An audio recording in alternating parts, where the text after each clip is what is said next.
and AIMA works as an overall India-wide organization for management. It has for long supported, promoted, and nurtured the management movement, and it's also reached overseas to try and connect the world with India as well.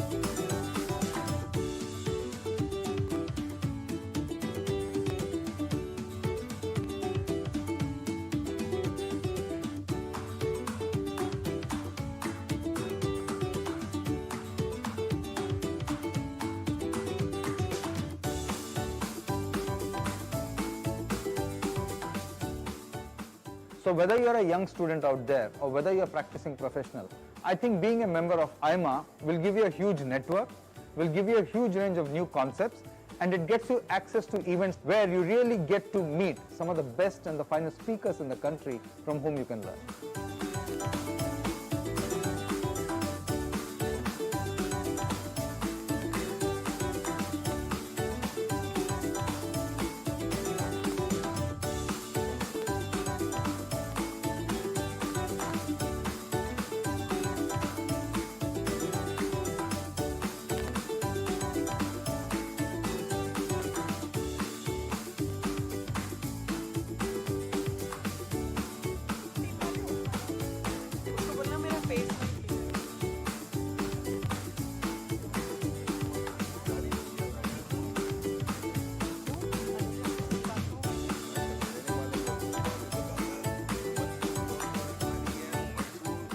You know, every manager needs to be updated in terms of the latest techniques, the latest thinking, the latest direction. You update yourself in various aspects of disciplines that one is involved in.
Continuous skill development, continuous education is a necessity for everybody.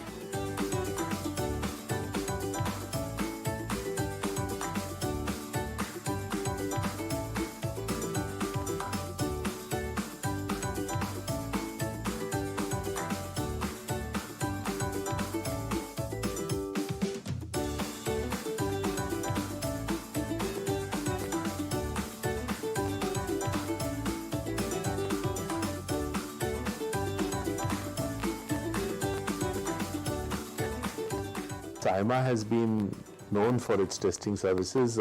For instance, the management aptitude test, which is very popular, of late catering to admissions and also to recruitment services.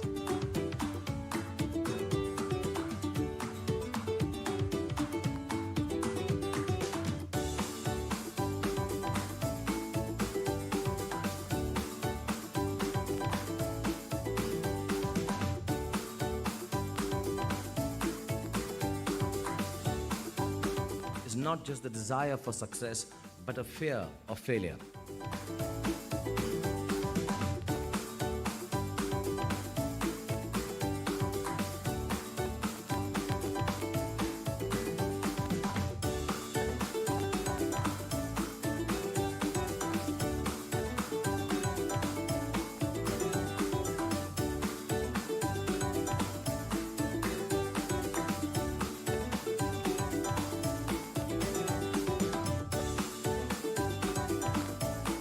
AIMA is an institution that all of us are proud of.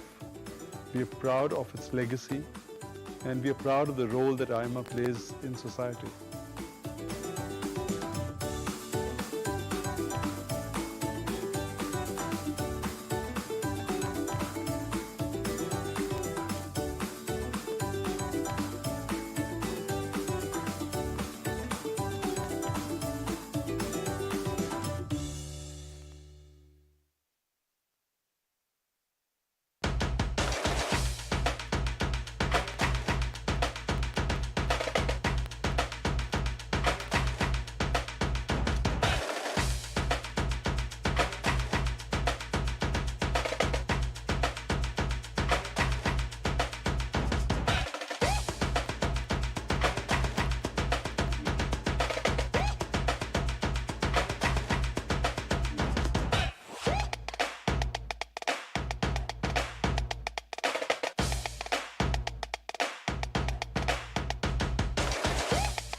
Welcome to the Palatial by Hero Homes, where luxury meets convenience and every detail is designed to enrich your life. Strategically located in Sector 104, Dwarka Expressway, the Palatial is the epitome of modern living. With stunning 3.5 and 4.5 BHK apartments, it's a place where elegance meets comfort. Here, life flows effortlessly. Spacious homes designed for every member of your family, with thoughtful touches that make every day feel special. From temperature-controlled swimming pool to a state-of-the-art gym, jogging track, and expansive parks, the Palatial offers amenities that transform every day into an experience.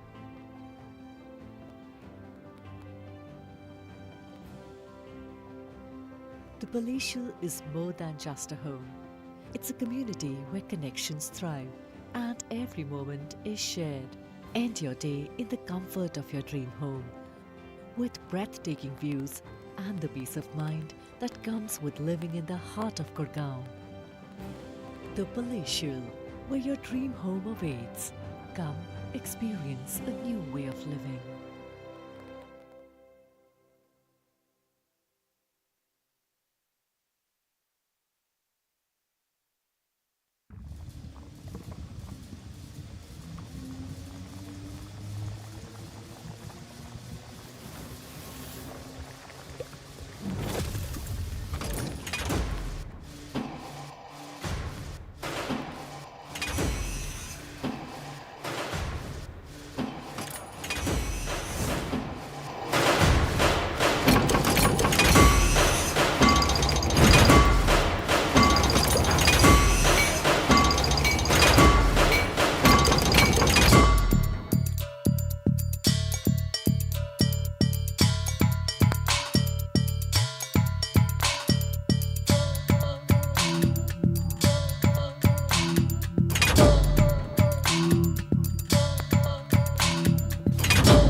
Good morning, good morning, good morning. Mic test, mic check.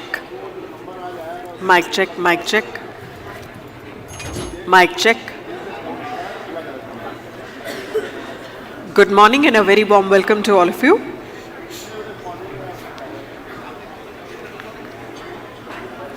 Good morning, ladies and gentlemen, a very warm welcome to all of you. Welcome to AIMA's 10th National Leadership Conclave. Please bear with us. We are going to start the program in a short while. Thank you.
Good morning, ladies and gentlemen. A very warm welcome to you all. Welcome to AIMA's 10th National Leadership Conclave. May I request you all to please be seated.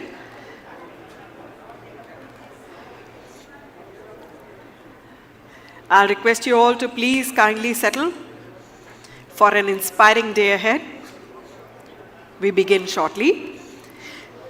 This year's theme is India's Next Growth, Innovation and Responsibility captures the spirit of a nation on the move. We have an excellent lineup of speakers addressing the participants here today. Sponsorship is more than support, it's a partnership.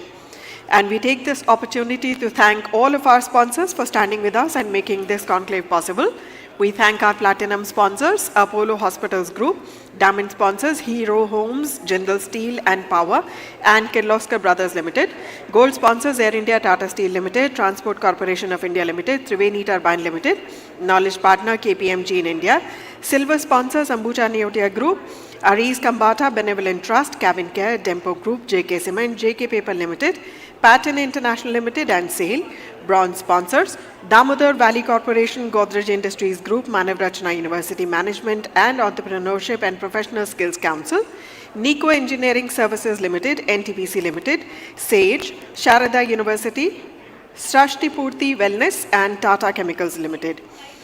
Before we begin, may I once again remind you all to please take a moment to switch off your mobile phones or put them on silent mode. Once again, a very warm welcome. We are delighted to have you all with us today for a day of thought leadership, rich insights, and engaging dialogue. Before we begin, let's take a look at the poll question for this session. Spiritual grounding and inner transformation are essential qualities for future Indian leaders. Whether you agree, disagree, or can't say, please do share with us. So, ladies and gentlemen, once again, I request you all to please kindly be seated. May I request you all to please kindly take your seats. Let's begin this extraordinary day with a powerful invocation of spirit and purpose. Our first session explores a theme that resonates deeply with the ethos of Bharat, leadership rooted in service, guided by values, and driven by inner awakening. May I request you all to please kindly write your questions on the slips provided and please pass them to the nearest AIMA representative. We will try to take up as many of them as time permits during the interaction. It is now my privilege to invite the dignitaries onto the stage. Please join me in welcoming Sister Shivani, motivational speaker and spiritual mentor from Brahma Kumari's World Spiritual Organization. Her guidance has illuminated countless lives and we are truly honored to have her with us here today. Also joining us on the days is Mr. Shrinivas Dempo, past President AIMA and Chairman Dempo Group of Companies. Please welcome them both with a huge round of applause. May I now request Mr. Dempo to please kindly initiate the session.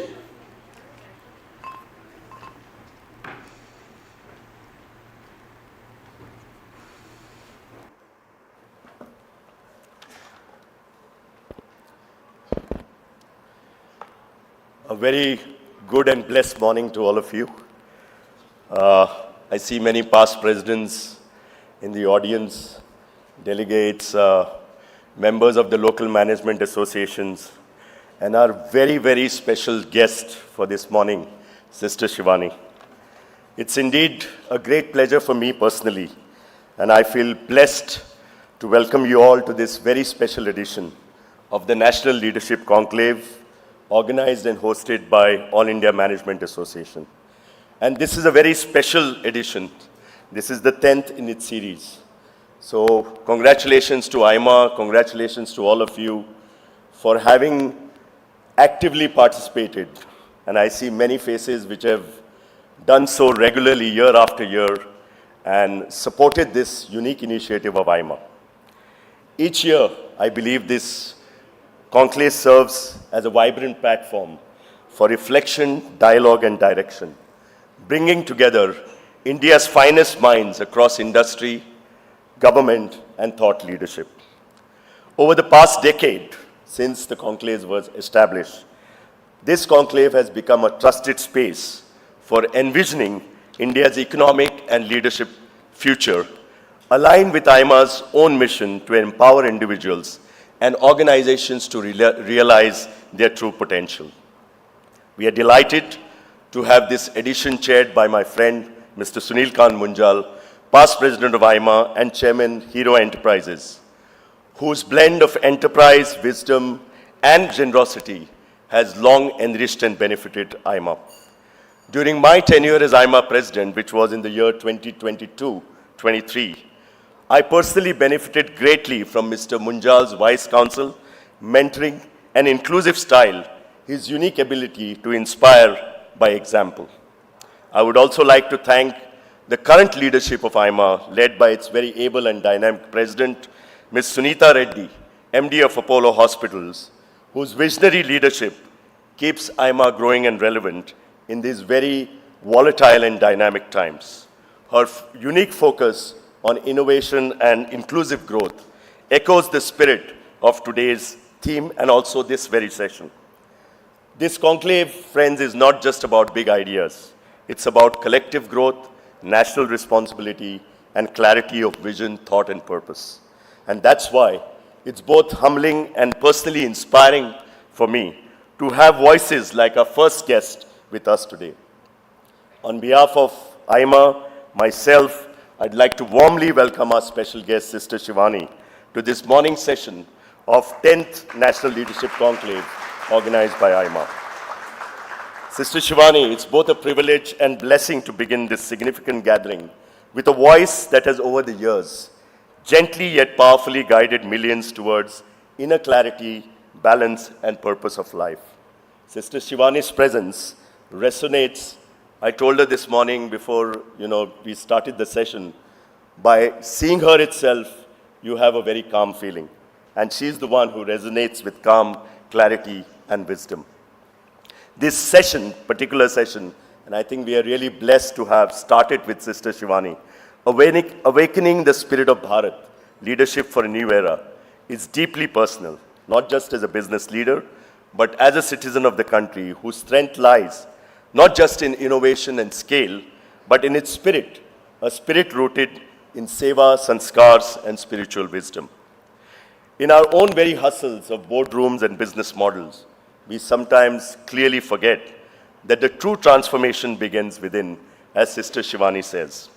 In this new era, where social media changes perception, AI drives change, and disruption today is the norm, particularly after what has been happening worldwide these days. What we need, even more than ever, is a deeper anchor, our own inner intelligence.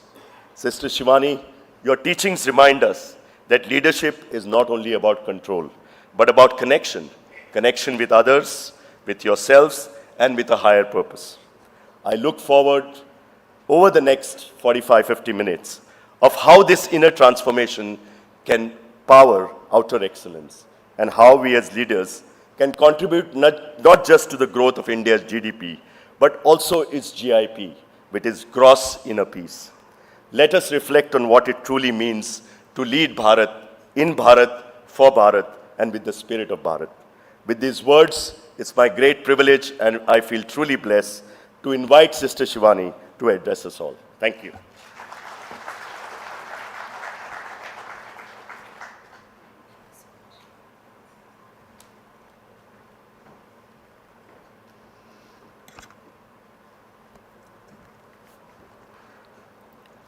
Om Shanti. Let's sit straight. Take 3 deep breaths. It's easy if we don't look at the screens. Ideally, we should switch them off. But a little practice that even if they are on, we don't look at the screen. Possible? Possible, yes. Just relax your body and bring your attention to the center of the forehead. It's here, where we apply the tilak, which is called the third eye of wisdom. It's the seat of the soul, the being which creates every thought, takes every decision, and brings it into action. So just a 1-minute exercise. And this 1 minute exercise you can do daily, you can do many times in a day. I do it every hour. And this can create a shift because this 1 minute exercise builds up emotional fitness. So just sit relaxed, bring your attention to the center of the forehead, and you can keep your eyes open and gently visualize a point of light in the center of the forehead. And what I will share, you don't just listen, you repeat it to yourself in your thoughts, which means you create the thought of what you hear. Seeing either being in the center of the forehead. Now we gently repeat.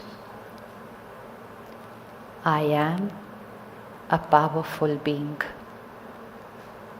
Each one of us will say it, reminding ourselves. I am a powerful being. I am calm and stable always. I am calm and stable always. I'm always light and happy. I'm always light and happy. I am the power which empowers people. I am the power which empowers people. Intuition is the basis of my every decision. Intuition is the basis of my every decision. My mind and body is perfect and healthy always. My mind and body is perfect and healthy always. I accept everyone and everyone accepts me. I accept everyone, everyone accepts me. Success is certain for me.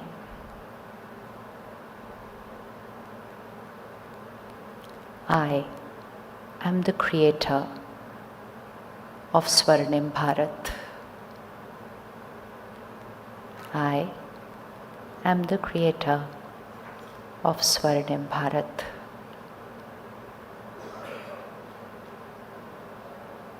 Om Shanti. Is that easy to do? Yes? Is that easy to do? I'm standing here, don't look at the screen. Let's look here. This is one thing we have to stop. Because we've got so much into the habit that even sitting at home with family sitting across us, we're looking down and looking at screens. And 2025 will have to be the year of this digital de-addiction. Because if we don't do it now, we're probably too late. We're already late, but it will be too late. Can we do that? 2025, year of digital de-addiction? Yes? How many can do that? Simple steps to do that. 1, when you reach home in the evening, anyways, I don't think most of you reach very early, but let's say it's 7, 8. After 8 p.m., convert your mobile into a landline. We are the last generation who remembers there was a wire wala phone. Remember? Wire wala phone, which used to be in one corner of the house. We use the phone, but we just go there, pick it up, talk, and put it back. Is that simple to do? Just for 2-3 hours of the evening, convert your mobile into a landline. You're still using the phone, but you are with family. You are with yourself. And if one of the family starts doing this, very soon the others will join. And that will be the first step of creating powerful minds, healthy body, and most important, very deep, beautiful relationships. Second step, for deep sleep. Because unless I experience deep sleep, and it's possible to experience deep sleep in less number of hours. Today most of us are sleeping long and yet not deep. How many of us have this beautiful ability to be able to doze off anytime, anywhere? I mean, on a flight, in the car. Anyone has this beautiful ability to doze off anywhere? एक बार हाथ उठा लो अच्छे से. हाँ. और एक minute, just have a look around and see how many of us have this beautiful ability. And sometimes I ask the person sitting next to me on a flight, I say, आप सोए नहीं कल रात को क्या? So he said, of course. I said, you're sleeping right from the time of takeoff to the time we've landed. He said, oh, I can sleep anytime, anywhere. And that's a sign, sleep deprived. Sleep deprived. If after a full, good sleep at night, I can still go off to sleep anytime, anywhere, is a sign I'm sleep deprived. Because we are sleeping long, but we are not sleeping deep. And today the healthcare industry is telling us sleep 8 hours, sleep 9 hours. I don't remember I've ever slept for the last 25 years more than 6 hours. 5.5. Maximum 6. That hardly ever happens 6. We don't need to sleep so much. We are sleeping more because we are not sleeping right. So it's not sleep long, it's sleep right. And what is a simple step to sleep right? Once we are back home in the evening, we need to disconnect from work. You are leaders here of organizations. If you really care for your people, if you really care for the children of Bharat, and if you really want to see what's the next generation that's going to come to you after a couple of years, then it's our moral responsibility right now to send happy parents home. Yes? Yes? Anyone you talk to, they use only one word, work stress, work stress, work stress. This will become like it's a tagline everybody is carrying, work stress. And who's getting affected the most?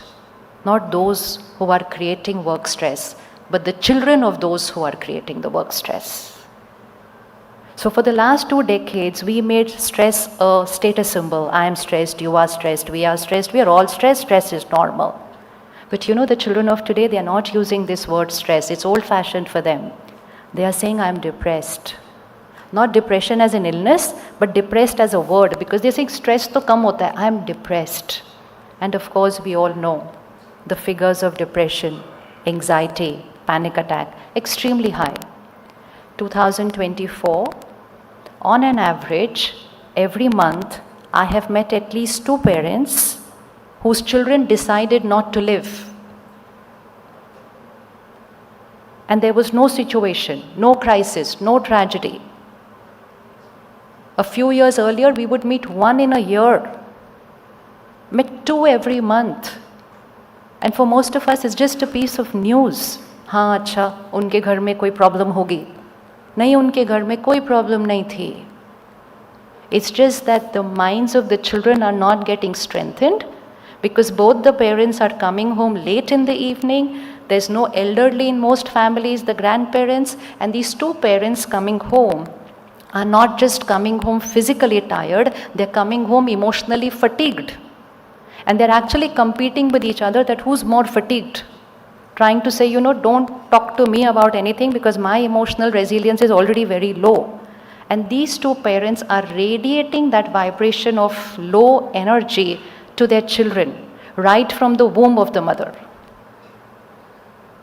And so is this going to be the generation who then comes to your organization to work? Will they really be able to become leaders in an organization when they are on anti-anxiety medicine before a school exam? Where they cannot take one rejection, will they be able to handle ups and downs of corporate life? So we cannot think about it then, we'll have to think about it now. So if you really care for Bharat, if you really care for the children of Bharat, then you will have to start caring for your people. And a very simple step for that is, once they leave from office, it's close time. It's close. Just like we used to be when we did not have these phones, laptops and internet. Work still went on. Work still went on. But today, we are never disconnected. Even if you wake up in the middle of the night, aap phone dekh lete hain. And if I'm working till I go to sleep, and I check my emails and I check my messages and I read this and I talk some business call and then I go to sleep, then only the body sleeps. Mind doesn't sleep. I've given the mind so much work to do before going to sleep. And then if I wake up at 2 or 3 for a glass of water, I still check the emails and the messages, and so the remaining 3 hours I give my mind another work to do before. And that's why you see when you wake up in the morning, you will suddenly have an answer to some question on your mind, because your mind worked during the night to get that answer. Because you gave it that problem, that issue, that question before going to sleep. So how can it sleep? And that is the reason we don't have deep sleep. And that is the reason of rising mental health issues. Can we start being kinder to ourselves? Yes. Yes, no, not possible. Possible. Yes or no? किस किस को लगता है ये हो सकता है? ये बहुत आसान है. But if we do it together, the decision will become easier. Because if one does it, then everybody else looks at them. ऐसे कैसे होगा? ये थोड़ी काम चल सकता है. No. We all want to do it together. Now imagine 2 parents going home, even if they reach by 7, 8, but the rest of the 2 hours they are at home. Their minds will get relaxed, their body will start feeling better, their children will get better energy, they will sleep deep, they will wake up early, they will have a little time to exercise, to meditate, strengthen themselves, and they will come to your organization with this energy. And do you think that disconnecting for a couple of hours at night, what will it do to the productivity of the organization? Is it going to go like this or like this? Kya hoga? Stressed people are creating miracles. What do you think happy people will create? What will happy people create? What will happy, healthy people create? What will happy, healthy people with relationships in harmony create? Bigger miracles. Then why only and only profit and success? Why not happiness, health, harmony, and then success? Swarnim Bharat cannot get created with high figures of depression, high figures of cancer, high figures of heart attack. Ask the cardiologists, they'll tell you, children between the age of 18 to 25 are coming with heart attacks to them. And the answer is only one. What's the cause? Stress. So if stress can lead us to death, and we are saying stress is normal, and all this is only wrong lifestyle. And right sleep cycle is the first step of a right lifestyle. Do you think today, 10th year, let's take a promise. Let's give this gift to them. Let them start creating happiness and health. Let them not come early morning to work in a fatigued manner. I live in Gurgaon. I drive up the Delhi-Gurgaon expressway. You know, earlier, the morning faces and the evening faces used to be different. Because my work is only to look at faces. I just keep looking at faces and I know where the world is heading. And now, morning and evening looks both the same, dozing off both the times. Fatigued. This is not success. We were not working so hard for this. So now, once for the final time, are we ready to allow our people to disconnect and say, "Hum kal subah milenge"? You don't need to answer emails, you don't need to answer messages. If it's a crisis, somebody will call you. And crisis happens very rarely. Now, आप हाथ ऊपर कर लो तो photo खींच लेते हैं आप सबकी. कर लें, कर लें, कर लें, कर लें, कर लें, कर लें. It's not that difficult. It's not that difficult. I was once doing a program at the Motilal Oswal Investment Company, and there were about 1,000 people there. And we shared 8 o'clock disconnect from work, and they said, "Nahi, this is not possible." But Motilal ji was sitting in the front and he just stood up and he said, "Okay, done." Only one word, "Okay, done." And everybody like, "Sir, this is not possible, that country market, this country market, everything." He just turned like this and he looked at them and he said, "We are doing it, is final. How we will do it, we'll talk about it later on." Finished. That is leadership quality. And what he did after that was very interesting. Within a month, 17,000 people were disconnected from the server. Even if they wanted to, they couldn't log in. And the swipe card that they have to swipe when they exit. Exit time is 6 o'clock and swipe time is between 5:45 to 6:15. Closed. And then there was some press reporter who asked him, so then what about the organization? He said, my business is that I cannot tell you whether it went this way or that way, but I'm just happy that their family is happy, and I'm sure they'll do better work. It's very simple. But this thing has to begin first with, we're not going to do it for them, we'll do it first for ourselves. Second step is first thing in the morning. We can't just wake up and first look at the phone and see what's all happening in the world. The subconscious mind is open in the morning. And do we want to put into it what's happening in the world, what's happening here? No, it's the time to energize the self. If anyone is still going to continue saying, I don't have time for myself, we're only cheating ourselves. We're only cheating ourselves. So promise at least 30 minutes, if not 60 minutes, at least 30 minutes you promise for yourself for every morning, that 30 minutes I'm not going to consume the world information first thing in the morning. The mind is like a blotting paper, it just absorbs everything. And after that, if I sit for meditation or my puja or prarthana, nothing will work because the mind will only go here and there. So first 30 minutes, used for inner reflection, used for meditation, used for prayer, used for yoga, not just physical. Only physical is not going to be enough now. We have to strengthen the mind and used to consume at least 15 minutes, at least 15 minutes of high energy content. A content which is full of empathy, acceptance, forgiveness, respect, unity, letting go content. Because what we consume is who we become. What we consume is who we become. Content is emotional diet. And in a world where we're consuming a lot of other content, we need to consciously consume at least 15 minutes of high vibrational content first thing in the morning. Is it easy to do these two things? Very simple. Now once you've done these two things and you go out into the day, now we're going to go out into the day as a leader. Leader not just because of my role and position, but leader in terms of quality. And leader in terms of sanskar would mean compassion, empathy, humility. We know the list of the quality, but how to bring it into action. So the first step by which we want to finish mental health issues in the country, we will need to become emotionally healthy. Can we do a little exercise? Can I request you to put both your hands out like this? And I'll just say out a few sanskars, which means a few emotions. If they are healthy, put them on your right hand side and just say right. And if you believe that they are uncomfortable, put them on your left hand side and just say left. Okay? But you'll have to say it out so we know where we are heading. Stress, left or right? अच्छे से बोलना है. Stress, left or right?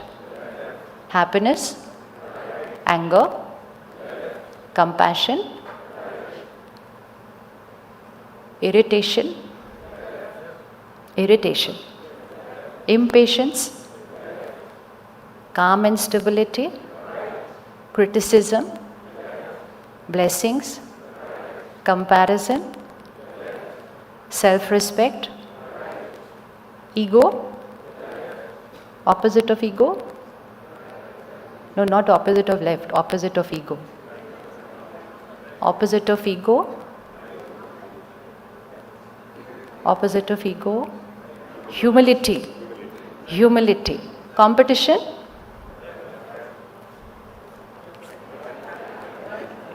Competition.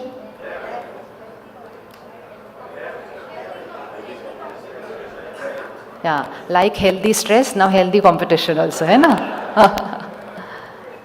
The need of the hour is cooperation, sahyog ki shakti, taking everyone together. And if you take others together, you will go ahead in that capacity which you had never thought that would be possible. Never. Attachment?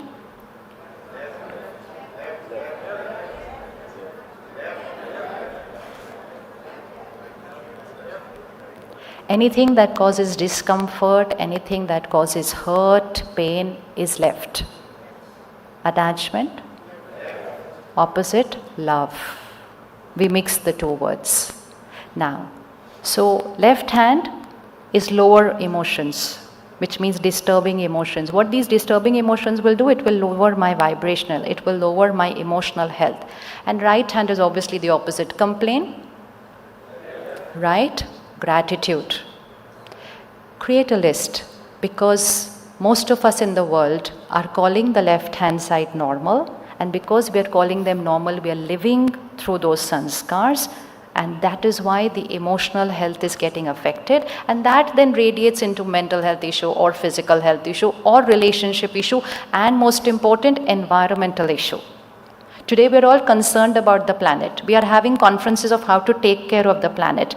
We need to remember the law. The law is sankalp se srishti banti hai. Our thoughts create our world. The air, the water, the flora, the fauna, it absorbs our vibrations. And we are radiating fear, anger, stress, aggression, comparison, competition. Prakriti ne apna uthal-puthal dikhana shuru kar diya hai.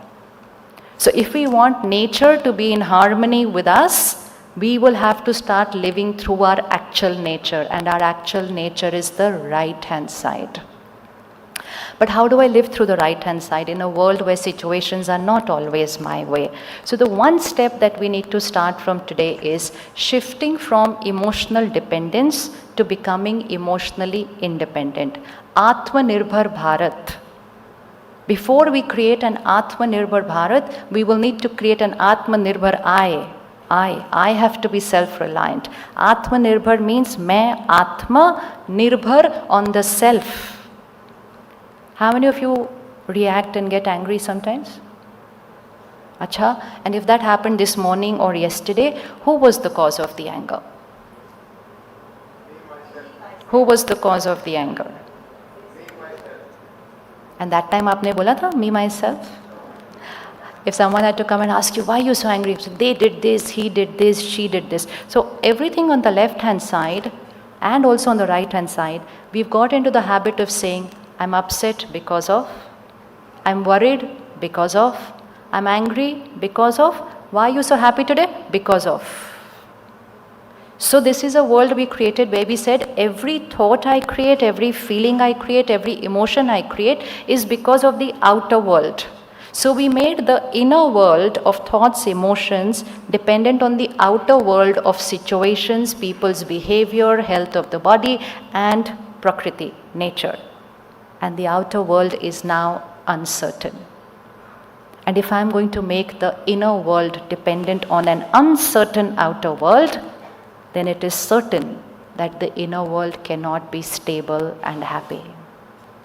So it was always needed, but now more than ever before, if I have to face and cross this uncertain world, I will have to create a certain world inside. Simple step. Here comes it again, left and right. Put the situation on your left-hand side, or put a person's behavior on your left-hand side, and put your mind on the right-hand side. Okay? They did wrong, they have the power to do that. They can cheat me, they can betray me, they can humiliate, they can abuse, they can talk behind my back, they can go and write about me in media, they can do this every single day. That is their power. Now just check. Do they have the power to enter my mind and to disturb my mind?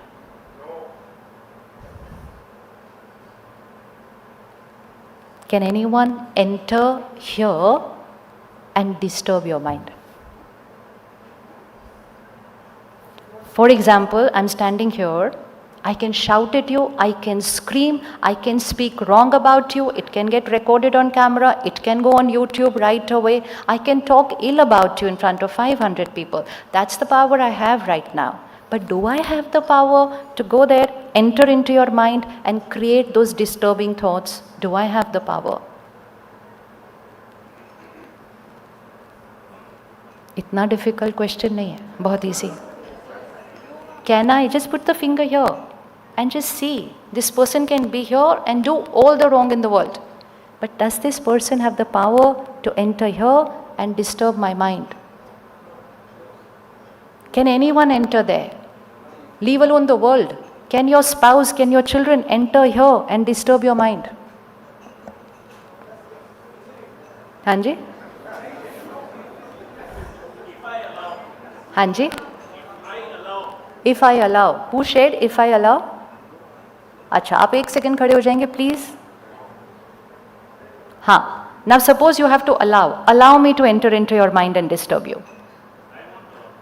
Allow, now let's see how it works. Just allow. See, we have to understand what the line means. If I allow doesn't mean you can allow the other person. What we are saying is, no, we don't need a mic, better. What we are saying is, if I allow my mind to create those thoughts which get disturbed, right? Am I right with the line? So you're not allowing me to enter the mind, you are allowing yourself to creating the disturbing thoughts. So who creates the disturbance? Please put the finger there. Who creates the disturbance? We don't need to see who's entering, who's sitting. Don't allow your mind to go there where it's not needed. Who creates the disturbance? Rakhe, put the finger there. Who creates the disturbance? Myself. तो यहाँ रखें and इस visual को हमेशा के लिए याद रखें. They did wrong, I created the anger. They did wrong, I created the hurt. They didn't finish their work, I created the irritation. They were making it delayed, I created the impatience. They created magic, I created the happiness. I am the creator of my every thought, feeling and emotion. This is the truth. But the last few decades we are saying they, and we are making this inner world completely dependent on the outer world, and that is the reason the inner world is also going roller coaster. Outer world is roller coaster, inner world is not roller coaster. Inner world is stable. Then that means if I start taking the remote control of my mind in my hand because it is in my control, can I start responding differently to situations? Yes, can I start responding differently to situations? Let's do a second gift to our organization. Let's make our organization no anger zone. No smoking zone कर दिया, no plastic zone भी हम में से बहुतों ने कर दिया. Now let's make the organization a no anger zone. Automatically humility, compassion, empathy and acceptance will start radiating in the organization. Why react? Why irritated? Why allow? We just have to do it. And who will benefit? Not the receiver of the aggression. It is the creator of the aggression who's going to benefit first. So if I want to sail through these coming times, if I want to be a leader who will just sit in silence and say, this is right, because the intuition will work, that leader will need to have this conscious layer of the mind very silent throughout the day. But irritated here, angry here, worried here, hurt here, this mind is going to always be fluctuating. And even if the answer is right in front of you, you will only use logic, not your intuition, because you're not silencing your mind. And leave alone what impact it's having on the body. How many of us know somebody who in this 2024-25 left suddenly? Sab theek tha, sab badhiya tha, left suddenly. And the cause was here. And now ask the doctor, what's the cause? They say stress. So now it's not just taking us towards disease, it's taking us up to death. तो फिर इतनी मेहनत करने का फायदा ही क्या हुआ? So let's do this from today. It's very simple. Situations will not always be our way. Just remember, I am the creator of my response in my thoughts, words, and behavior.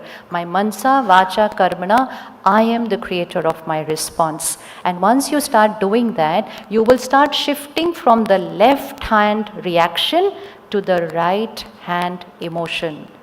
And when one person shifts from the left hand to the right hand, your vibrations radiate to people around you at home, at work. They will start shifting from the left hand to the right hand.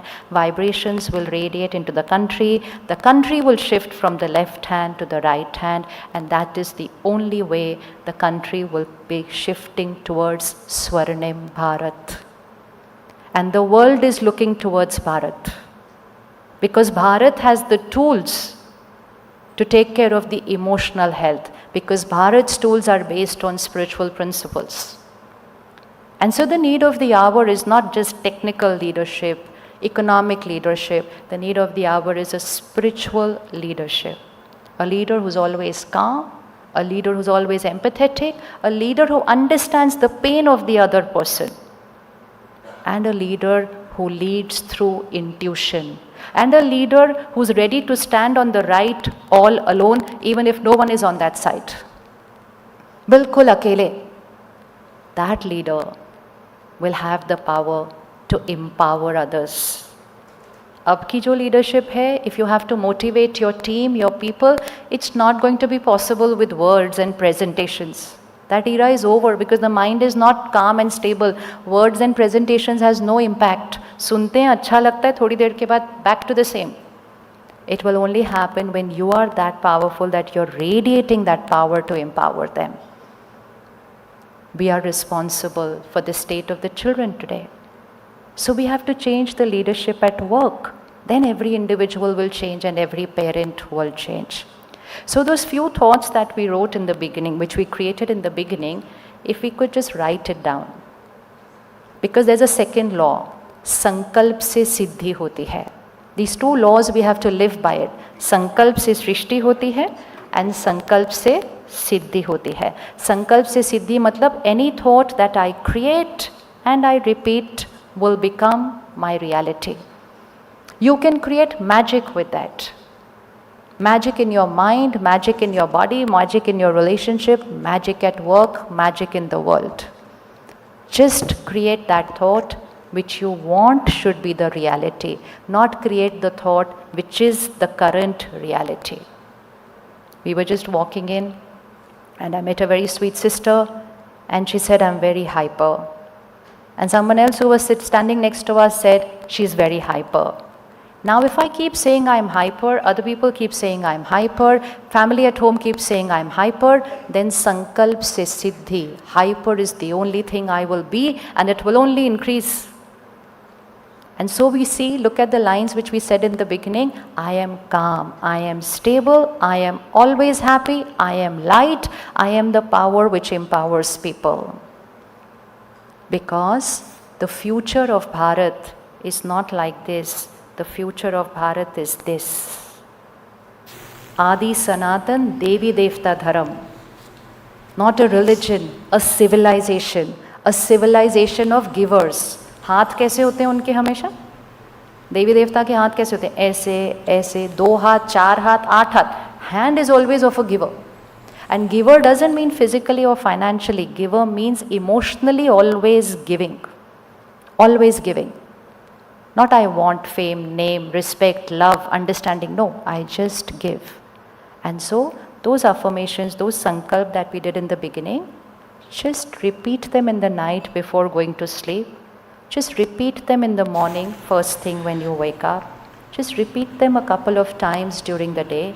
And most important, repeat them before your meal and water. Bharat has 2 very powerful laws. 1, Jaisa Ann, Vaisa. Does anybody else in the world say that? Jaisa Ann, Vaisa Man? Nobody. Everybody is just talking about food for the body. It is Jaisa Ann, Vaisa Man, Jaisa Man, Vaisa Tan, Jaisa Dhan, Vaisa Ann. So the order is very clear. It is Dhan, say Ann, say Man, say Tan, और जब ये 4 ठीक होंगे तो Jan, relationships. So what wealth? Wealth is not about how much I create. It is how I create what I create. It is the vibration of the wealth which creates destiny, not the amount of the wealth. So dhan has to be right. Highest principles, we don't need to talk anymore about ethics in business. It's a natural way of being, should be our culture. And that is why when we care for our people, we are earning wealth with compassion. Wealth is not just to be ethical. Most of us are very ethical. But we have to be compassionate, caring, think about people first before our. So that is the highest energy, dhan, that is coming home. Then an. Each time you begin a meal, first criteria, phone and TV off. Jaisa an hoga, vaisa man hoga. So you cannot eat your an in a scattered, disturbed state of mind. You cannot have your having a work conversation over a table in a meeting or a party. We know it had to begin with silence. We had to take a 10-second pause, connect to the highest power, and just say to the food, I'm powerful, I'm happy, I'm healthy. Just 3-4 lines. And जैसा पानी वैसी वाणी. लोग पूछते हैं ना कौन से शहर का पानी पीते हो? So कौन से शहर का पानी पीते हो means what is the vibration of the water you drink? It depends on the vibration of the city where I live. So never drink water like this. You're drinking water here in Delhi city, stress, fear, anger, left hand. Just take your glass of water, take a 2-second pause, look at the water and say, I'm a Satyugi soul. Satyugi means the Swarnim Bharat, not Kali Yuga energy. I'm always happy and healthy. I am the power which empowers people. 2 seconds, have your glass of water, you've changed the energy. We are the culture who knows. Take water like this, say high energy words, sprinkle it on the food, energize the food, sprinkle it in the room, change the vibration of the room. So let's convert our food to prasad, let's convert our water to amrit. It will become very easy to become divinity here. Divinity here. But for that, experiment with a plant-based diet. Plant-based diet. An animal product is radiating with vibrations of pain, fear, helplessness, hurt, violence, and death. Death cannot give health. Death cannot give health. It can give proteins, but it cannot give health. So let's take care of our sleep, let's take care of the food we eat, and let's take care of the mind, and together it's very easy to create Swarnim Bharat. We are the country who has the tools, and very soon the rest of the world is going to look this side for these tools, but we can share with them the tools only when we have made them our. So let's take our Sanskriti and make them our Sanskar, which means our way of living and our way of working, and very soon Swarnim Bharat is certain. It is certain, there is no doubt about it. 1 minute silence. Whenever you begin a meeting, if you begin a meeting with a minute of silence, and you just create 2-3 thoughts, which is the intention for the meeting. Collective energy of everyone creating the same thought will change the vibration of the meeting. It will change how people will interact with each other in the meeting. It will change the outcome of the meeting, and most important, it will change the duration of the meeting. It will happen much faster. So again, the center of the forehead, eye the point of light, and just gently repeat, I am powerful. Powerful means I respond in every situation. I am peaceful. I'm always happy. The wealth I earn coming at the highest vibration. The food and water, the purest vibration, and my mind radiating at the highest energy of divinity. I am the creator of Swarnim Bharat. Shanti.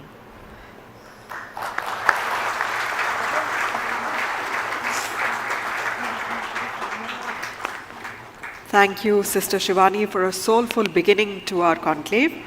Thank you, Mr. Dempo.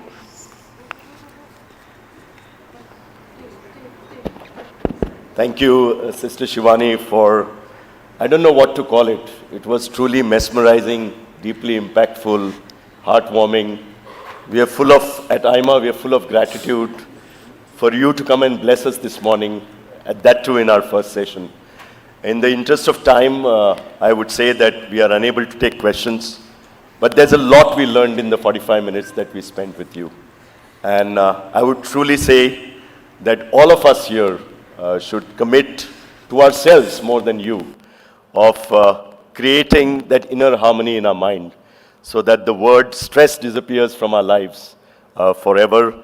And yes, as you said, we have a true responsibility towards our future generations. So we need to act now. With these few words, once again, a big thank you from our bottom of hearts. for having and come and spend time with AIMA. Thank you. Thank you, Mr. Dempo, for moderating the session. May I request you, sir, to kindly present a memento to our guest as a token of our appreciation.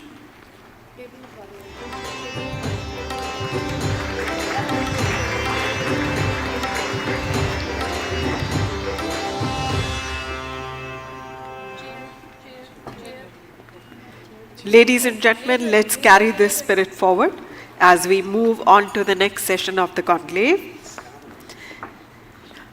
We're moving on now to session 2, which is a panel discussion, Pivot to Invent in India, Making India an Innovation Economy. Let's take a look at the poll question for this session. And we also have the results from the previous question on screen now. Spiritual grounding and inner transformation are essential qualities for future Indian leaders. The poll question for this session is, Indian companies are better off replicating proven innovations cheaply than bearing the cost of invention in the hope of blockbuster profits. Please do share with us whether you agree, disagree, or can't say.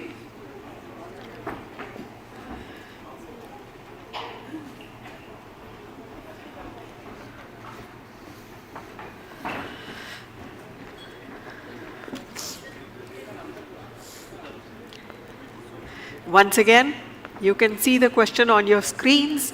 Indian companies are better off replicating proven innovations cheaply than bearing the cost of invention in the hope of blockbuster profits. We would love to hear from you. Please do share whether you agree, disagree, or can't say.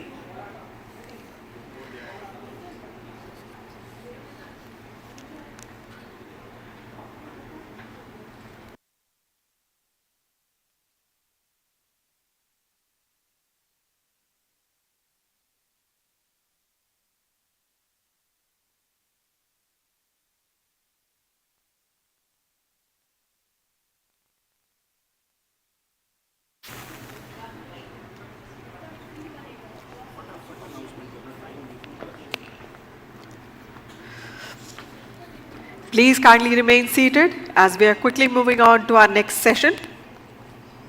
We are ready to start. From inner spirit to national strategy, the next session will now delve into how innovation can propel India forward towards becoming an intellectual powerhouse.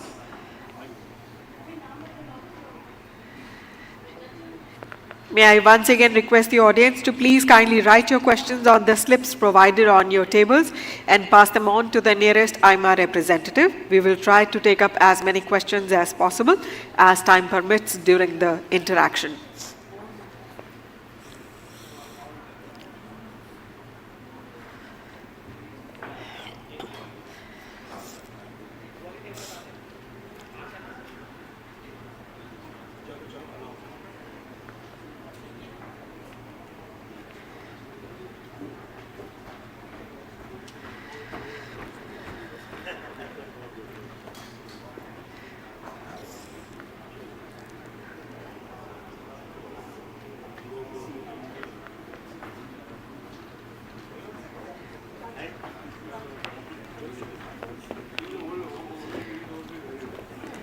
With a huge round of applause, please let's welcome our eminent speakers onto the stage. Mr. Pranjal Sharma, Economic Analyst, Advisor and Author. Mr. Firooz Kambata, Group Chairman, Rasna Private Limited. Mr. Yezdi, Nagporewalla, CEO, KPMG in India. Mr. Kamal Bali, President and Managing Director, Volvo India Group. Mr. Sanjay Singh, Director, Strategy and External Relations, Jindal Steel and Power. May I request you to please welcome them on stage with a huge round of applause.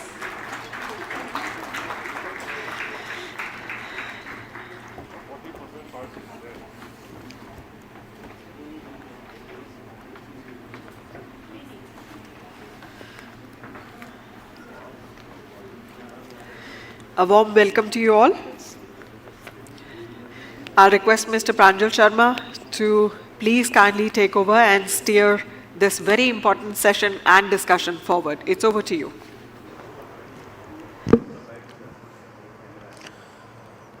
Good morning. May I request everybody to settle down, please, and close the gates on the left.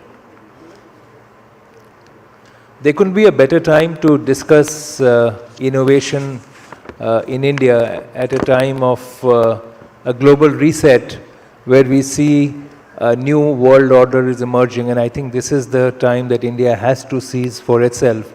And with the industry leaders and experts on the panel here, I'm going to request them to share their thoughts and experiences on what could be the best way to seize the moment, not just what they have done, but what can be done to improve the ecosystem, to accelerate innovation in India. I think this is something that we need to address very, very urgently. I'm going to begin by requesting Kamal Bali to talk about the kind of work, Kamal, that you've been doing at Volvo. There is a lot of, reinvention of the brand and its products that you've led in India. So may I request you to share your thoughts first? Yeah, good morning, ladies and gentlemen. Thank you, Pranjal, for having me on this panel. Let me start by saying that innovation is no more a choice. I think it's a compelling need for every organization, because the kind of problems and challenges what we face, probably the old ways of things may not take us forward. So we will have to employ new ways of doing things, so which is something very, very important. And I think each organization, every organization is seized of that reality.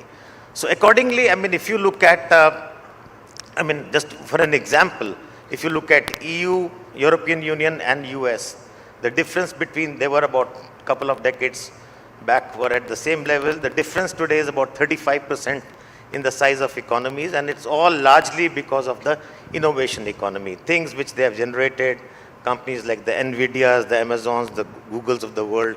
If you add their turnover, that's basically the difference between EU and.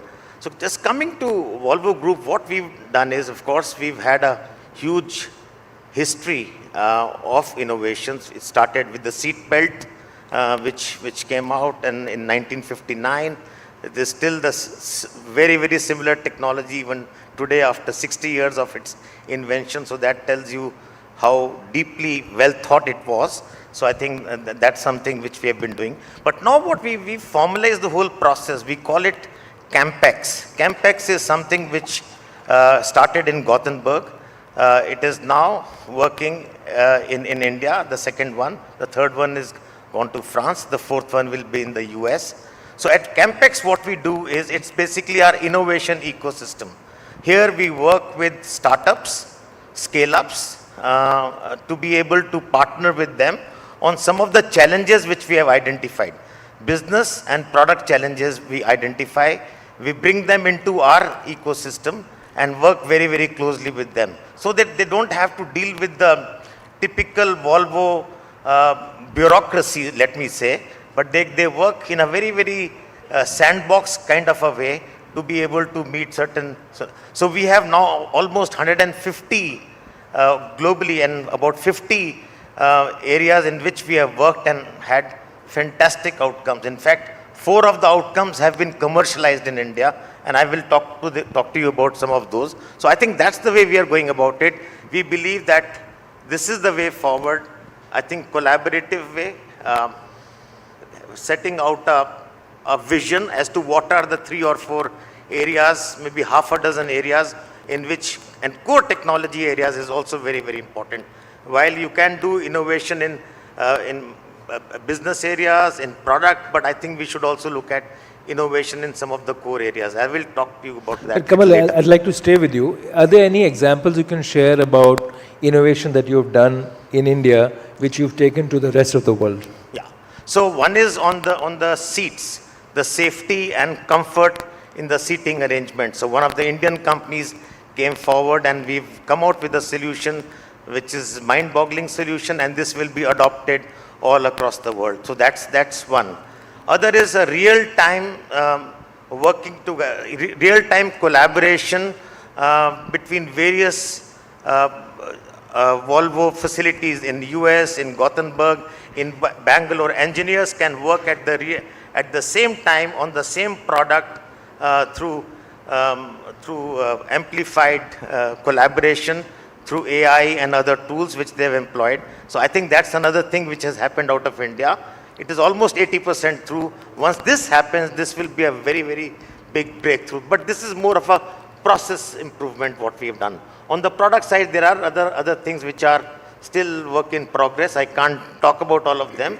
But I think 2 or 3 very interesting outcomes are coming out of India. And thanks to the Indian startup ecosystem, it's amazing. The guys are doing an amazing work. The idea is how to rope them in and how to help them to work better. That's a great point, I think, Kamal. Also harnessing this energy, and you used, everybody talks about startup, but you talk about startup and scale up, which is a very good combination. Piruz, I'm going to come to you. Several decades ago, when you took over at Rasna, you created a revolution in the drinks market, and I think many MNCs were running for cover because of what Rasna did. Today, how would you say your company is reinventing itself and innovating for a completely new generation of consumers? Thanks. And just to tell you, they are still running for cover. But today I would like to speak more about the India opportunity, but because you asked the question, I'll take it, and then I'll talk of the main theme, which I wanted to speak.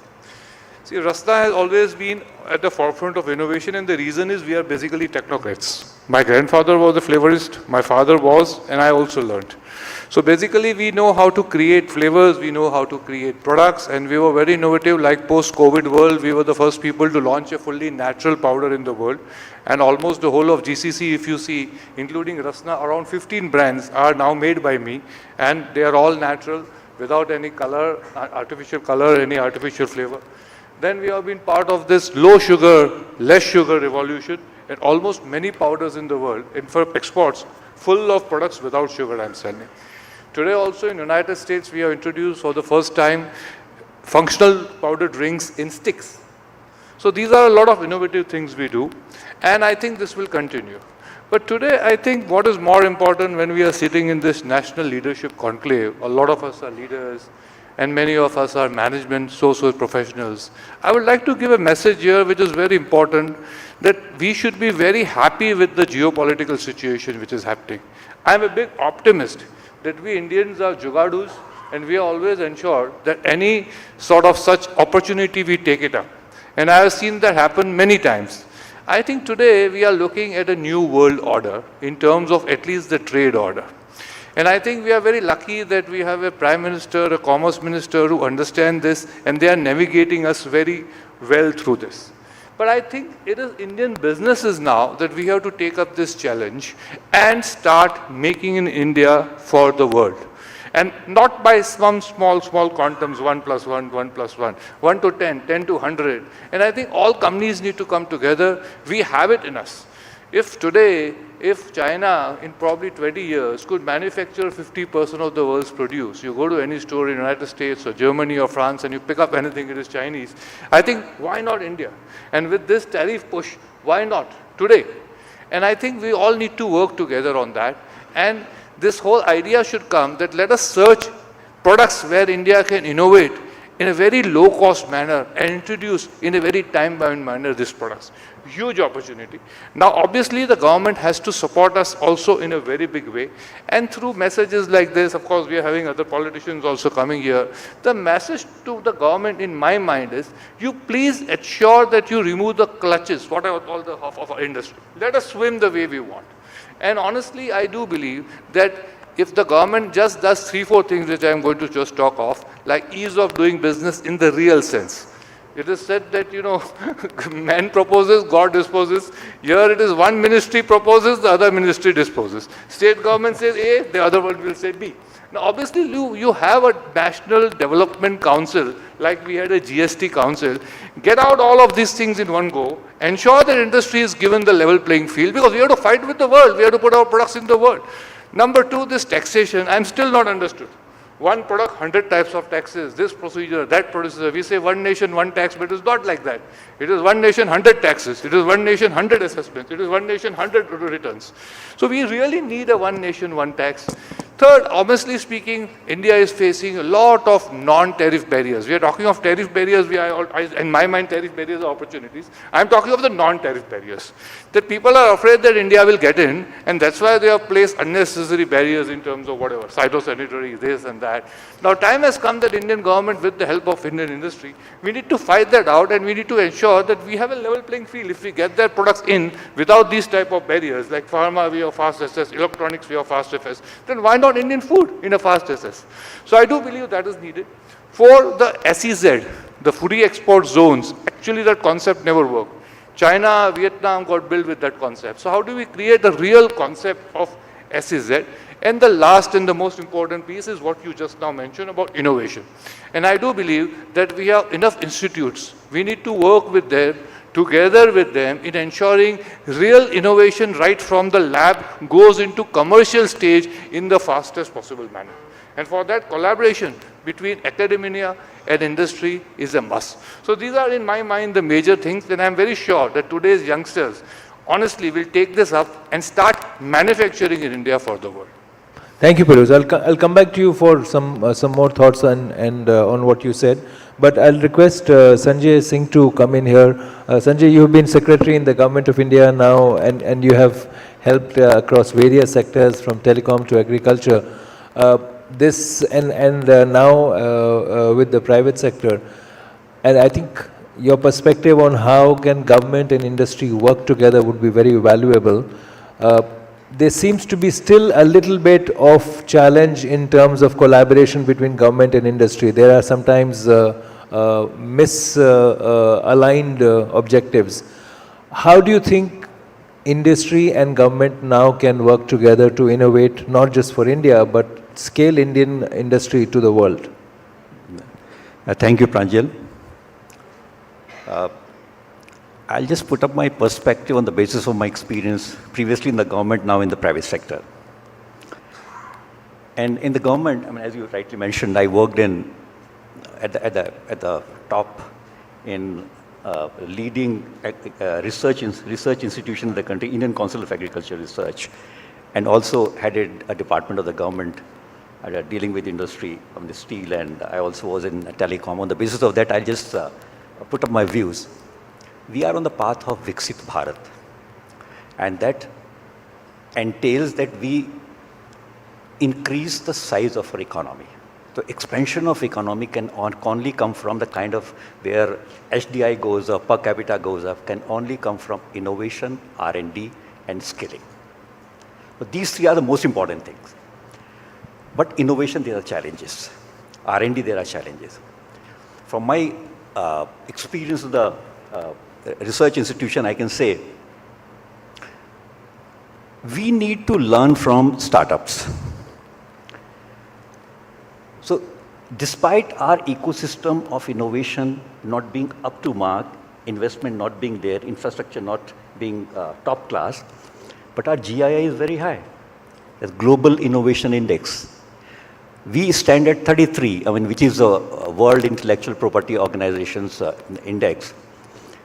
And on the basis of what? On the basis of what startups are doing. And that has been driven by various initiatives of the government. Digital India, Startup India, Atal Innovation Mission, and several other such kind of initiatives which government has taken. So what are those things which startups do differently? Number one, they are nimble, they are frugal, they are agile, and most important, they are quick to rebound. They'll fail, they'll rebound. Next, very, very important aspect of startups is there is a culture of tolerance for experimentation. So which generally is not there. I'm talking about big industry as well as government. You mentioned about collaboration. There are two cardinal aspects of collaborations which need to exist. Number one is trust. And why collaboration is needed? Basically, one institute has the skill set to do research, and second one has the problem set available with them and with the funding as well. So to me, collaboration has been difficult G2B as well B2B. All the path-breaking collaboration, path-breaking innovations in the world, whether you see quantum computing, since I am in presently steel sector, a lot of decarbonization, green steel initiatives, they are being driven by collaborations. But why is not that happening with us?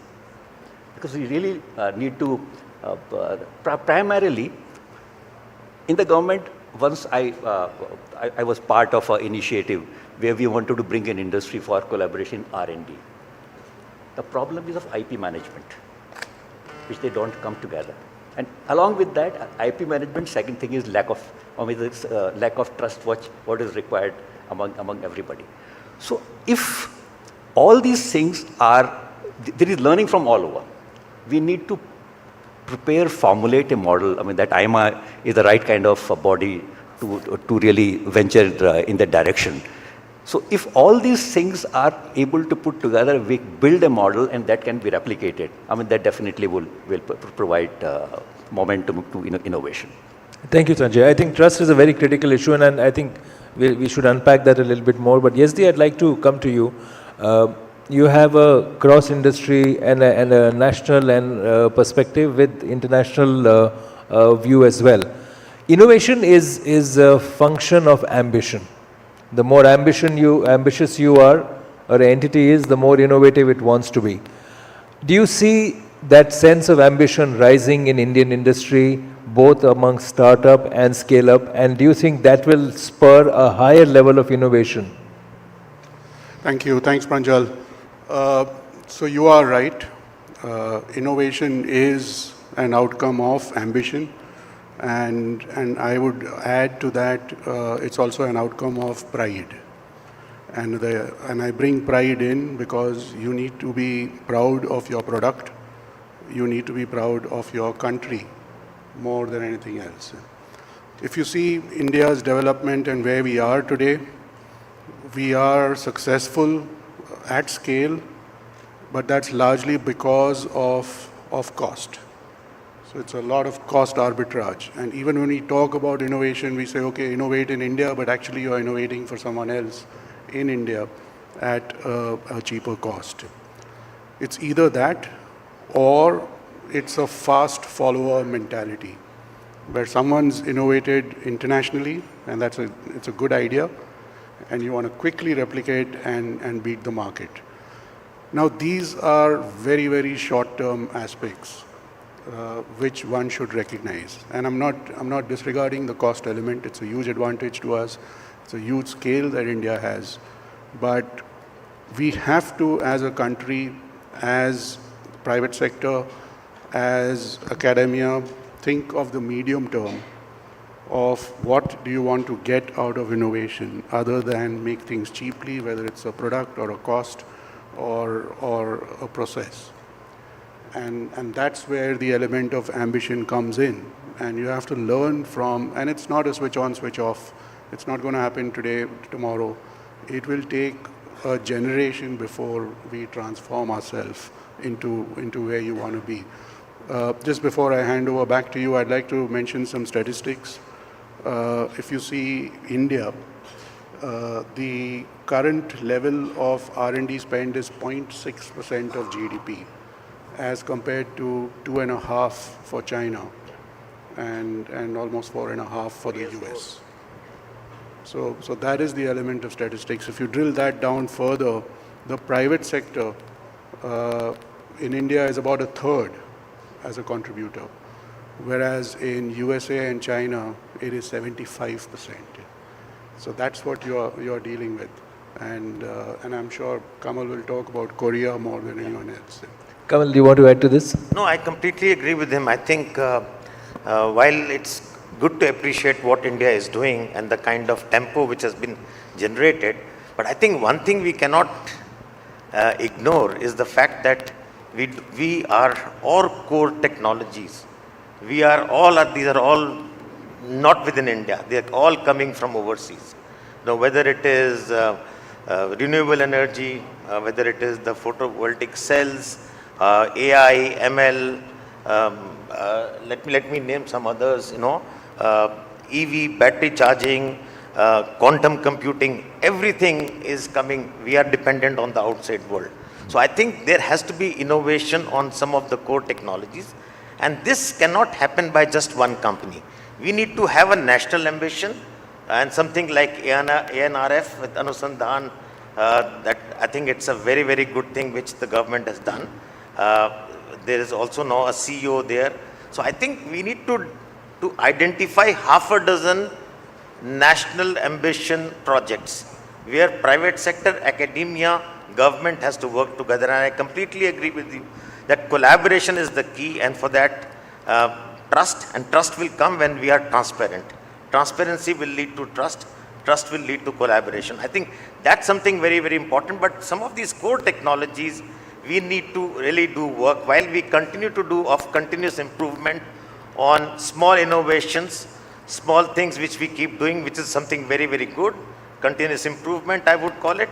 But then the big ticket items have also to be there on the agenda, and that has to be a national ambition. It can't be just one company. Good point. Sanjay, I want to come to you for a second. You were also responsible for the BharatNet broadband rollout, and that connected 250,000 gram panchayats with the broadband network. And I think which brings me to the point that bringing such infrastructure to every corner of the country also is the key fuel for innovation. So innovation is not just about startups and scale-ups, but it's also something which has to happen at the micro and very local level, because some of the best ideas and the market is there, so the innovation can also come from there. Any experience you'd like to share from the impact you see of investing in such digital infrastructure across every corner of the country? In fact, path-breaking, I think innovations or inventions, they come from investment. I mean, look at what, as a country, we are investing in R&D. It's 0.65% of our GDP. And out of this 0.65% GDP, more than 60% comes from the government. Where world over, it's other way around. 80% will be private sector investment, 20% would be government investment. And all the basic research of the kind which makes a difference, that comes from educational institutions. So there, we talk a lot about collaborations and like industry, academia collaborations, but that has not been able to generate that kind of momentum which we really are expecting. So there again... Can you hold the mic closer to you? Yeah. So there, to me, the problem lies, of course, there is deficit of infrastructure. But more important than that is, we have to get into accepting high impact, high research, I'll say high risk and high impact kind of research paradigm. I mean, that requires what kind of thing? That requires that lot of investment. If you fail, action would not fall on you. In the government kind of a setup, whether it's a academic institution or the research institution, that's one thing which one has to really somehow do something about it. That is, we have brilliant scientists, brilliant professors, but when it comes to providing the right kind of innovations and the work towards that, I mean, we fall short of what is required.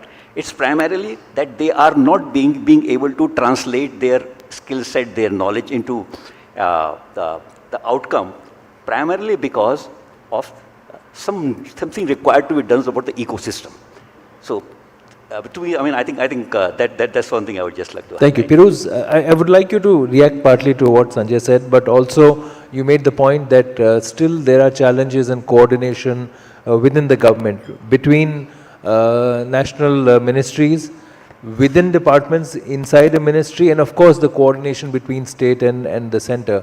Do you see an improvement in the last few years, and would you like to advise any structure that will help align the government to a common cause for the future?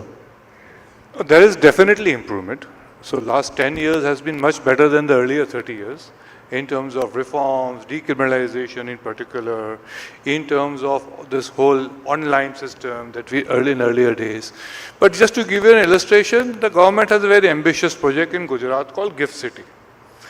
Now, we see so many good things coming from one ministry, but then the RBI never gives the permission, so the whole thing goes. So we have got, let us say, unfortunately, big white elephants in buildings standing, but actual work is not happened. While you see such centers in Dubai or Singapore, they have really taken off, and still today also people prefer to be there from India than being here, that is just in the neighborhood. So to put it that way, these are the illustrations. I did mention about the way the GST is, and that's why I did suggest, and a lot of people have been suggesting, that there should be something like a National Development Council. Like, for example, when GST came, the good thing about GST is at least all the ministers sit together with the center, and at one go they decide, so rightly, wrongly, but it's faster than normal. Similarly, if you ask me, there are so many such things, so if they are decided together, if there is internal collaboration, it will help. And I honestly believe in transparency and inclusiveness. And it is very important that government takes industry also as a co-partner. We are not at the end of, we are not playing some sort of a ball bat game, or some mouse cat game. We are together for the development of the country, and we have to trust each other. So let us be together part of this council in a very honorable, equal manner, not just as, you know, some sort of agents or some sort of recipients, but as equal stakeholders with the government in deciding a correct policy which will take India further and make in India for the world, which is very important. And for that, definitely, how do you think China, Vietnam, Thailand, suddenly India's Thailand food export is more than India's food export in processed food? How? Because the government really became part of this. They trusted industry. They worked with Korea, Japan. They worked with the industry. So that trust, and that is, if you ask me, is greatly required. And there might be one or two black sheep in everything. In fact, in politics also there are black sheep, police also there are black sheep, bureaucracy also there are black sheep. But that doesn't mean everybody is that. So you have to really have faith in the Indian businesses. I think we all mean to really ensure that what is the benefit we industries bring. Let us always imagine, we are not here to fill our pockets. I am not here working to become the Forbes, some highest thing, that I am all well, thank God. I am working so that I can work with the farmer in ensuring he gets double the value for his crop. I am working so that I put up more factories directly, indirectly, which create employment. I am working so I am very happy and proud if Indian food products are sitting in the shelves abroad. I am working for nations also as much as anybody else. So I think keep trust in us, keep trust in Indian businesses, and let us work together is my. And on this innovative piece, because I will have to say, I have seen many times that innovators don't get the real value of their innovation, and that is the reason a lot of good innovators don't want to work in this country and they want to work abroad. And I think this was not discussed. But I definitely believe, and AIMA has a role to play in this, honestly. Because you work with almost all the management institutions, colleges and all. There are some brilliant students.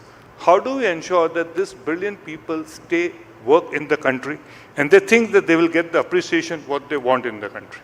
And I do believe that that is one area where I think we all can work also very closely. How to ensure that in fact, reverse brain drain should happen. Our brain should not go abroad. This is also an area, especially in technology, everything, which is very important for us to ponder. But Piruz, there is also a feeling that Indian industry subdom's does not recognize talent the way it should. I mean, if you look, if you look at the internship programs that have been there, most interns are made to sit in a corner and then you give a certificate and let them off, right? But if you see the internship program in other countries, especially US, they actually work and they get paid for it. Even the new apprenticeship program which the government has launched, I believe there are mixed results because the industry is not warming up as it should.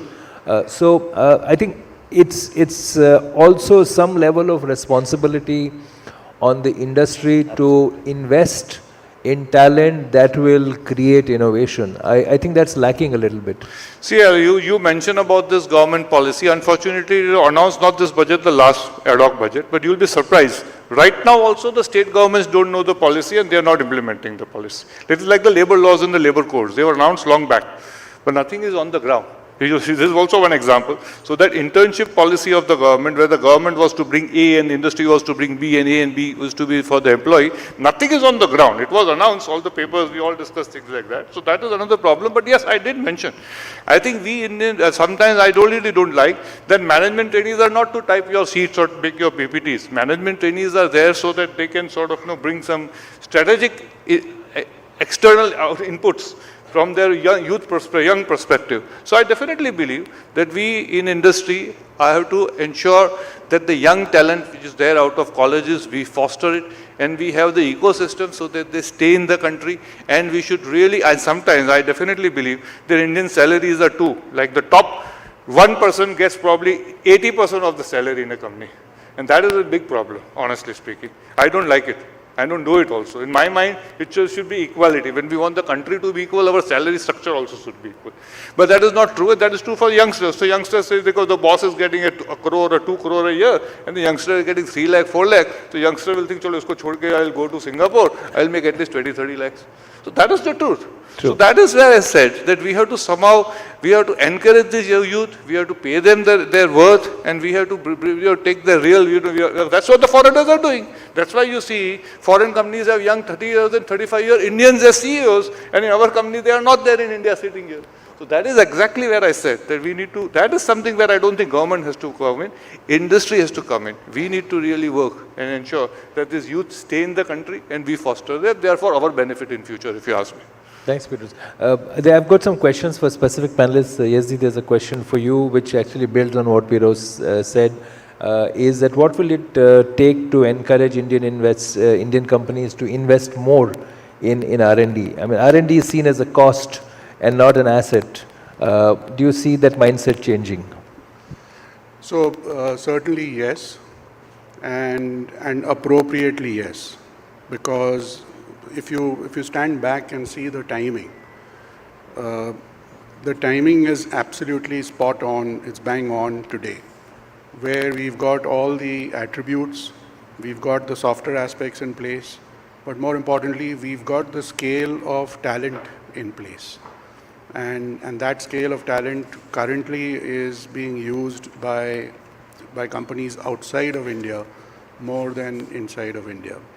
And they can do it because they've got different financing models. We depend a large on equity, whereas they depend a large on different funds and different models. They also depend largely on academia, and those are the aspects that we need to learn from.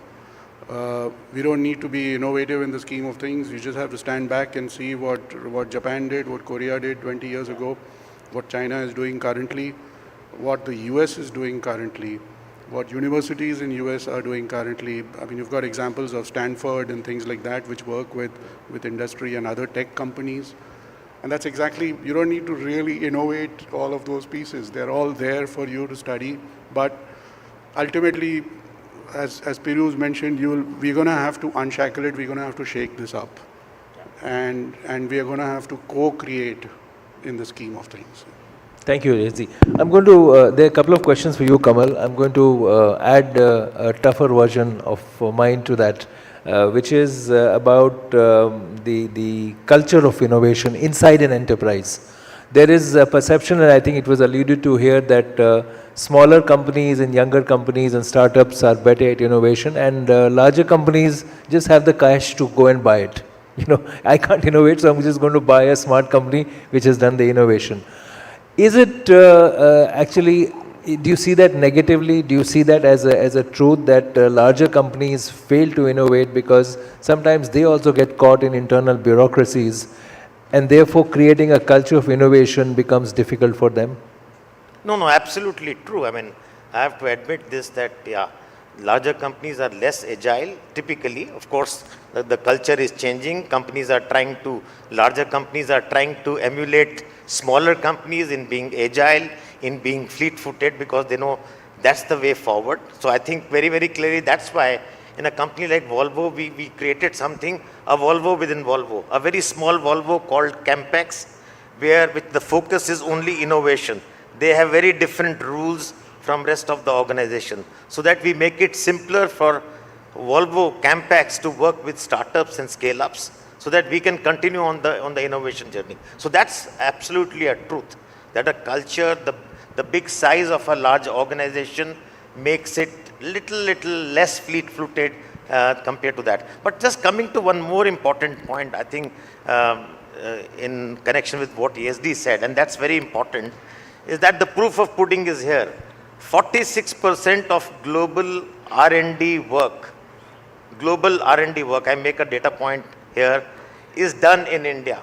So it's Indians who are doing 46% of core research. They're working on core technologies globally.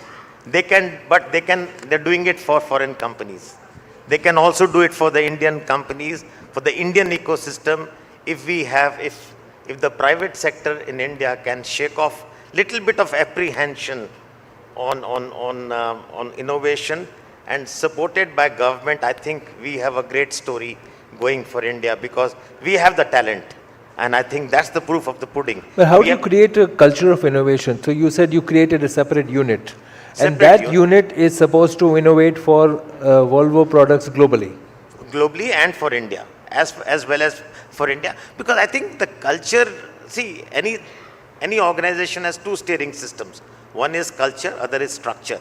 You can always change the structure overnight and bring in the changes what you want.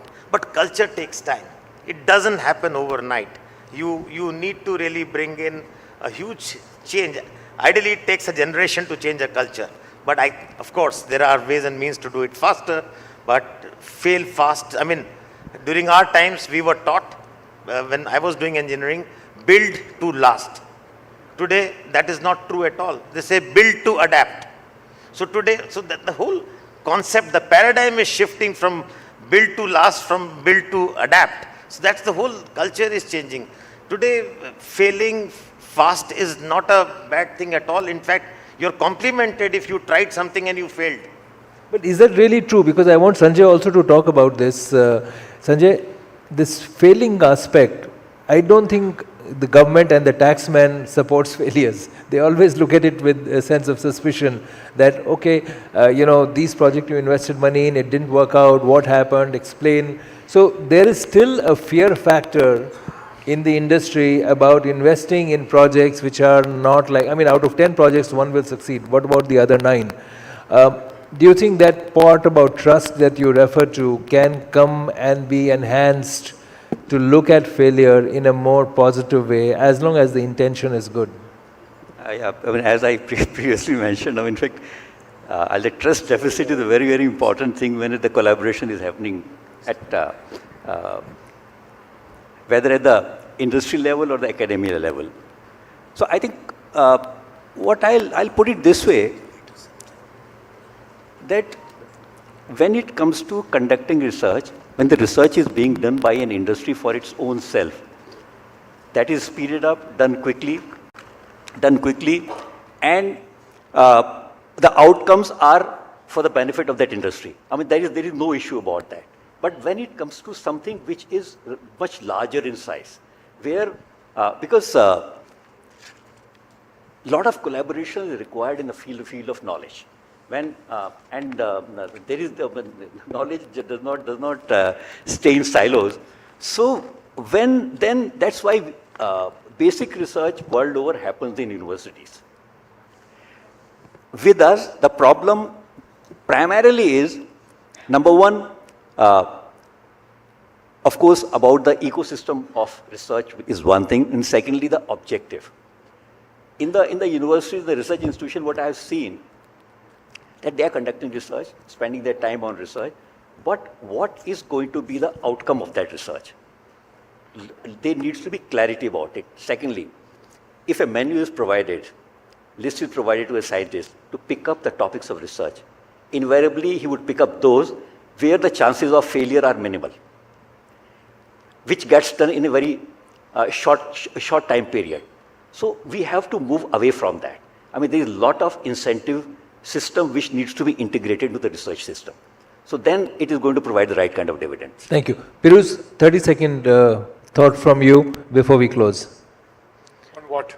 on failure and the culture for failure and the trust which is needed to respect failure in case things don't work out? No, I think failures are now very clearly absorbed. That's why if you go to universities, you will have youngsters. Earlier they were never getting into business or startups because they were afraid of failures. They are not. And that's why you do any survey. I think that problem is not too much there. People are ready to take risks. Even businessmen are ready to take risks. And I somehow believe, and I have proposed in some other forums, that we industrialists should come together, and the main risk youngsters have is of their finances. So we need to really ensure that we give them risk capital.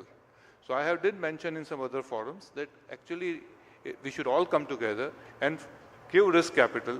Venture funds is the route to ensure that these youngsters, because 10 of them will give, 9 will fail, but 1 will succeed. That 1, the valuation will cover the losses of all the 9. And the other 9 have great experience. And the other 9 will have great experience, and we will also make some money, probably better than the Indian Stock Exchange gives or the S&P gives. So I have definitely suggested that we need to work together, because that is the risk. What is the risk?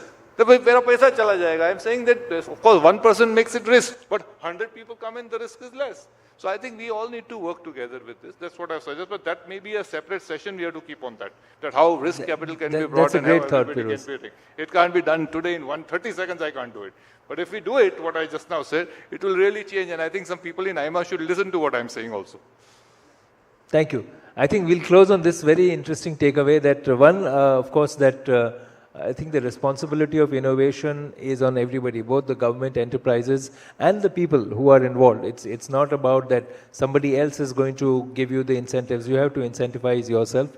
But I think the real issue is how do we start collaborating for a common goal and work towards it, both within the enterprise and between industry and government. Please join me in thanking the panelists for sharing their thoughts.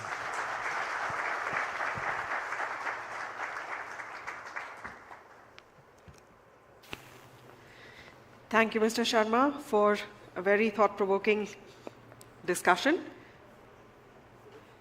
May I request Mr. Sunil Kant Munjal, past President AIMA, to please join us on stage to kindly present mementos to the esteemed speakers.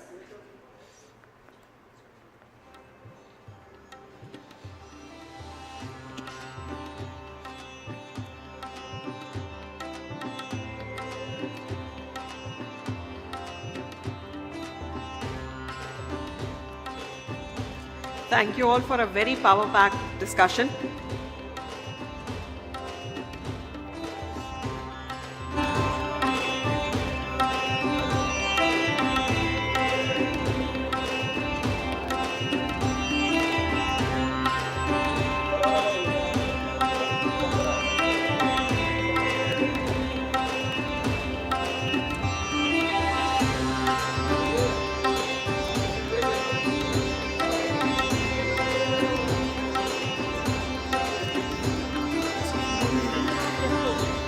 Please join me in welcoming Mr. Shrinivas Dempo, past President AIMA.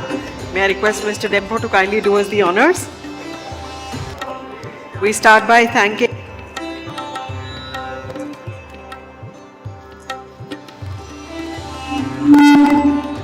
Thank you, Mr. Sharma, for steering this discussion.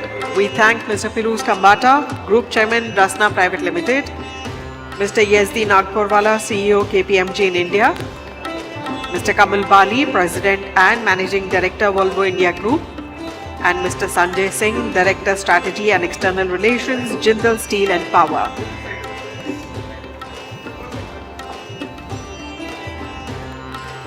Once again, our thanks to the esteemed moderator and the panelists for painting a compelling vision of India's innovation economy. Thank you, Mr. Dempo, for joining us on stage to present the mementos.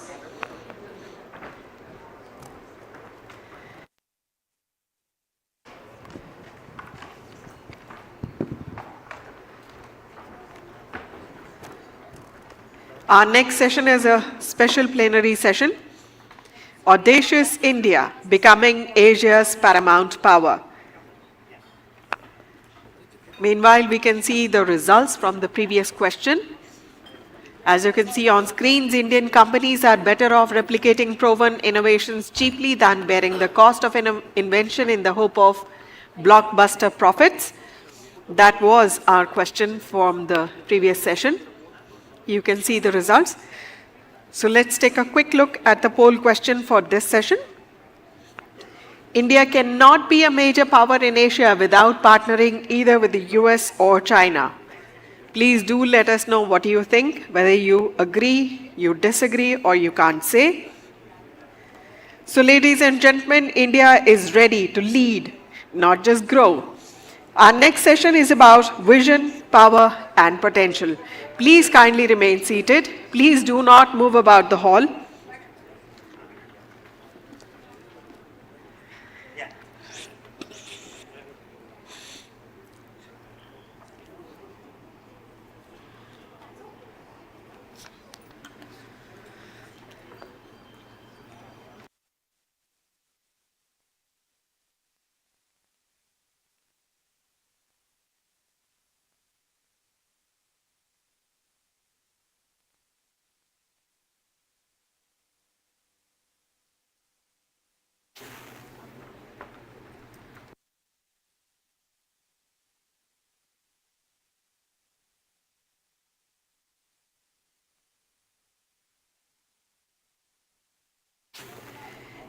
Ladies and gentlemen, please put your hands together and let's welcome on stage Mr. Jyotiraditya Scindia, Honorable Minister of Communications and Development of Northeastern Region, Ms. Suneeta Reddy, President AIMA and Managing Director, Apollo Hospitals Enterprise Limited.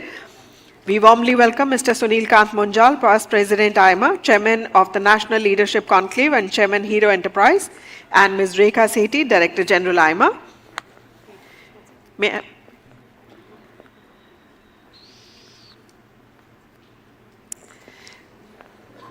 A very warm welcome to the esteemed dignitaries.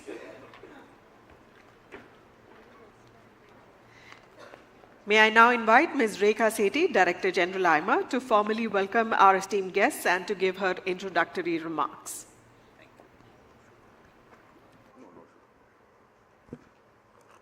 Good morning. Mr. Jyotiraditya Scindia, Minister of Communications, Development of Northeastern Region, Government of India. Ms. Suneeta Reddy, President AIMA and Managing Director, Apollo Hospitals Enterprise Limited.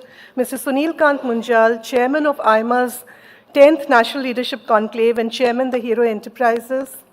Yezdi Nagporewalla, Chief Executive Officer, KPMG in India. Ladies and gentlemen, it's a real pleasure to have you all with us this morning for a very special National Leadership Conclave, the 10th in its series. Thank you for joining us in a session with one of India's most distinguished ministers. Honorable Minister, it is a pleasure to have you and many thanks for joining us today and for agreeing to address the National Leadership Conclave. May we welcome him with a warm round of applause.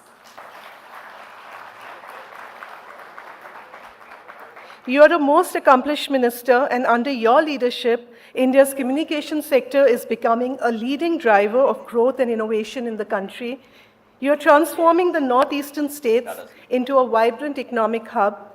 AIMA is privileged to have you as a friend, and we are looking forward to hearing your address on an audacious India's claim on the leadership of Asia and the larger world. Suneeta, Mr. Munjal, it is a pleasure to have you, and thank you for joining us in this special session with Mr. Scindia. Yezdi, great to have you with us, and thank you for agreeing to introduce the AIMA KPMG Management Capability Development Index for India 2024. Ladies and gentlemen, AIMA's National Leadership Conclave is a powerful platform to project India's leadership thinking about the country's progress and prospects. And this NLC is focused on the next version of India with high and responsible growth and world-leading innovation. As India grows in economic capacity and geopolitical influence, India can afford to be audacious in its ambition and assume regional and global leadership in a disorderly world. India's rise has coincided with the ambivalence of the US about its economic and security involvement in Asia, which has created room for India to step in and fill in the emerging leadership vacuum in the region. India's rise has also closely followed the rise of China, which is flexing muscle to be the top power in Asia. The world is looking towards a more reasonable India to lead Asia, and India has the potential to anchor economic growth, trade security, and climate safety in the region and beyond. We are looking forward to hear the Honorable Minister's vision for an audacious India that can be the paramount power in Asia. In this session, we will also present the AIMA Managing India Award for Business Leader of the Year. We will also confer AIMA fellowships and present AIMA's annual awards for creativity and innovation in the MSMEs and the best management article in Indian Management Journal. We are grateful to the Honorable Minister for agreeing to felicitate AIMA fellows and awardees. The 2024 AIMA KPMG Management Capability Development Index for India is ready, and the Honorable Minister has kindly agreed to release the report. This study is a unique measure of Indian management's capacity and competitiveness, and it helps business leaders benchmark themselves against the national metrics. I'm sure you will enjoy reading the report. With these words, a very warm welcome once again to all of you. I now invite Ms. Suneeta Reddy to deliver the welcome address. Thank you.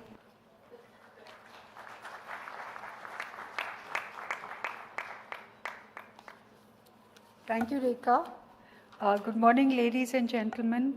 Mr. Jyotiraditya, Minister of Communications Development of the Northeast Region, Government of India, welcome. Sunil Kant Munjal, Chairman of AIMA's 10th NLC and Chairman of the Hero Enterprise, Rekha Sethi, Director General of AIMA, ladies and gentlemen. It is indeed a pleasure to welcome you to a very special session today. Mr. Scindia, it is indeed a great privilege to have you with us. We've had you last year as Minister for Civil Aviation, and today India has become the third largest aviation hub. So proof of your success and I think a tribute to the work that you've done, that now you are today in charge of the Northeast as well as telecommunications, and crucial to develop this strategy for India to become audacious and very important in this next decade. You are definitely one of the most versatile ministers that we have come across in the Indian spectrum, and you bring unusual competence to the ministry that you lead. Sunil and Rekha, always a privilege to have you. Sunil, you are an entrepreneur, a businessman, and Chairman of Hero Enterprises. Thank you for being here and being the leader of this NLC today. I also warmly welcome the winners of AIMA Awards and the recipient of the AIMA Fellowship who would be facilitated during this session. Ladies and gentlemen, as you know, the world just can't seem to take a break. There have been tectonic shifts that we are witnessing across the world. Among these are shocks from wars that surround us, pandemics, and of course, very importantly, climate change.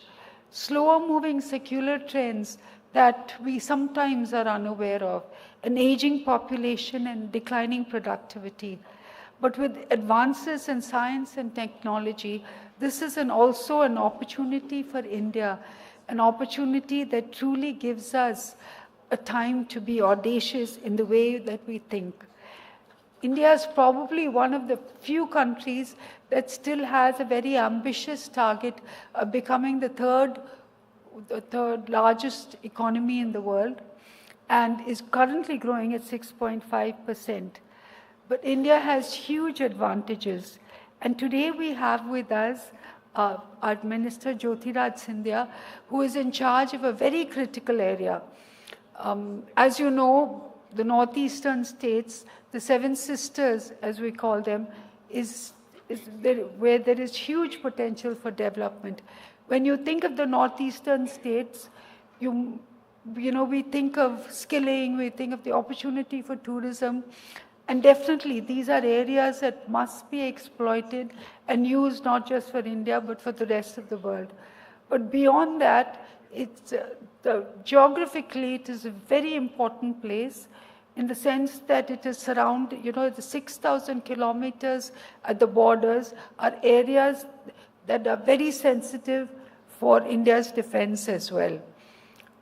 As we think of the Northeast, we understand that skilling and tourism have been at the forefront, but the opportunity to do so much more and to build a trading hub from the Northeast to look at the minerals that are there. I think the potential is enormous, but it is also very critical because it is connected to what is known as the Siliguri corridor or the chicken's nest to the rest of India. And on each side we have Bangladesh on one side. We're just 100 kilometers away from China and Bhutan. And with this narrow 22-kilometer width of connectivity poses a huge challenge. But if we overcome that challenge, it creates an incredible opportunity to create another economic hub.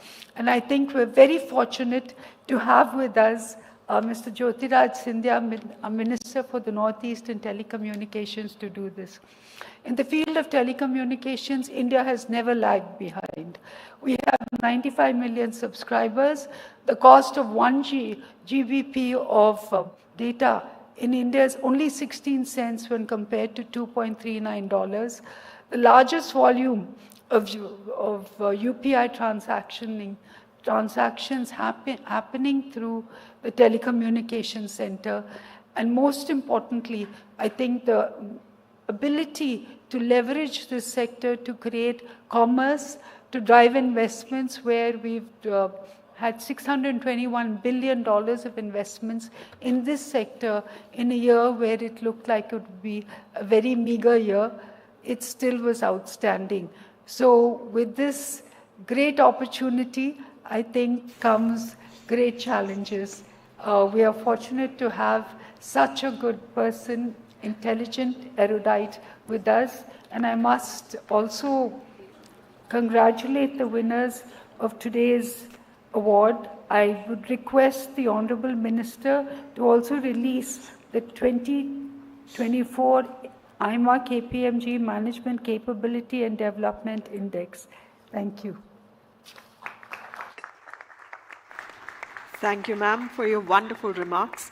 And now we move on to a very special segment of this morning, a moment to celebrate excellence and honor those who are shaping the future through their remarkable contributions. May I request all the dignitaries to please come forward and kindly do us the honors. The AIMA Awards celebrate remarkable achievements across domains, from innovation in MSMEs to thought leadership in management, and from institutional excellence to individual legacy. The first award of the day is AIMA Dr. J.S. Juneja Award for Creativity and Innovation in Micro, Small and Medium Enterprises. We have already been joined by Dr. J.S. Juneja, Chairman of the MSME Awards Jury and past President AIMA, and Chairman Global Projects and Services Private Limited. The award recognizes outstanding innovation and creativity in the MSME sector, and this year's award goes to Neuro-Equilibrium Diagnostic Systems Private Limited.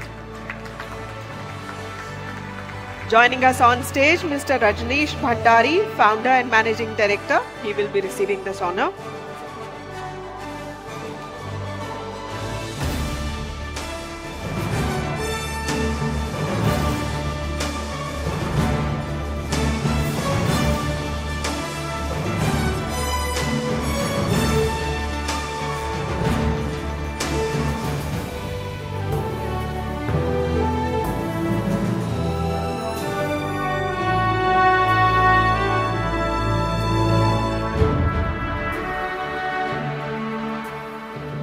Heartiest congratulations, sir.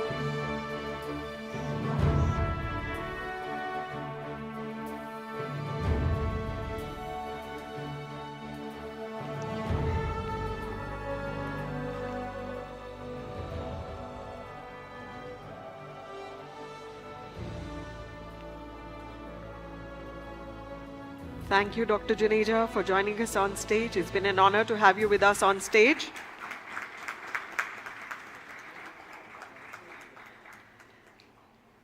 Our next award is the AIMA Dr. Ram Taneja Award for Best Article in Indian Management.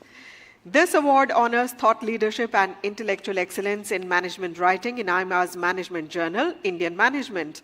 The award is jointly presented to Professor Dr. Rashmi Bhatia, Dean Academics, Jaipuria Institute of Management, Professor Dr. Arun Bhatia, Senior Consultant and Advisor, Founder and CEO, 4+ Management Consulting, and Professor Dr. Devinder Narang, Director, Jaipuria Institute of Management, However, unfortunately today, Dr. Devendra Naran could not join us. Heartiest congratulations to you all for your article on Beyond Support to Active Co-Creation. A big round of applause please for these outstanding contributions to the world of management thinking.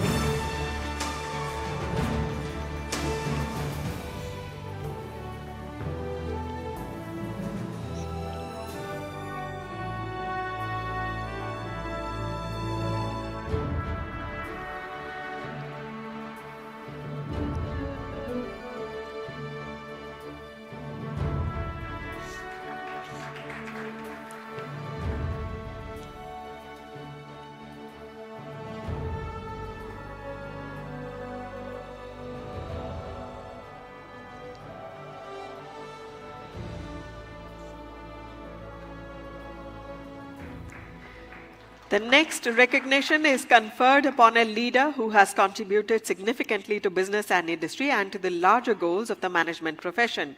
This year, AIMA Fellowship is presented to Mr. Kamal Bali, President and Managing Director of Volvo Group, India. Please welcome him on stage with a huge round of applause.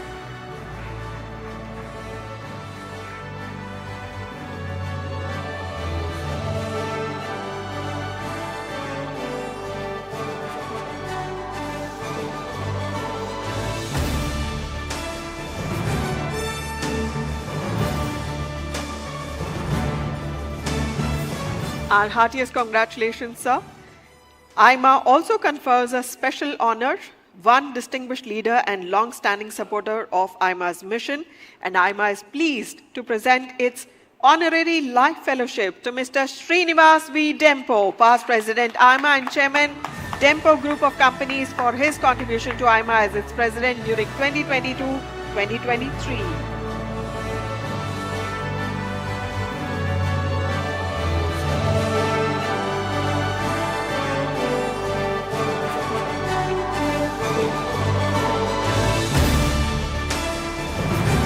Our heartiest congratulations, sir.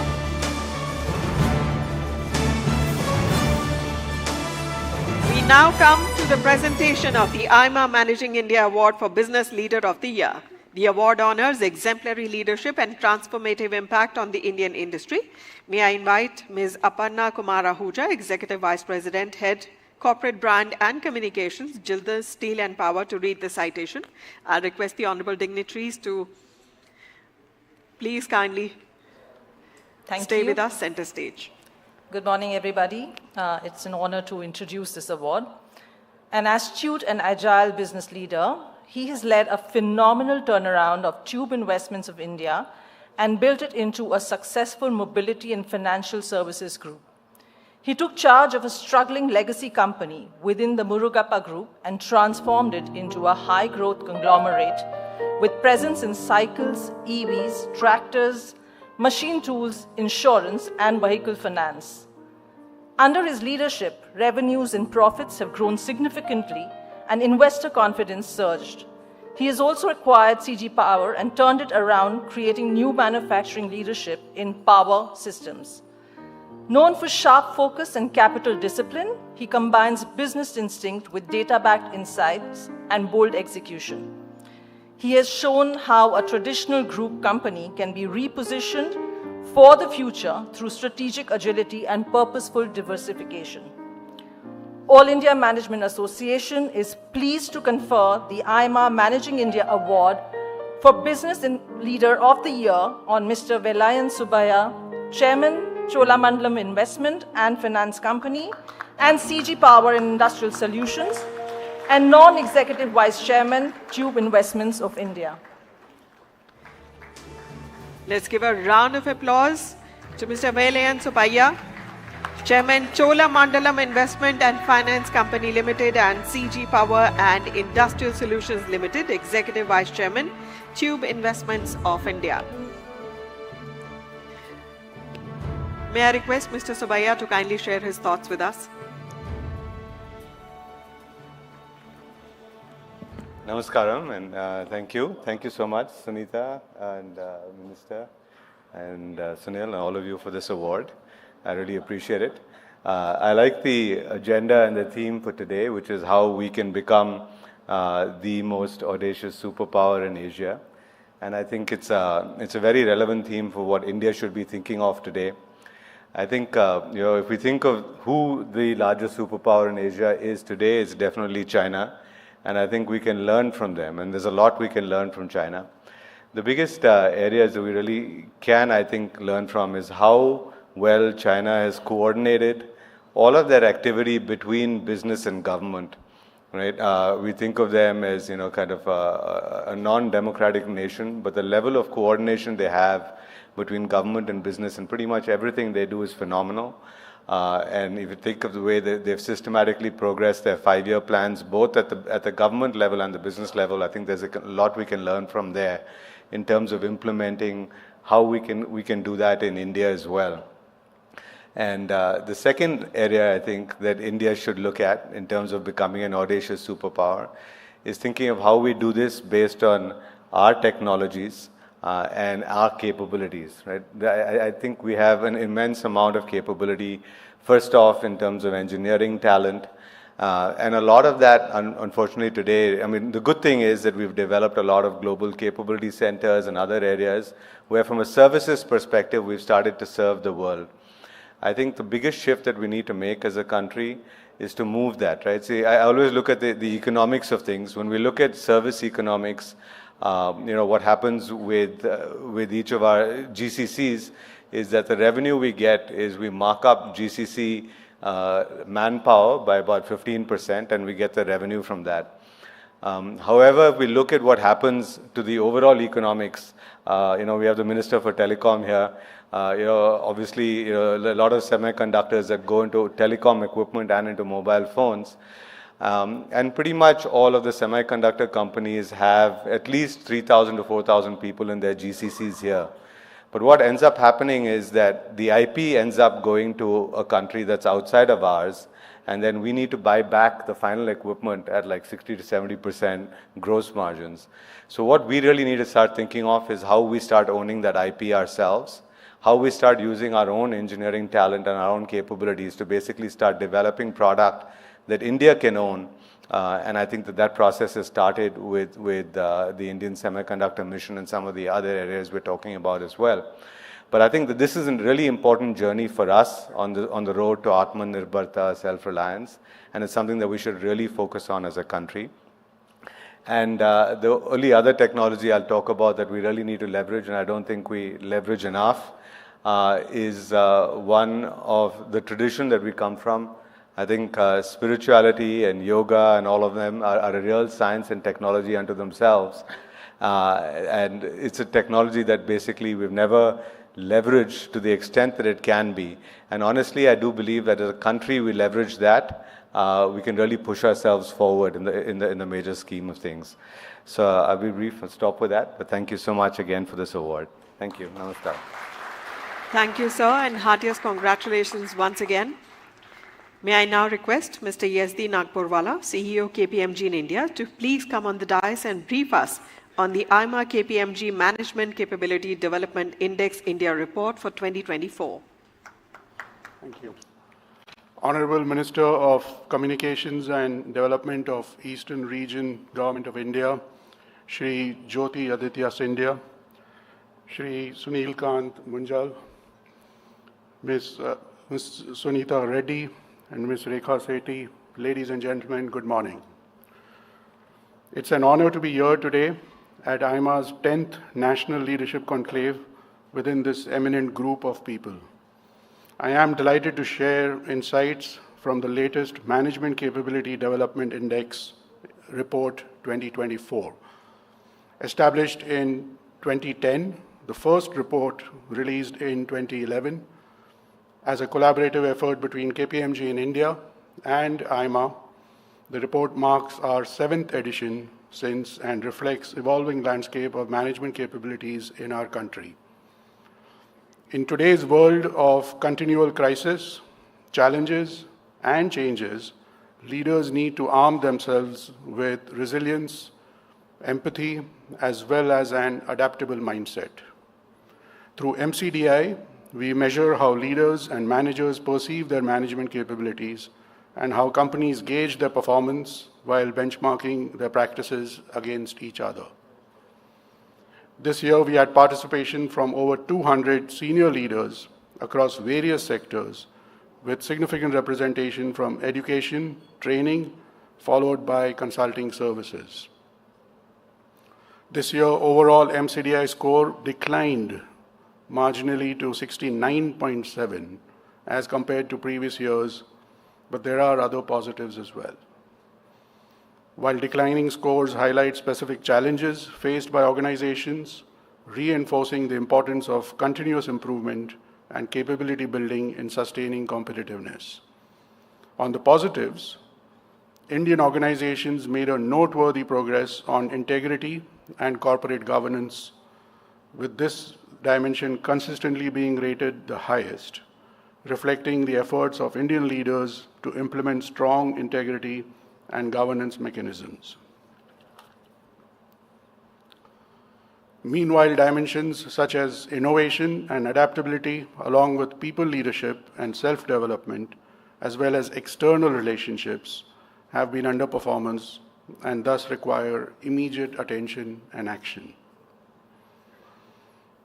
In that regard, MCDI provides valuable insights that can guide organizations in enhancing their management practices, and we can all reach there by prioritizing a culture of innovation, creativity, and augmenting leadership capabilities through targeted training and development, and reinforcing a strong emphasis on self-development and adaptability. We hope you find these recommendations insightful as you navigate economic complexities, prosperous growth, and advancement of our nation. Thank you. I now invite all the dignitaries on the dais and Mr. Nagporewalla to release the AIMA KPMG Management Capability Development Index Report.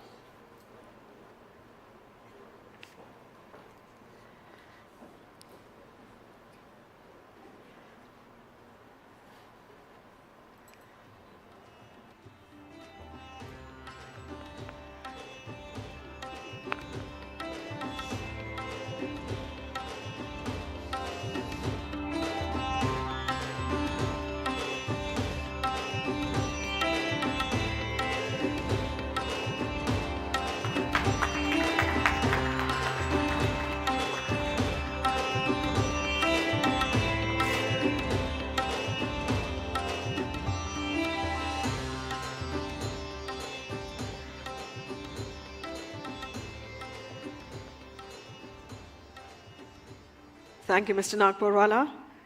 Ladies and gentlemen, it is my privilege to introduce a leader who brings both depth of experience and clarity of vision to public service. With a strong academic background, global outlook, and a deep connect with the people, he represents the blend of tradition and modernity that defines India's leadership today. A dynamic parliamentarian and a forward-thinking administrator, please welcome Shri Jyotiraditya Scindia, Honorable Minister of Communications and Minister of Development of the Northeastern Region, Government of India.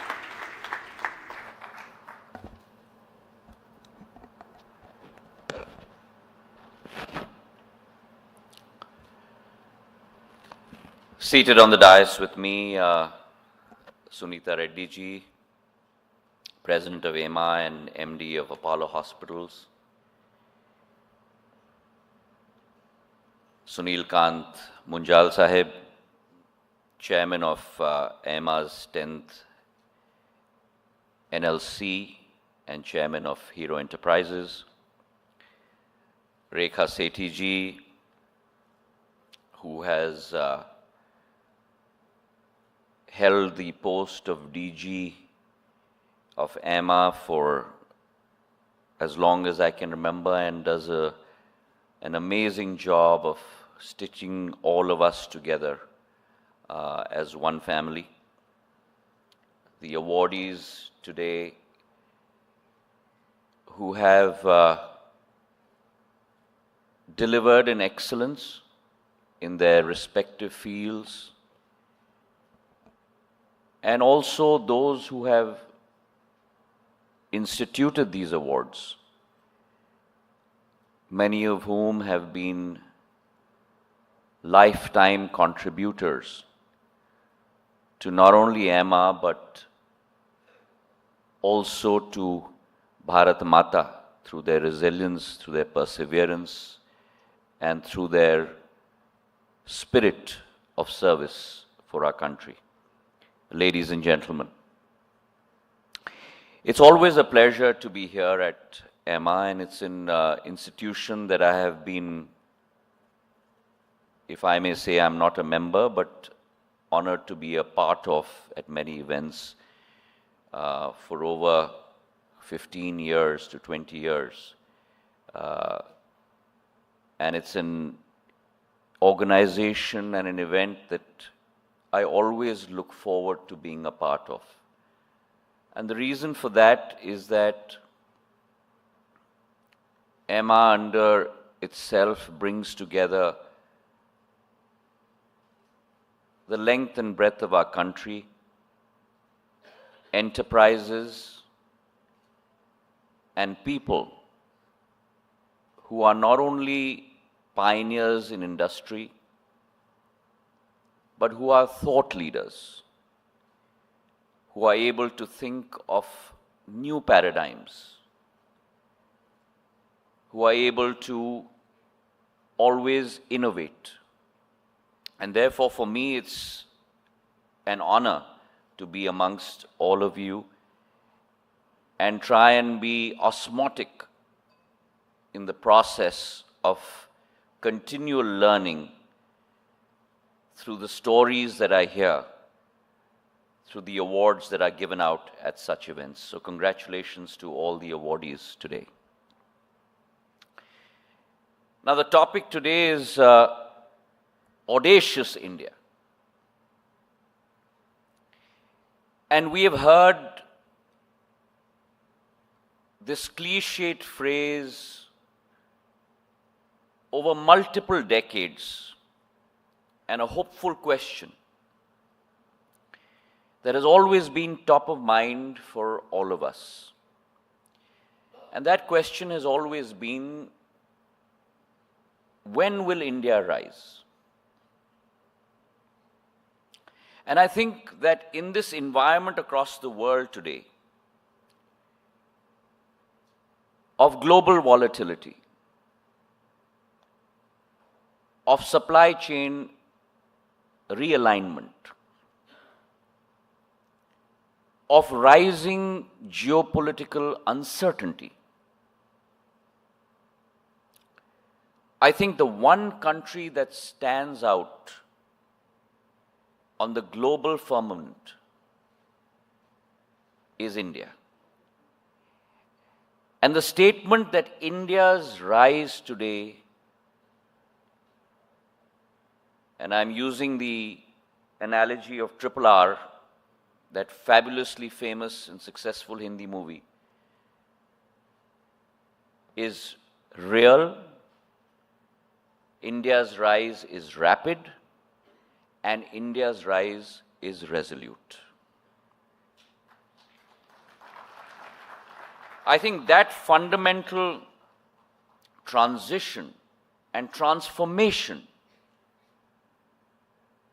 that our country has undergone in the last decade, once a country that was euphemistically always known as one among the fragile five in the world, has risen today from being the 11th largest economy to becoming the world's fifth largest economy. And we are on track to become the world's third largest economy by 2028, going ahead of Germany and Japan. A country that is today close to $4 trillion, will grow to $5 trillion by 2028, grow to $6 trillion by 2030. A country in the last decade that has shown the world the power of compounding, If we look at the story of the United States of America, which is today an economic power in the world, the success story of the United States of America is not based upon 10% GDP growth rate or 12% GDP growth rate that has been based on volatility. But the success of the United States of America has been based on 3 to 4% GDP growth rate, but for 100 years. And that has transformed the United States of America. And India is going through that same very transformation, where the last decade's decadal GDP growth rate has been close to 8%. Which has lifted close to 25 crore of our people above poverty and transformed them into the new middle class, a middle class with both purpose and a middle class with potential. And that, ladies and gentlemen, has resulted today in a country that is confident, a country that is connected, and a country that is courageous. And those are the three adjectives that I will use to describe India today. And this is not just about statistics. There has been a structural change. The fact that we are today spending close to 11 lakh crores on capital expenditure. We were earlier characterized by a concept where 90% of our expenditure was based on revenue, which in economic terms means what? You're sacrificing future income for today's consumption. We are today characterized by investment, where through capital expenditure you're investing today to create revenue streams for the future. 11 lakh crore of capital investment from the government's perspective, from a paltry 1.5 lakh crore a decade ago. 12% of GDP to today 23% of GDP. That's the phenomenal rise that India has seen today. And that fundamental shift will create, for every rupee invested today, 2.45 rupees of revenue stream in the short term and 4.8 rupees of revenue stream in the longer term. So you're talking about a 2.5 multiple to almost a 5 multiple.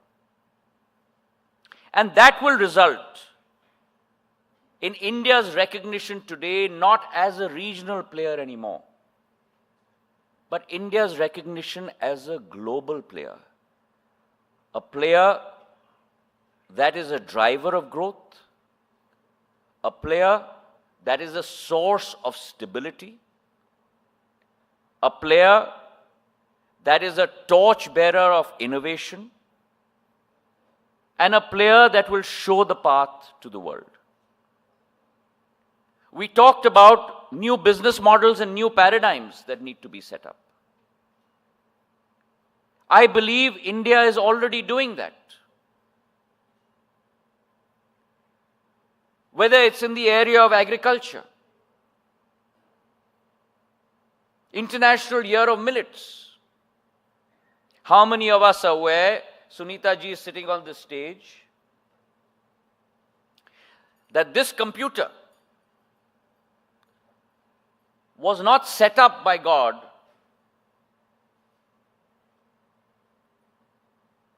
to process processed food.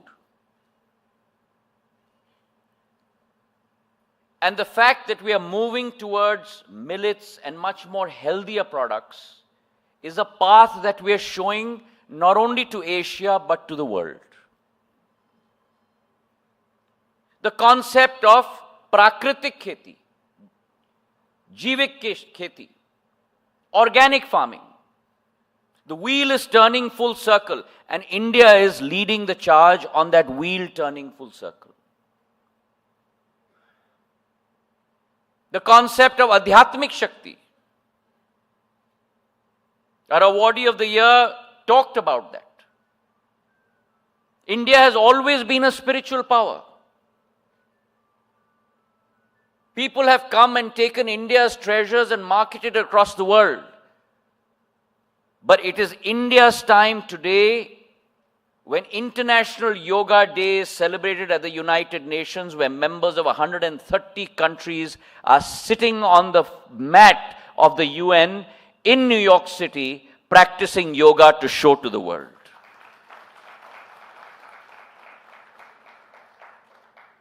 It is not about only bottom lines. It's not only about balance sheets.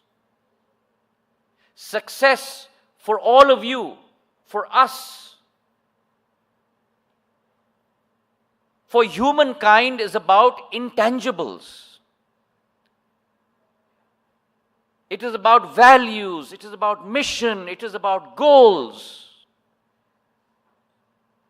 And if you're able to deliver on your values, your mission, your goals, as an individual, as a public servant, as an entrepreneur, as a company, as a state government, as a country, then everything else will follow. And that is the path that India has historically shown the world. And we are again, once again, showing the world. We talked about IP. Yes. But IP is not only limited to hardware. IP is also about software. And when I use the word software, I'm not talking about our software companies. It's about India's concept of Atithi Deva Bhava. Your guest is God. The hospitality and the tourism that you will experience in India, you will never experience in any other part of the world. Whether it is about the area of hospitality, whether it is the area about agriculture, about manufacturing, about services. That's the new paradigm that we take to the world. And it is our decade, it is our time, where Indian models will become global models. And it is all of you who are today innovating on that paradigm. The narrative today is shifting. And as the narrative is shifting, so is India's map. What was once talked about in terms of Indo-Pacific, Asia-Pacific, is now being termed as Indo-Pacific. India has become the center point for connectivity to 26 countries. And there will be a time in the next decade where all trade routes will go through India, just as they did 1,000 years ago. We talked about the Northeast. The Northeast is a pivot and a strategic area not only for India alone. It is the only connector for the global Southeast Asia to the rest of the world. And if we go back 1,000 years, all trade routes from all of global Southeast Asia used to go through the Northeast to the rest of the world. And under Prime Minister Modi's leadership, we will construct that paradigm again. In the last 10 years, $60 billion of investment by Government of India has gone into the Northeast. An area that had only 9 airports, 2 states that did not have even a single airport, Arunachal Pradesh and Sikkim. Today that area has 17 airports. And it is our fervent hope that India becomes a connector and the Northeast becomes a connector to the rest of Southeast Asia. It must become an international hub, whether it is Guwahati, whether it is Agartala. Flying time from Guwahati to Agartala to Chennai is as long as flying time from Guwahati and Agartala to Indonesia. And these are countries with which India does not have a trade relationship alone. It has an adhyatmic relationship. It has a spiritual relationship. And that soft power of India is our wealth. It is on the foundation of that soft power that we have to build verticals of economic power. That intangible relationship India shares with every country across the world. And it is my fervent hope that with railway connecting every state in the Northeast, Suneeta ji talked about connectivity from the Northeast. We are building the Kaladan Highway to connect directly to Chittagong, so that goods can travel from the Northeast directly to either Kolkata or to Chennai. And from there, a road route and then on to the Middle East and on to Europe. We are thinking of the IMT highway, Myanmar-Thailand highway, which will connect us directly to Southeast Asia. So we are thinking under Prime Minister's leadership of paradigms that were never ever thought of before. And the capability of the Northeast.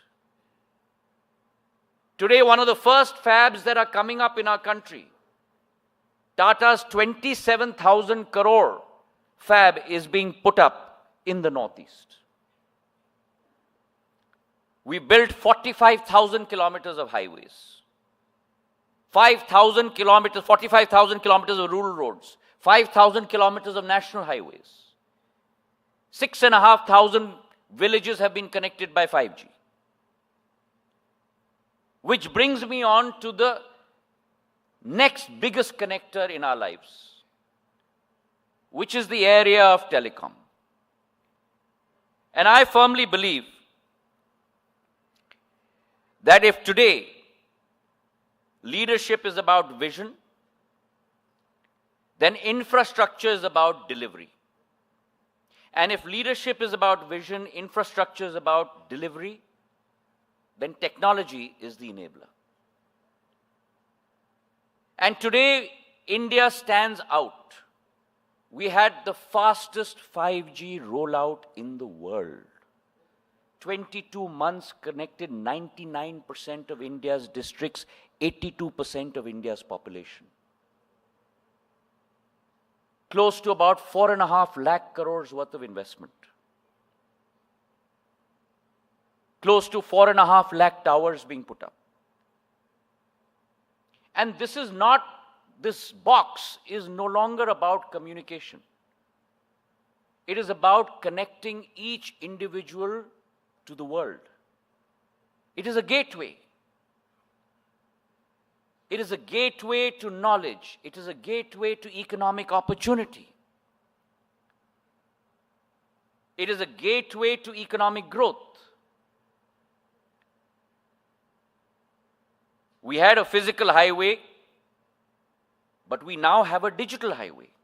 And it is on that digital highway that today India's models, UPI, Bheem app, Jam Trinity, $272 billion worth of transactions a month, $2.85 trillion a year, 1.72 billion transactions in a year. 46% of the world's digital transactions happen in our country, India. That is our IP. Today, so-called advanced countries are courting us for this IP.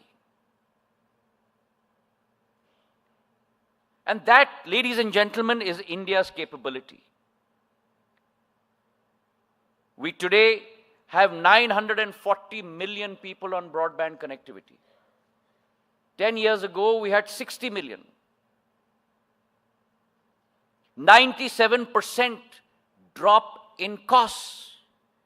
1 GB of data used to cost 287 rupees. Today, 1 GB of data costs 9 rupees. I want to correct Suneeta ji, it's not 16 cents, it's 11 cents compared to $2.59 in the world. We are the cheapest data provider in the world today. 7 lakh kilometers of OFC fiber. And I'm proud to report to you today, as your public servant, that India's national carrier, BSNL, is not far behind. We are laying out our own Atmanirbhar, indigenous 4G technology stack. We are only the 5th country in the world to produce 4G technology after China, Sweden, Denmark and South Korea. Only 4 countries in the world. India is the 5th to produce its own indigenous 4G stack. 100,000 towers are being laid out by BSNL today. And BSNL, for the first time in its history, has gained consumers from 8.6 crore consumers in June 2024. We are today at 9.15 crore consumers, 55 lakh consumers we have gained over the last 8-9 months. And after 18 years, almost 2 decades, the first quarter, after 18 years, October to December quarter, BSNL declared not an EBITDA positive number, but a net profit for the first time after 18 years. And this telecom sector is aided very ably by another relatively lesser known public service delivery mechanism, which is the largest in the world, which is my passion, my India Post. And many of you in industry will understand that. No delivery mechanism in the world has the capability of India Post. 1,64,000 POPs, points of presence, with 240,000 dakyas. The capability of distribution is unparalleled.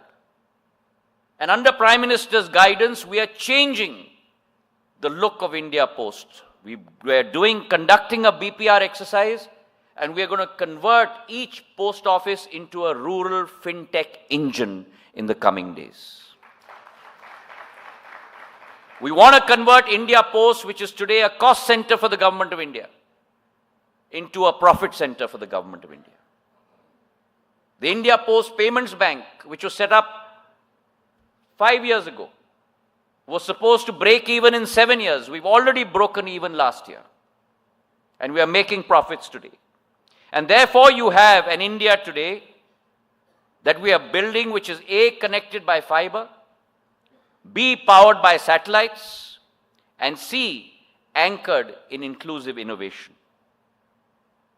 And therefore, today, ladies and gentlemen, I believe that this is not only India's decade, this is India's century. All of us in this room, and all of us across the length of the country, as Prime Minister has said, we have to commit ourselves to the resolve of ensuring that a Bharat that used to be Vishwa par Nirbhar, a Bharat that used to be Vishwa par Nirbhar, a Bharat that in the last decade has become Atmanirbhar,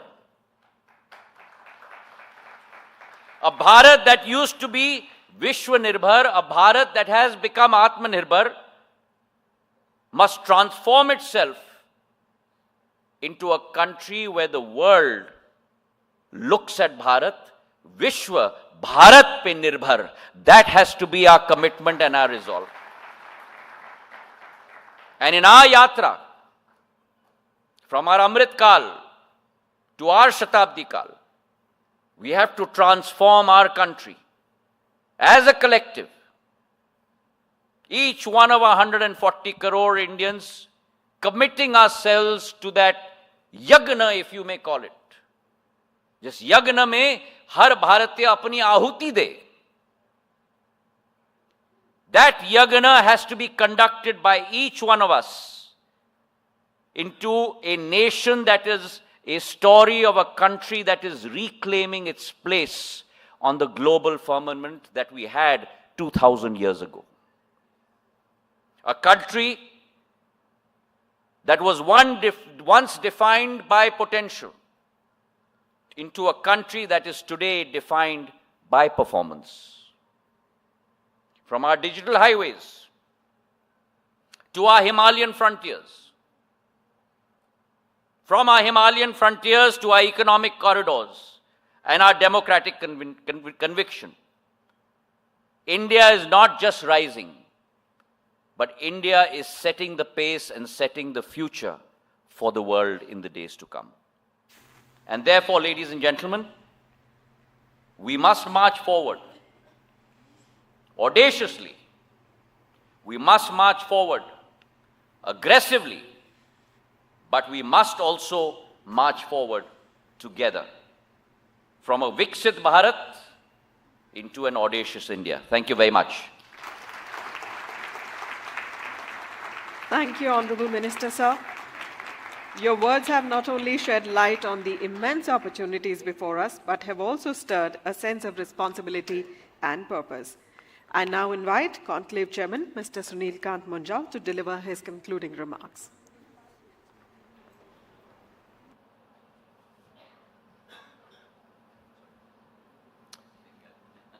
All I can say is, wow, what an address. Minister Scindia, this is truly... You know, we had a discussion while we were designing this session as to who would be the appropriate person to speak about India's ambition and our audacity and our ability. And I'm absolutely delighted and glad that we picked you, because this was a complete, comprehensive view of what's going on, why it is happening, and where we hope to get to. So thank you very much. It is, as you said, a turbulent world right now. It is a world that's kind of tearing itself apart. After almost 8 decades of trying to build a global village, it has now suddenly become my country first, my people first, my jobs first. And I think that's where India's philosophical outlook, India's cultural strength comes in. When we work to grow India, we are a non-threatening growing country. Whereas many others, as they've grown, have scared many parts of the world at saying, I don't know what this means for me as it grows. And that's one part of the beauty of the growth that we have seen in India is everybody's not only cheering us on, see this as a part of the growth of their value chain, because we see ourselves as a part of the global value chain. We have a history that is longer than most others. We are a nation that has been looked at as a nation of possibilities. But for a long time, we had this beauty of being able to disappoint the optimist and the pessimist. India's greatness was often discussed in its long-distant past or its potential and possibility. It is a delight to be around, alive, and available today in India to see this mission that suddenly India is on. And I use the word suddenly carefully. When I'm saying suddenly, I don't mean overnight. But the shift that has taken place in the last centuries and then in the last decade It's been an absolutely wonderful experience. We have, by the way, to be careful, we have not yet got where we need to get to. But that the path is the right one, it's very clear. The spark is the right one. And the spirit is both willing and wanting. I want to thank all of you who participated so far in the earlier sessions and who will participate in the rest of the NLC. I want to compliment and congratulate the award winners and Taneja Saab and Juneja Saab for instituting these awards, to Velayan for being well-deservedly selected as the Entrepreneur of the Year, as he has got kind of used to now, because this is not the first award he's getting. But from AIMA's side, you will note that the words used in the citation were a little bit different, Velayan, from what you heard in the others. Because we are looking at holistic management. As a nation, what is it we need to do? We need to lift all of India. Because the top of India is very able, very global, and very able to take care of itself. But the beauty of India lies in the rest of India as well. The middle class, which is very aspirational, which has tasted success, wants to do more. But there is another part of India below, which at this moment is looking for guidance, support, and help. And initially, when the government started giving free food grain to 850 million people every month, there was a crib and a complaint that this is a political tool. The reality is that this was actual need. Now, if you see, those individuals are able to focus on doing other things for themselves, their families, and truly building economic opportunities for themselves. One of the big challenges, and by the way, I do believe that you should always plan and aim beyond your means. That is the only way to get growth which is beyond what you're doing today, and that is why we need to be audacious in our goals. Not in our attitude, not in our language, but in our approach to how we actually look at growth. And we have this wonderful possibility right now, because the world sees us as a friend.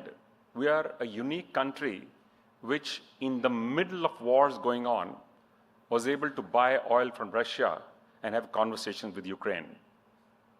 We have been friends with Palestine, and Israel is a friend of ours. It is, of course, as Prime Minister Modi said, not a time for war.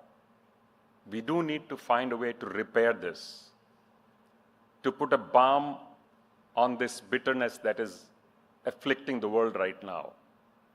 There is a lot for us to do. First, for ourselves and the nation, and I'm glad, Mr. Minister, you spoke about not just India being dependent on the world, but making parts of the world dependent on India by doing the right thing.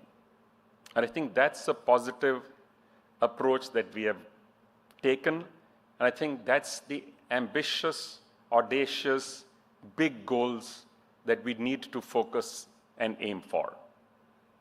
It truly is a century which we can make our own, but we have to make it work to make it our own, and each one of us has a role to play in our own way, no matter what we do, no matter which part of the country we are in or which part of the world we are in. Because for a long time, Indians going overseas was seen as a brain drain. Today, it is seen as India's brain bank sitting across the globe. Many of them are supporting or initiating ideas, ventures, enterprises, or simply doing philanthropy. Each one of them has a role to play. As there is for all of us who have tasted some success, it is important and critical to reach beyond ourselves, to help support the system, parts of the system which cannot support themselves, whether it is in education or healthcare or clean drinking water or gender issues or skilling or training. We know where the challenges lie. So let's reach out beyond ourselves, not just building our own enterprises, but helping support those who also need this help at this moment. Suneeta, thank you for leading AIMA and for giving us your wonderful ideas. Rekha, thank you for putting all of this together. Ladies and gentlemen, join me in thanking the Minister once more for an absolutely outstanding address. Thank you. Thank you, Mr. Munjal. May I now request Ms. Suneeta Reddy to please present a memento to our honored guest, the Honorable Minister, as a token of our appreciation.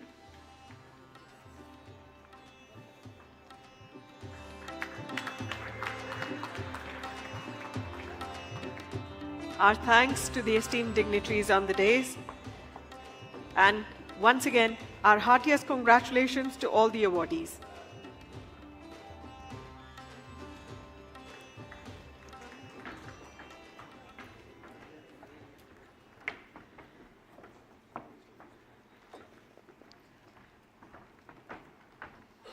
We now move on to our next session, which is a fireside chat, Resilience and Growth in the New World Disorder. Let's take a look at the poll question for this session. But before that, let's take a look at the responses from the previous question. India cannot be a major power in Asia without partnering either with the US or China.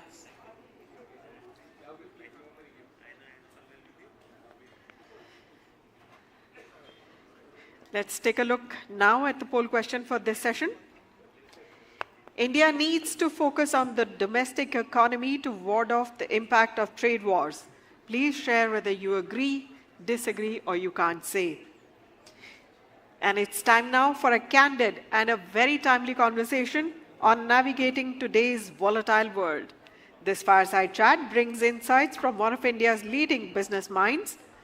Please, ladies and gentlemen, may I request you all to kindly remain seated.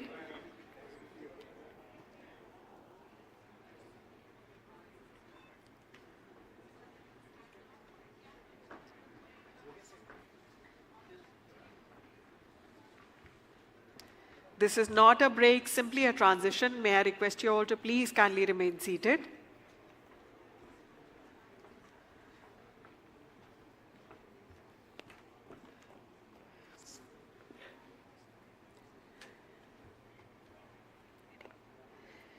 Please join me in welcoming on stage Mr. Sanjeev Puri, Chairman and Managing Director, ITC Limited, and Mr. Nikhil Sahni, Immediate Past President, AIMA, and Vice Chairman and Managing Director of Triveni Turbine Limited.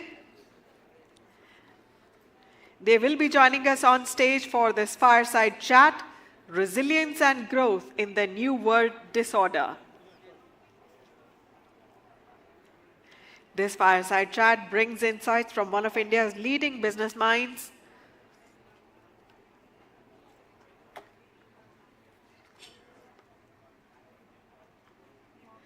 And once again, a gentle reminder, please put your questions on the slips available and please share them with the AIMA representative close to you. We will try to include as many questions as possible, time permitting.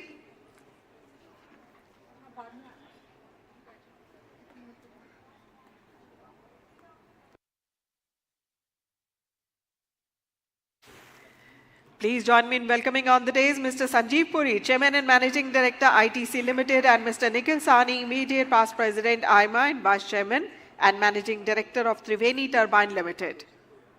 A very warm welcome to you both. I now request Mr. Sahni to please conduct the session. Good afternoon, ladies and gentlemen. Please join me in welcoming Mr. Sanjeev Puri, who is the recipient of this year's AIMA GRD Tata Corporate Leadership Award, which is the most prestigious leadership award in the country and the most prestigious award that AIMA has to give. Thank you. And there's no one better and more deserving than Mr. Sanjeev Puri, who is the chairman of ITC. So, Mr. Sanjeev Puri has a distinct opportunity and responsibility of chairing one of India's largest corporations. But he is a public figure himself in terms of advising government in many different fora. And so we look forward to asking questions of Sanjeev in terms of what is the most pertinent subject that has been chosen by AIMA for this fireside chat today, which is resilience and growth in the new world disorder. I think though this subject was chosen a while ago, the matters of the last couple of weeks really put this into focus even more. ITC now is a company that has over 70,000 crores or around 70,000 crores of revenue and over 20,000 crores in profitability, possibly more with your results coming out. But Sanjeev, in this new world of disorder that has happened in the last couple of weeks, we've been hearing about this from the Trump administration since November and even prior to that in his campaigning. How are you viewing the ITC and its role within this new tariff uncertainty, coupled with what are larger themes of digitization and sustainability and innovation which are necessary? How are you seeing this for yourself and for ITC? Thank you, Nikhil. And yeah, you know, this whole, as you rightly said, this whole issue of world disorder is firstly not merely the tariffs. There is this bit on conflicts and geopolitics and climate change and technology disruption, changing consumer preferences. All of this has been creating a lot of change and uncertainty in the world. It's been there. This tariff has, of course, is a new development. Now, what is this going to do firstly? Is it going to is it going to be chaotic, uncertain? It's difficult to say how it will evolve, but my own sense is that at the end of it, I think India is going to be much better placed because I do see the possibility of several FTAs, which are things that I think industry has been looking forward to for some time, been inked hopefully during the year, whether it's the EU, UK, and of course the US, where there is, I think, discussions, dialogue happening at a faster rate. So I think, and India has much to offer. There are several sectors where India can, do well. India can do well. So while short-term uncertainty, unpredictability may be causing some kind of might impact global growth also, and therefore the consequent impact on, little impact on India, because India is not, India is after all a consumption-driven economy. But yes, some impact can be there. Now in this, for me, from an ITC perspective, you see, the tariffs may not be the number one item because we are also a more domestic-focused industry, but there is of course some impact. But when I look at it from our perspective, I think what is important is that given all these changes that are happening today, there are, I think besides the traditional, levers of competitiveness, I think there are a few things that we need to be more focused upon. One is, I think, from a contemporariness of a portfolio, because with the trends of sustainability, with the trends of health, wellness, with the trends of digitization of the economy, now all these have a profound impact on what products will be relevant tomorrow and day after. So how do you keep your portfolio future ready is an important parameter. Just to give you an example that, and as you, I wasn't wanting to just make it ITC, but as you refer to it, let me give you some examples. Like for example, from a traditional business of paper boards, what becomes important is sustainable packaging that can replace plastics. So that has seen us in the form of saying that making investments in R&D to develop some proprietary coatings that can substitute plastics. Then investing in platforms that can make complex solutions to replace complex plastics. So that has seen us invest in a molded fiber facility, first of its kind in Seor in Bhopal. So we're looking at portfolio from not only scaling up what we have today as the core, but also looking at adjacencies and also creating the vectors for the future based on the trends. If you look at, we know about the quick commerce revolution that's happening in the country and e-commerce. Now, the traditional moats of FMCG players are being challenged on one hand. So you do need to require new skills, develop new moats.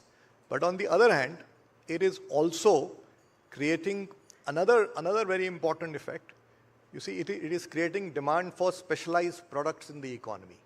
Many of these products, although ideas were there, they were small in India, but accessibility limited the growth because the brick and mortar format had limitation in terms of space. And with the focus on return on square feet, you were keeping mass sellers there. Now this has created access. So it needs us to redefine our portfolio, needs us to redefine portfolio. So that's where we've started to seed stuff like what we call Right Shift. It's a nutrient-dense product for mid-aged people. Invest in newer brands like Yoga Bar, Prasumma, which is frozen food, which we've done recently. So portfolio becomes important. That's one part of it. Second, I think to really make your portfolio cutting edge and winning, I think innovation is extremely critical. So we know about DeepSeek versus ChatGPT, etc. But even in legacy companies, innovation becomes very important because things are changing very fast. Protein is suddenly becoming very important today. What formats are you able to deliver protein? And remember, there are many formats available, but unless you can deliver protein in a way that consumers also enjoy consuming it, it's not going to work. So that requires deep investments in research. I think dialing down on investments in research, I think that's very important. The third piece I want to speak about is, I think, this whole issue about resilience. And now I'm referring to supply side resilience. Now, supply side resilience I would really say there are two important dimensions to consider. One is trade barriers, geopolitics, geoeconomics. The other is the climate related issues. So when you talk about geopolitics and geoeconomics, I think it's important to really in today's time, it's very important to have a diversified sourcing base. The best solution is a localized ecosystem. That not only makes it resilient, it makes you far more competitive. So we've been doing it consciously. And sustainable. Sorry? And sustainable. And sustainable, yes. More than 90% of our value addition is in India. So we consciously keep on developing it within India. As far as climate is concerned, you see, there are risks of physical disruptions. You would recollect 3-4 years back, for example, in Europe, when there was a heat wave, the Rhine River did not have enough water for transportation, and a lot of industry could not ship out there. So this is how climate change can disrupt supply chains. So how do you climate-proof your physical infrastructure is a question that needs to be answered. And I mean, that's a separate subject. I can talk about it separately. The second is a lot of economic output is dependent on nature and agriculture. Globally, about 50% is dependent highly or moderately on nature and agriculture. In India, the figure is going to be much higher. So, and agriculture, nature is the worst impacted as far as climate change is concerned. So how do you kind of climate-proof from this is another part of building resilience. And the fourth piece, I think that we need to be very conscious about is, given that so much change is happening, is how do you remain agile? Agility is very important. I think because of a lot of change that's happening, and no more can organizations look at the traditional hierarchical structure if you want to be agile. You need a lot of empowered teams. You need teams that have their very clearly degrees of freedom defined, teams that have a clear KPI with degrees of freedom, access to the right resources. And of course, you need to have the right talent with the mindset. The talent that, very important, very simple, but very hard to get to be always be customer focused, or have this whole ethos of a growth mindset, have this ethos of being, this is what we say to our people also, to be futuristic. Are you able to read the signals, join the dots, and therefore take a view? Because this requires quick and bold decision making also. And so there's some risk in it, but it's not adventure. It has to be an informed decision making. So you need to put all of these things in place when you're trying to navigate so much of change. You've brought up many different areas where we can delve into. Unfortunately, we don't have enough time, so it is my prerogative to delve into the areas which I think are most interesting. I agree with you. The fact is that the tariff wars, India is export to the US as a percentage of total export or GDP is large, but it is something that I think India will weather. We will have to come in with bilateral FTAs, which will solve the immediate issues of the reordering that has to happen. But the longer term themes that you spoke about and the necessity to innovate while still reconstructing portfolios as you're trying to do at ITC is a matter of management discipline in terms of capital allocation. But then the dichotomy of what you spoke about in terms of being agile as an organization and empowering individual teams to do so, that's a wish of everyone. For us to have high return on capital and high return on capital employed and return on equity, while at the same time having empowered teams who are accountable for the delivery of that. Within the construct of innovation and R&D, how do you view that for the country, and how are you tackling that at ITC in specific? So ultimately, I think it's about having a strong, on one hand, a very strong ecosystem to be able to do R&D. R&D with speed, and this requires us to take bets also for the future. So there's always a risk in a bet, but not taking a bet is even riskier. So you need to take the bets, you need to invest and create the platforms through which, and an ecosystem to support the platform so that the R&D can be done effectively. And second is, we need the culture and mindset to innovate in R&D. We need to realize that if you go the route of R&D and IP development, it's a marathon, it's not a 100-meter sprint. So you need to be committed to it, you need to have the culture. I think there are really two facets to it. And how we do it in ITC is, of course, the one hand we have defined. See, when we have empowered teams, we have degrees of freedom, but we also have a shared vision. Everybody must be aligned to a purpose and a vision and how we are going to operate. Every team cannot operate merely the way they wish to. So that is our vision, is around multiple drivers of growth, and then we translate it to define to say that the multiple drivers mean grow your core, use your core to address adjacencies, and seed categories of the future. When you're seeding categories of the future, besides market opportunities, you must leverage institutional strengths. You must bring something onto the table. You cannot be a manufacturer of let's say a snack product and say, I want to make a rocket. Okay, it has to be an adjacency, right? So that's the way we look at it. And the very important factor is that we have made deep investments in research. We have a very large ITC Life Sciences and Technology Center in Bangalore. And we have taken position on certain platforms, whether it's hygiene or whether it's nutrition. And there's a lot of development happening on that. So all these teams can actually plug into their product development teams can plug into these platforms to create the solutions that they want to create. So that's the way we look at it. No, thank you for that. I'm sure that ITC does this because innovation is an ecosystem, and it's an ecosystem with the stakeholders that you have up and down your value chain. And partnering both from an industry, academia perspective, but also within your own value chains and supply chains is important for innovation to finally get delivered. There will be a lot of IP development that ITC will be doing by itself, but sustainable packaging, for example, you will need people who would supply machinery, who will need to indigenize here. There is a whole ecosystem that is required.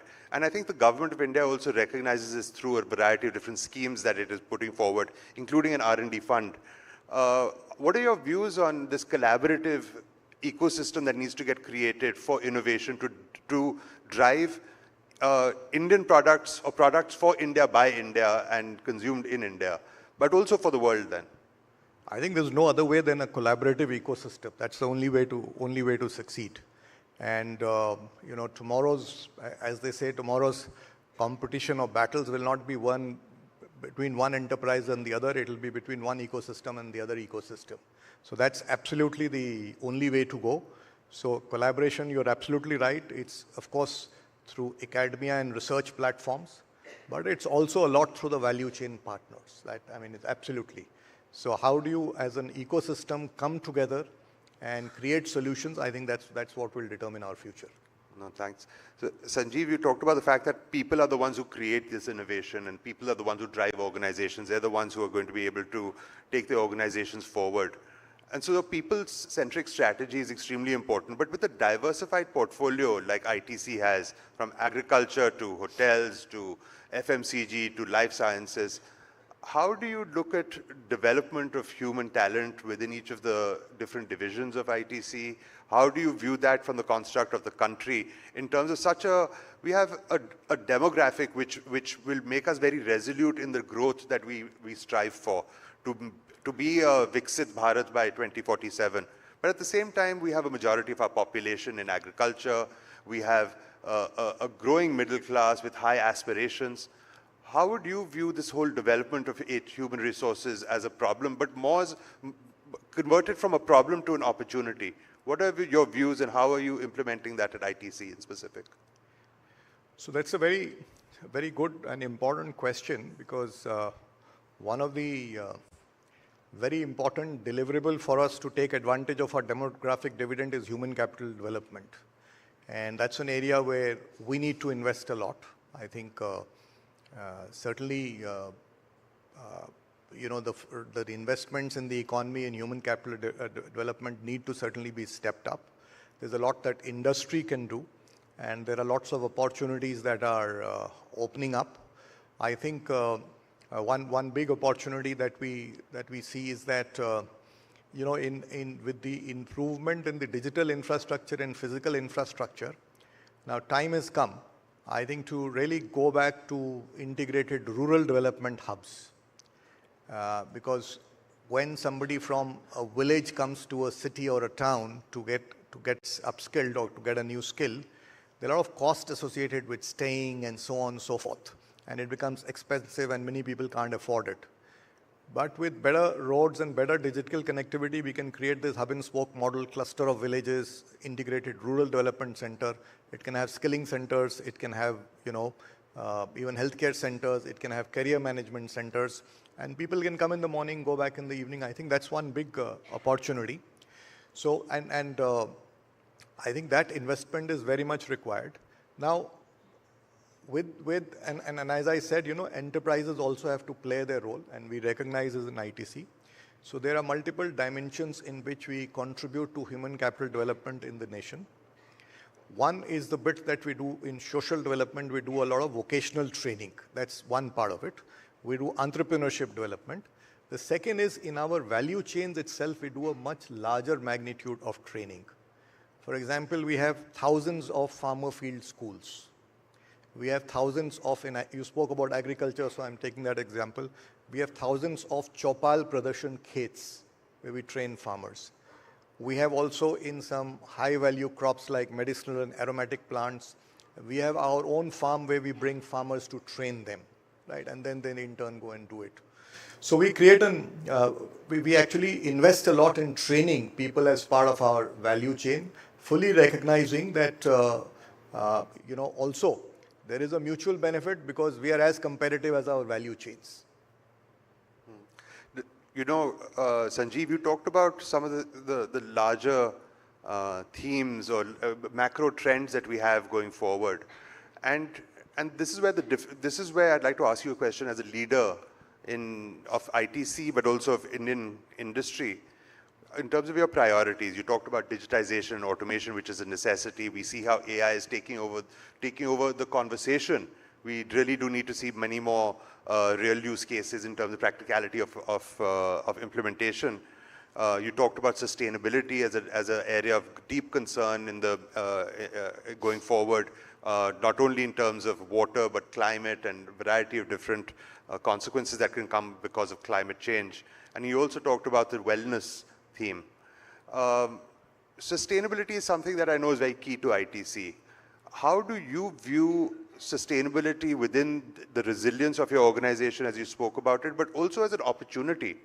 Where are there opportunities that people in the room and the people who are watching online can take out of these larger themes and specifically around sustainability? Yeah. So sustainability is, I think, on one side it's a risk, it's a challenge.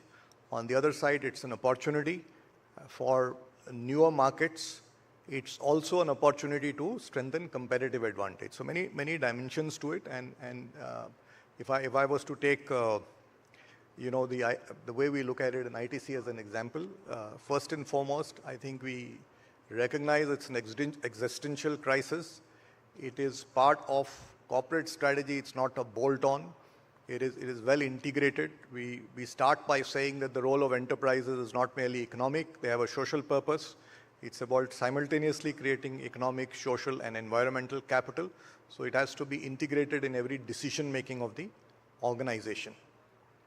And when we get down to actioning it, I think there are one aspect is about looking at it from a portfolio perspective. And I gave you this example earlier of paperboard, that sustainable packaging becomes an opportunity. That's an opportunity. If I was to give you an example of a competitive advantage, you see there is a strong undercurrent on sustainability. Consumers are more and more interested to opt for options that are sustainable. Though it's not completely translated into behavior, but it's slowly starting to happen, and I think a point of inflection will come. So if I look at the ITC hotels, the world's first 12 hotels to achieve net zero carbon are all ITC hotels, or the first 5 hotels to be net zero water are all ITC hotels. Emissions are less than 2030. So these are thank you. These are hopefully these are references that will get consumers and customers to opt in favor, right, when they have to make choices. So it's going to give a competitive advantage. And from the organization perspective, I think there are 2 things to look at. There is a piece on mitigation, there's a decarbonization. So it's about green infrastructure, it's about green mobility, it's about energy transition, all of that renewable energy. 50% of our energy is renewable. We only make green buildings which are platinum certified. We don't make a building of any other specification today. Everything has to be green infrastructure, because infrastructure is about 1/3 of the emissions, building infrastructure. So one is the mitigation part of it, and we make a lot of investments in this. The second also, which is becoming more and more important, because 1.5 degrees is going to be crossed. More likely 2 degrees will be crossed. And extreme weather events are only going to multiply. So you have to live through the heat, you have to live through the floods, you have to live through the drought. So how do you, climate proof your... So what we have done is, we've done some climate risk modeling with a startup. It's an AI tool to look at decadal risks in each location. So somewhere the biggest risk may be heat. Somewhere it could be a combination of drought and floods, because there is this whole climate whiplash issue that is also decadal. So decadal, every 10 years. 10 years, okay. So you plot it for 2030, 2040, 2050, you plot it. And so that you can calibrate your actions also. You don't have to take the actions for 2090 today. You take the actions for 2030 today, so you can calibrate it. And the weather patterns also change, so you can keep on updating the model. So you take the mitigating, when you plot it, you take the mitigation steps on the site. And the second piece is that you need to create resilience in the natural resources. So very important, we are a company highly dependent on agriculture. So we have a program called Climate Smart Agriculture, where we're educating farmers. It's reached a scale of about 3 million acres. And what is interesting is that it reinforces the belief that what's good for planet is good for business, because their GHG emissions have reduced in that chain by 90%, by 60%. Farmer incomes have gone up by 90%. 70% of the districts have gone into high resilience and high yield. So it's good for the planet, good for business. Good. So that's a very interesting piece. And you also need to, build future-proof yourself against water security. So that also there is a, I mean, it's not expensive to do, but it's very much possible to do it by mapping the demand and the supply side. And we've done it even at our catchment levels, because ultimately water is also a shared resource. You can't just do it in isolation. So these are things that, and then we have to strengthen biodiversity. Biodiversity is very important for climate resilience. So that's another area we are investing in. Of course, these are all shared resources, but I think everybody has to do its bit, and each one needs to focus in their catchment areas, so you can also benefit from resilience in your value chains. Thank you, Sanjeev. I was just told that our session is what stands between everyone and lunch, so we may have to close this fireside chat for right now, and I'm sure that there'll be opportunities to hear you later in the day, but also possibly in many other fora that you speak on. But thank you so much for spending time and telling us a little bit about your thoughts around these pertinent issues about which will impact all of us in the future. And many congratulations again on being the recipient of this year's AIMA JRD Corporate Leadership Award. So ladies and gentlemen, do join me in thanking Mr. Sanjeev Puri for this wonderful session and for being the outstanding leader that he is. Thank you, Nikhil. Thank you very much. Thank you, Mr. Puri. Thank you, Mr. Sani, for your sharp perspective on resilience and responsible leadership. May I request Mr. Sani to kindly present a memento to Mr. Sanjeev Puri.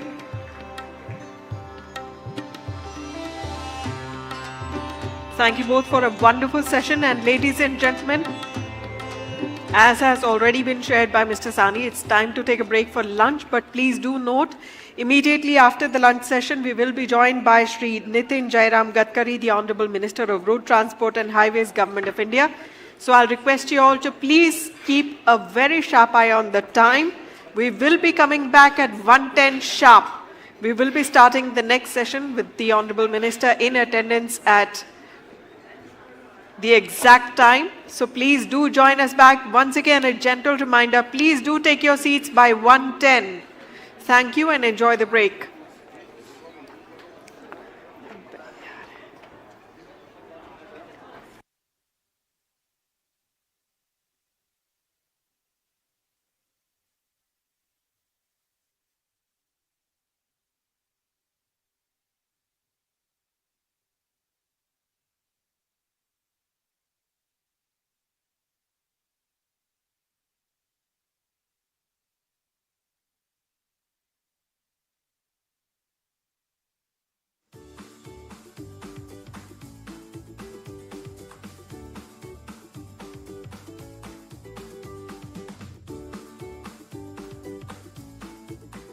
AIMA works as an overall India-wide organization for management.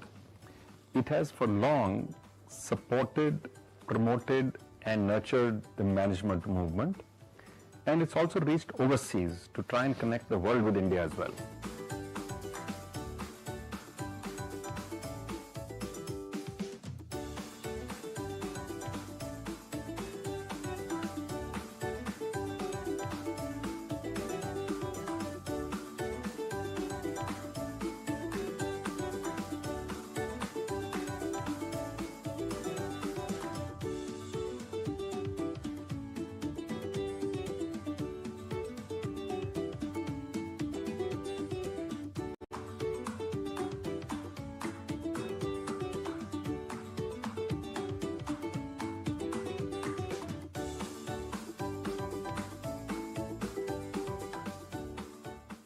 So whether you're a young student out there or whether you're a practicing professional, I think being a member of AIMA will give you a huge network, will give you a huge range of new concepts, and it gets you access to events where you really get to meet some of the best and the finest speakers in the country from whom you can learn.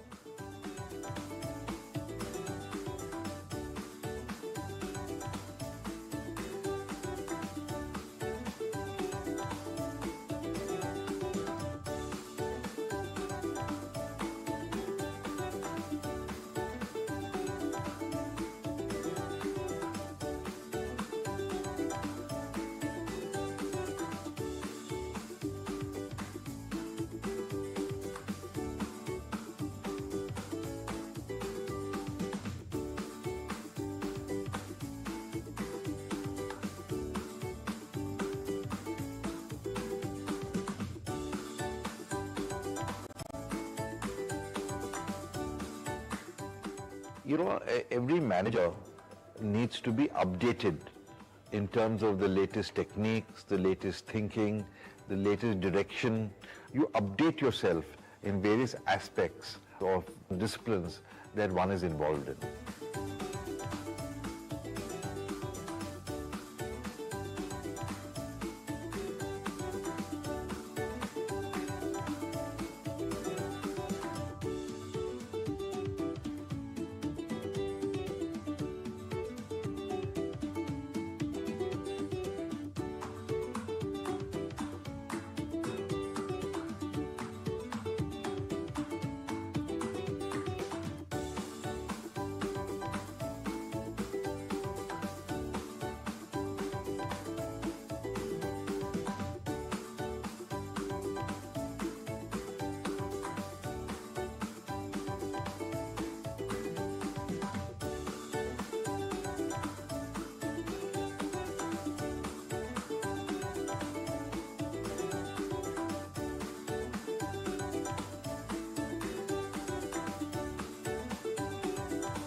Continuous skill development, continuous education is a necessity for everybody.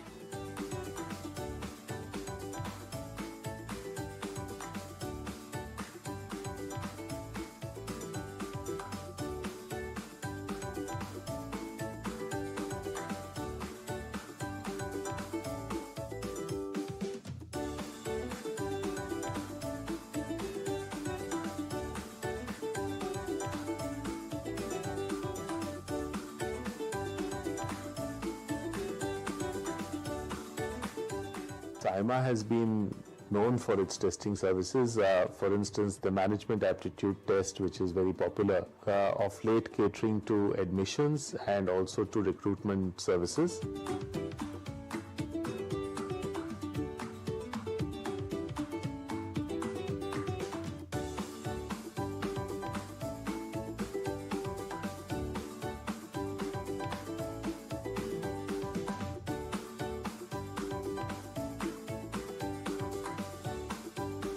Not just the desire for success, but a fear of failure.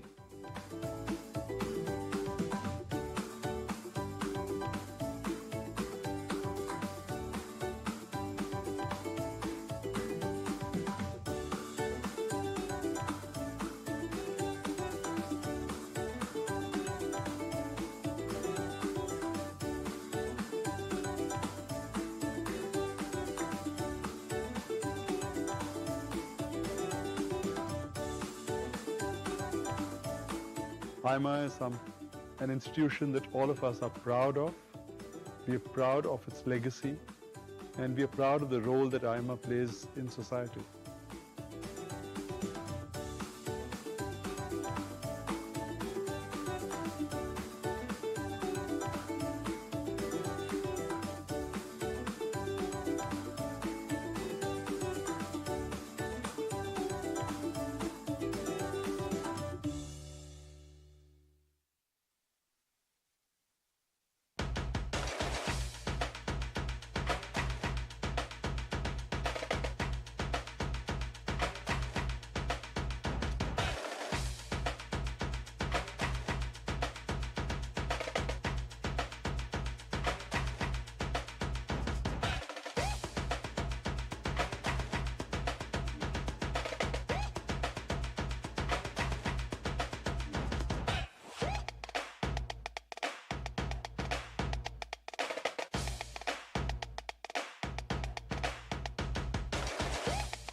Welcome to the Palatial by Hero Homes, where luxury meets convenience and every detail is designed to enrich your life.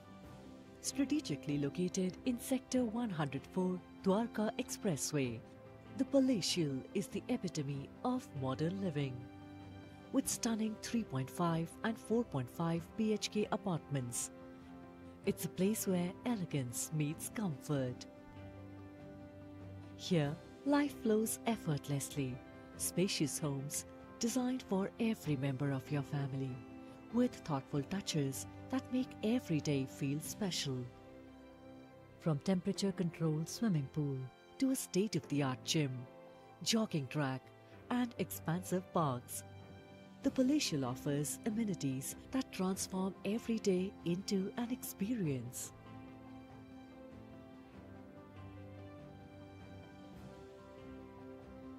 The Palatial is more than just a home. It's a community where connections thrive and every moment is shared. End your day in the comfort of your dream home, with breathtaking views and the peace of mind that comes with living in the heart of Gurgaon. The Palatial, where your dream home awaits. Come experience a new way of living.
Fluids support every form of life on this planet. Today, systematic fluid management is an indispensable priority, critical not only to our present needs, but also in shaping our future. And when we talk about fluids, there's one company that has been working for over 100 years to provide intelligent fluid management solutions to the world. We are Kirloskar Brothers Limited, a multinational conglomerate whose fluid management solutions touch lives of over 2/3 of the world's population. Be it transporting, channelizing, or controlling the flow of fluid, Kirloskar pumps, valves, and turbines are used across industries and large-scale projects around the globe, extending to water management solutions, irrigation, building and construction, power, steel, food and beverages, chemical and processing industry, solar pumping solutions, textile, domestic applications. When it comes to critical applications, we are the brand to rely on. In chemical and processing industries, Kirloskar pumps have been efficiently handling corrosive and hazardous liquids, meeting the extremely high quality standards and expectations. When it comes to the oil and gas industry, our API and non-API pumps are designed to ensure reliable and efficient performance even in extreme conditions.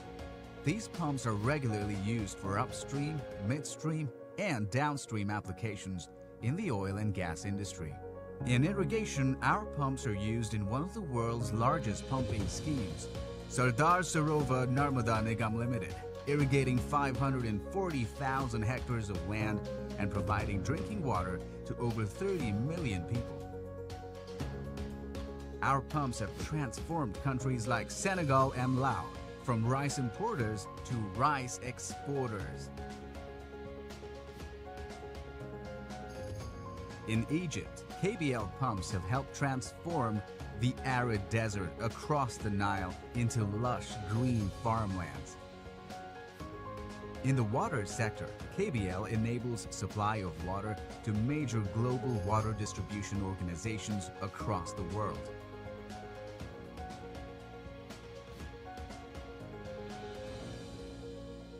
KBL's pumps have been employed in some of the largest water treatment plants across the globe to treat sewage water.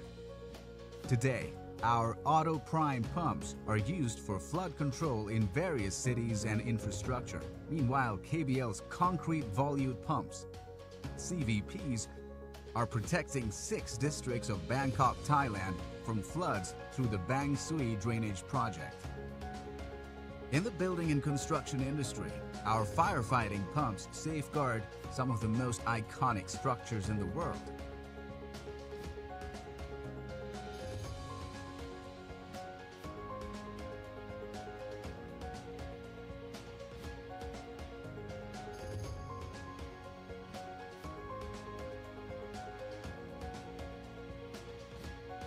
Going beyond, our MSMO fire pump is designed for better space utilization in cramped building spaces. Our efficient pumps are used for critical HVAC and pressure boosting applications across the globe.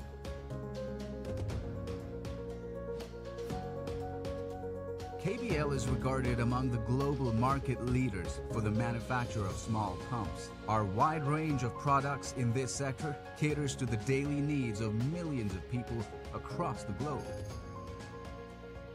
by irrigating their farms and providing water to their households.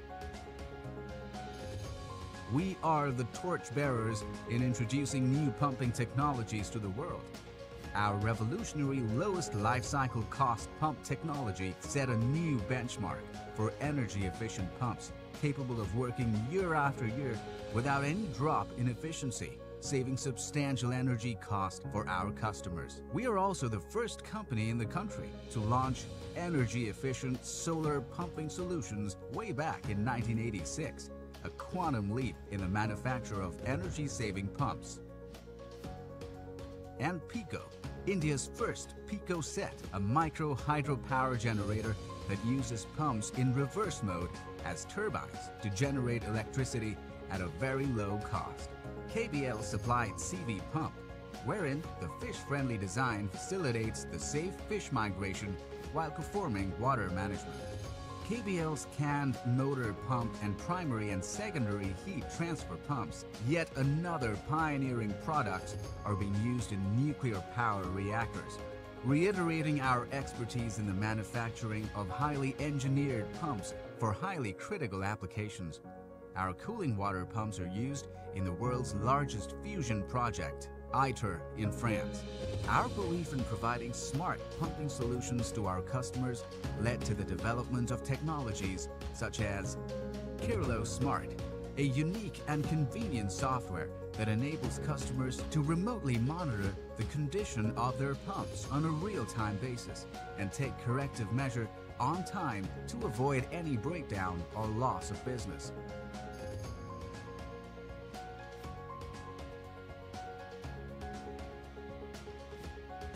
Apart from pumps, we are also among the major suppliers of a comprehensive range of valves, ranging from the smallest to some of the largest valves in the world.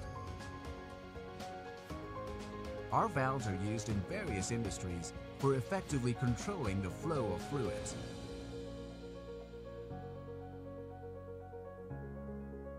We adhere to global standards in our manufacturing processes, with our products being approved by all leading global agencies and maintaining international standards of quality.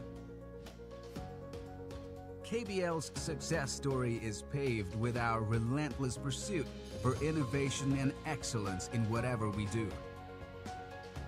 Since the launch of our first pump in 1926, we have persistently raised standards with advanced and more efficient products.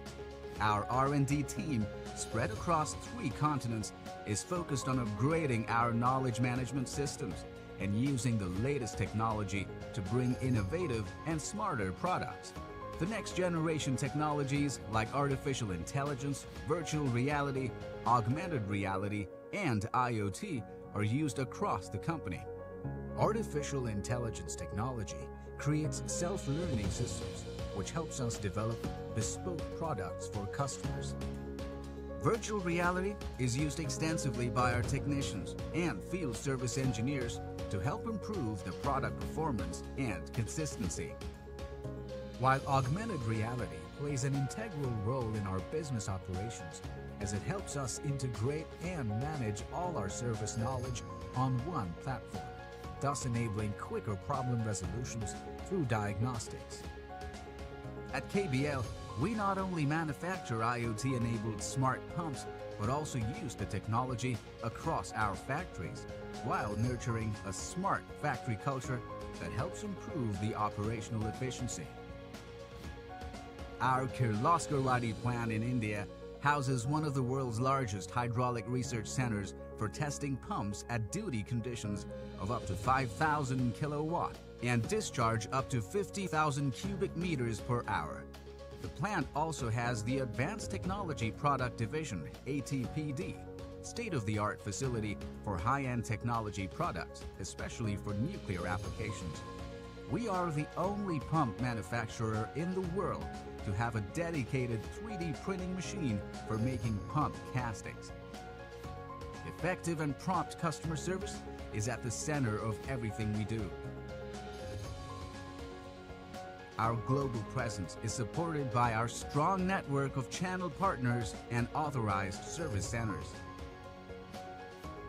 Today, we have one of the largest distribution and service networks in the world. The proud KBL family includes 6,000 employees worldwide at our 15 manufacturing facilities and offices spread across 4 continents of the world. KBL owns many companies worldwide, including SPP Pumps Limited, the largest pump manufacturer in the UK, Syncroflow in the USA, Rodelta in the Netherlands, Braybar Pumps in South Africa, and Kirloskar Brothers Thailand Limited in Thailand. The company also owns joint ventures and subsidiaries in India, including Kirloskar Ibara Pumps Limited, Kirloskar Coracoat Private Limited, the Kolhapur Steel Limited, and the Karad Projects and Motor Limited.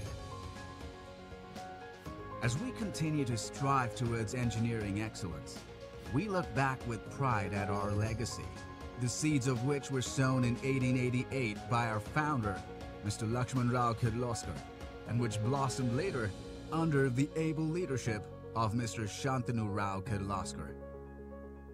We understand our responsibilities towards society. Through our social arm, Vikas Charitable Trust, KBL runs a school and a hospital, and is also involved in performing many community services.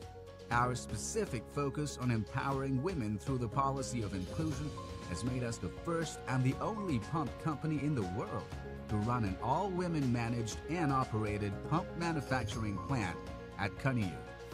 Our core values of commitment towards environment pave the way for sustainable future with our green initiatives related to our products and manufacturing ability. Our support for the development of a number of nations across the world is a testament to our innovative products and solutions, customer satisfaction, and the amount of trust that our customers have shown in us. KBL continues to steer ahead of its time, converging all our efforts to one simple thought: transcending boundaries, enriching lives.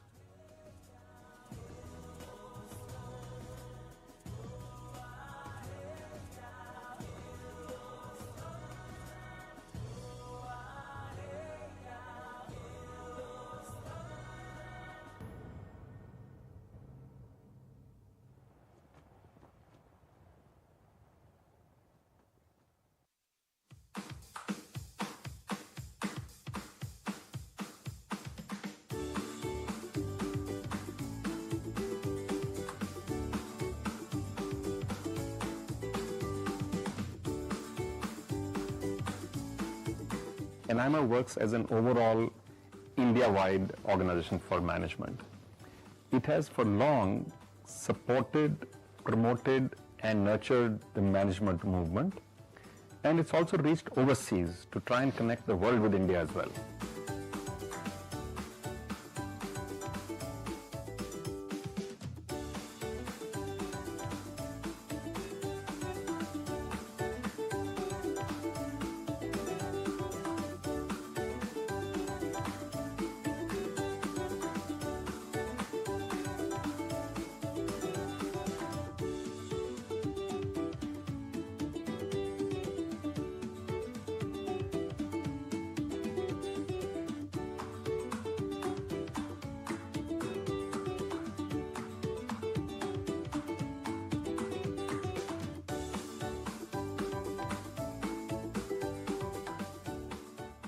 So whether you're a young student out there or whether you're a practicing professional, I think being a member of AIMA will give you a huge network, will give you a huge range of new concepts, and it gets you access to events where you really get to meet some of the best and the finest speakers in the country from whom you can learn.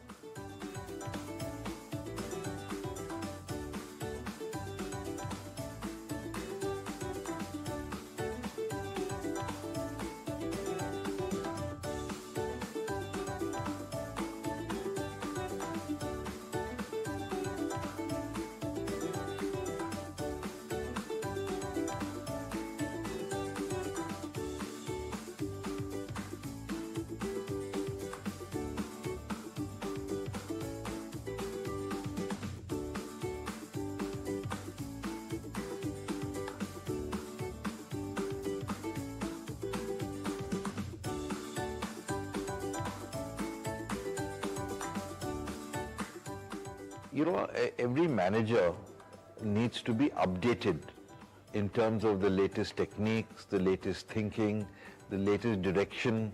You update yourself in various aspects of disciplines that one is involved in.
Continuous skill development, continuous education is a necessity for everybody.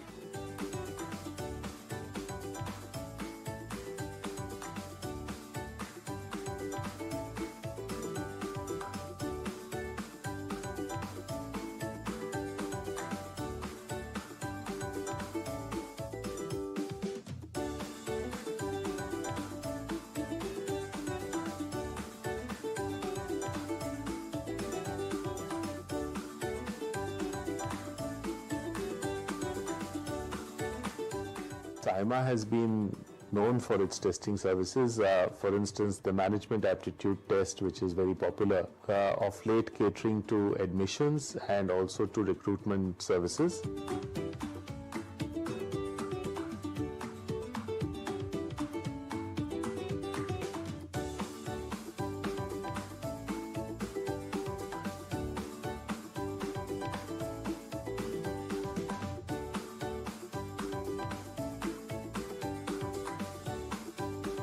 Not just the desire for success, but a fear of failure.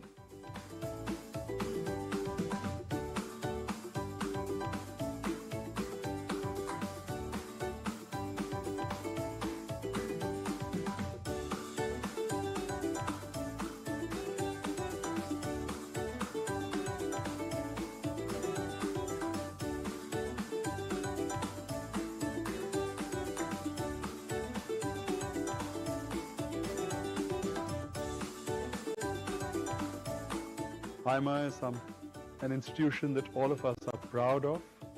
We are proud of its legacy, and we are proud of the role that AIMA plays in society.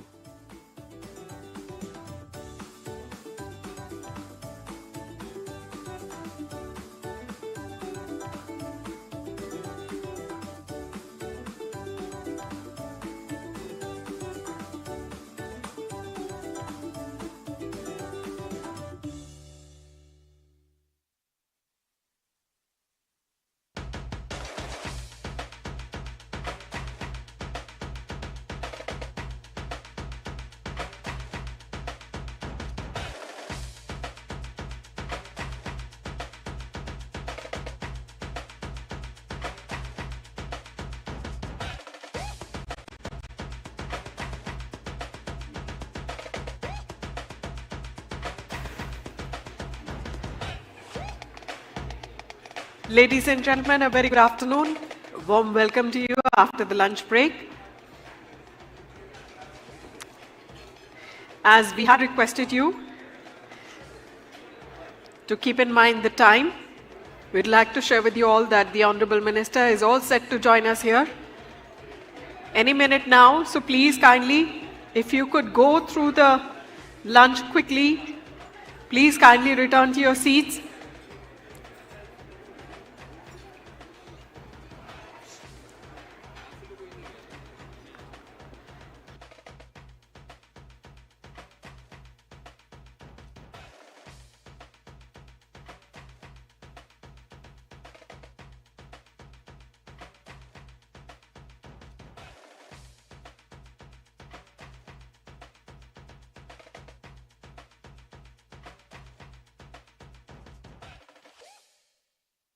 Welcome to the Palatial by Hero Homes, where luxury meets convenience and every detail is designed to enrich your life. Strategically located in Sector 104, Dwarka Expressway, the Palatial is the epitome of modern living. With stunning 3.5 and 4.5 BHK apartments, it's a place where elegance meets comfort. Here, life flows effortlessly. Spacious homes designed for every member of your family, with thoughtful touches that make every day feel special. From temperature-controlled swimming pool to a state-of-the-art gym, jogging track, and expensive baths, the Palatial offers amenities that transform. Once again, ladies and gentlemen, may I have your kind attention, please? May I request you all to please kindly come back to your seats as quickly as possible. We are shortly expecting the Honorable Minister, Mr. Nitin Gadkari, to join us.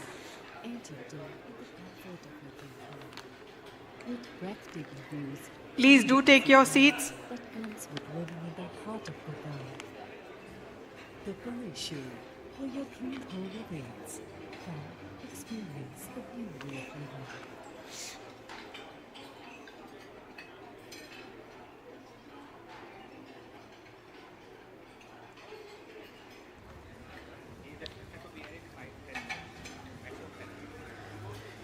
Please do make a note that the Honorable Minister is all set to join us here any minute now. So please, may I once again request you all to please kindly have your seats as quickly as possible.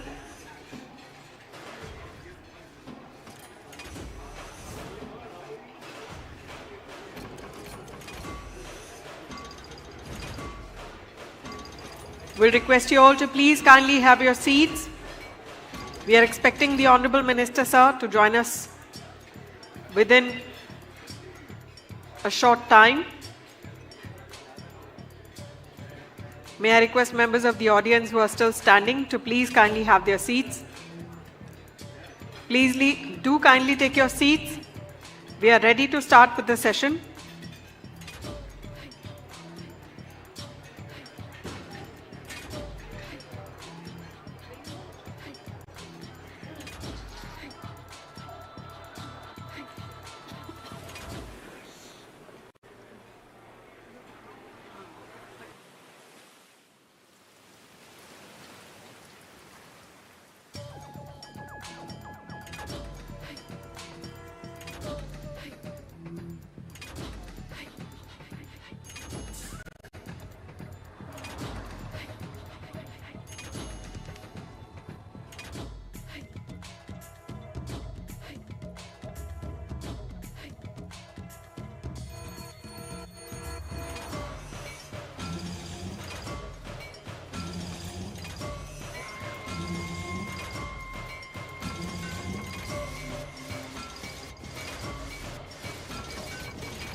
Fluids support every form of life on this planet.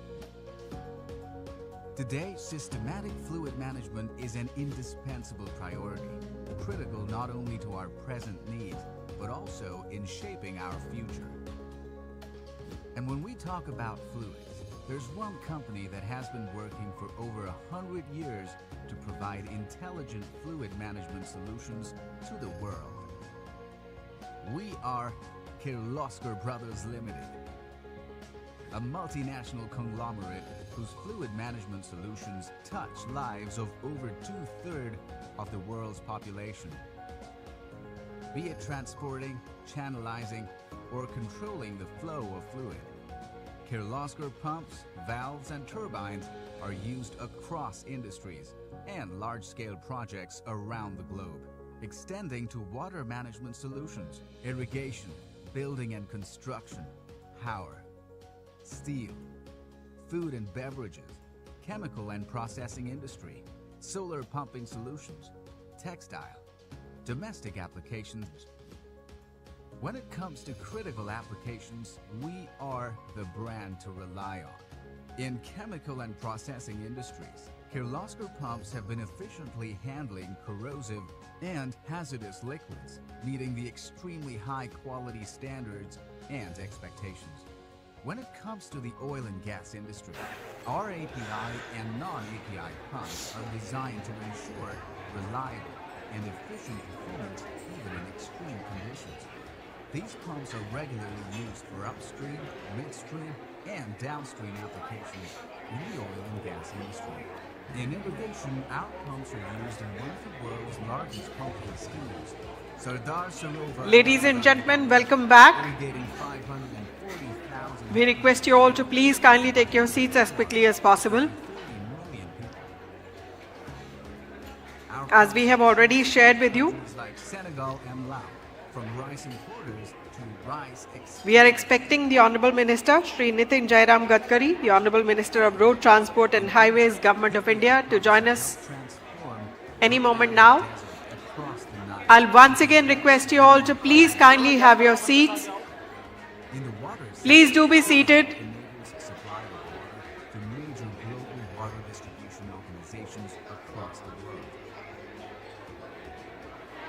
Please take your seats. We are ready to start with the session.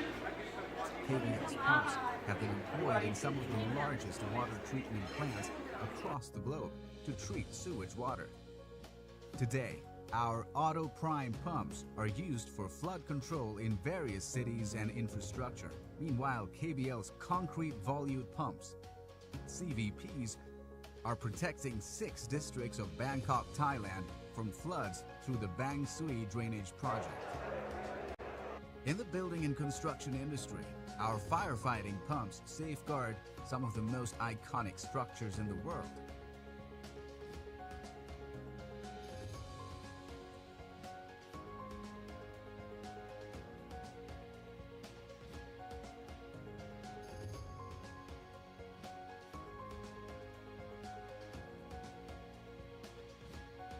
Going beyond, our MSMO fire pump is designed for better space utilization in cramped building spaces.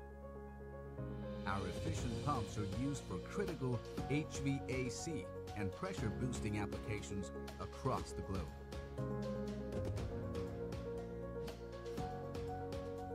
KBL is regarded among the global market leaders for the manufacture of small pumps. Our wide range of products in this sector caters to the daily needs of millions of people across the globe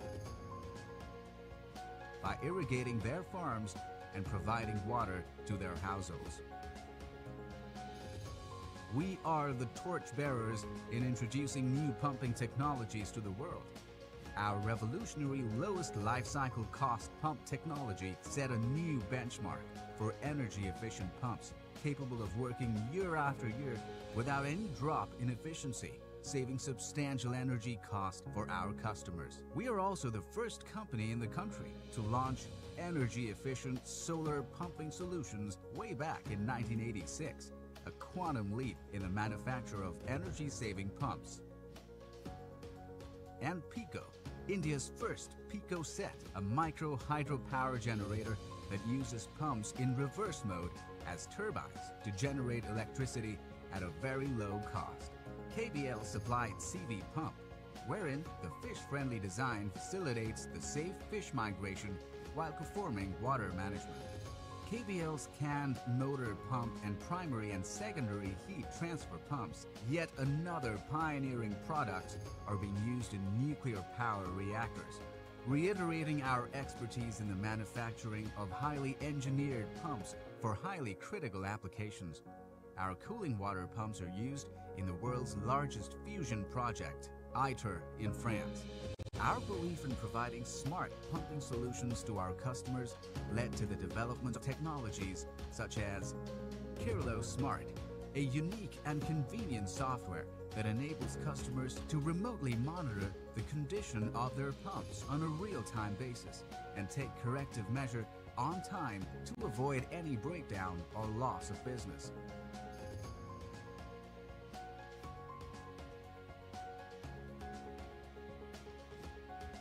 Apart from pumps, we are also among the major suppliers of a comprehensive range of valves, ranging from the smallest to some of the largest valves in the world.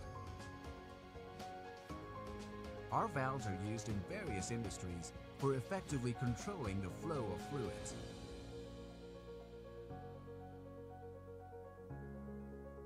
We adhere to global standards in our manufacturing processes, with our products being approved by all leading global agencies and maintaining international standards of quality.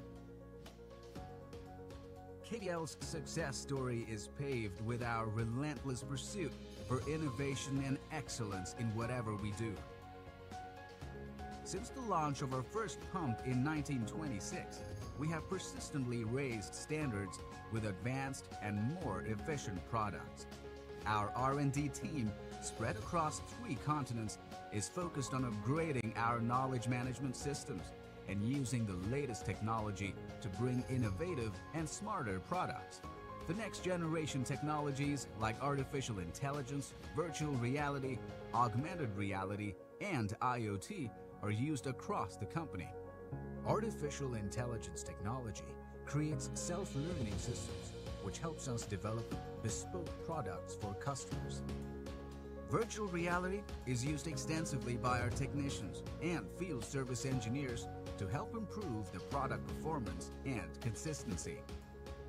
While augmented reality plays an integral role in our business operations, as it helps us integrate and manage all our service knowledge on one platform, thus enabling quicker problem resolutions through diagnostics.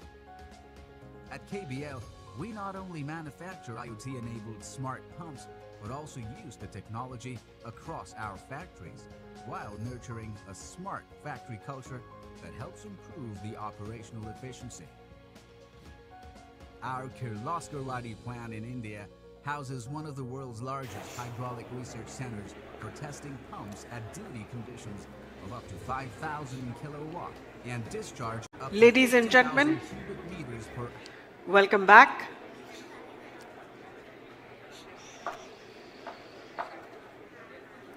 May I once again request you all to please kindly take your seats as quickly as possible. Welcome back to what promises to be one of the most significant highlights of the conclave, a special plenary session on India in the fast lane, mobility, growth and responsibility. But before we do that, let's take a look at the poll question for this session. India's transition to green vehicles depends on tariffs and taxes and not technology. Please do share whether you agree or you disagree or you can't say. Once again, the poll question for this session on your screens now. And for those of you who are still standing, may I request you all to please kindly take your seats. We are ready to receive the Honorable Minister here in our midst.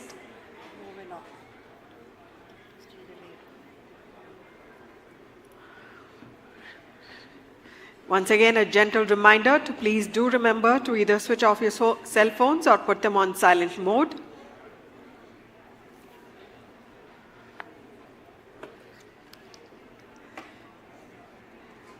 Meanwhile, we'd love to hear from you. On your screens now, the poll question for this session. The session which is entitled India in the Fast Lane, Mobility, Growth, Responsibility.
Ladies and gentlemen, our apologies for this inordinate delay. However, the Honorable Minister is already on his way. He is due to join us shortly. Meanwhile, members of the audience who are still standing, I'll request you all to please kindly have your seats.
As green vehicles, green technology and EV vehicles are quickly gaining popularity, our question also pertains to the same.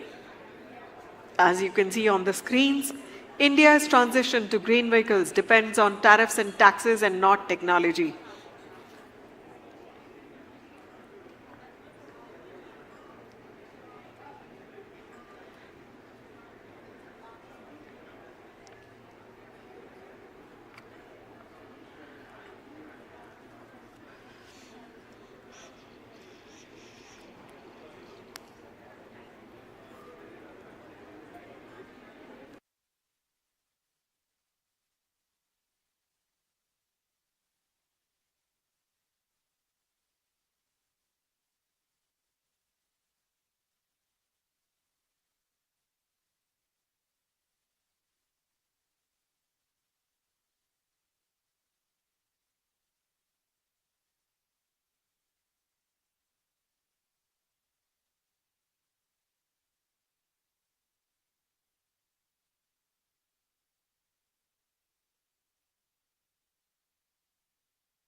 Ladies and gentlemen, welcome back.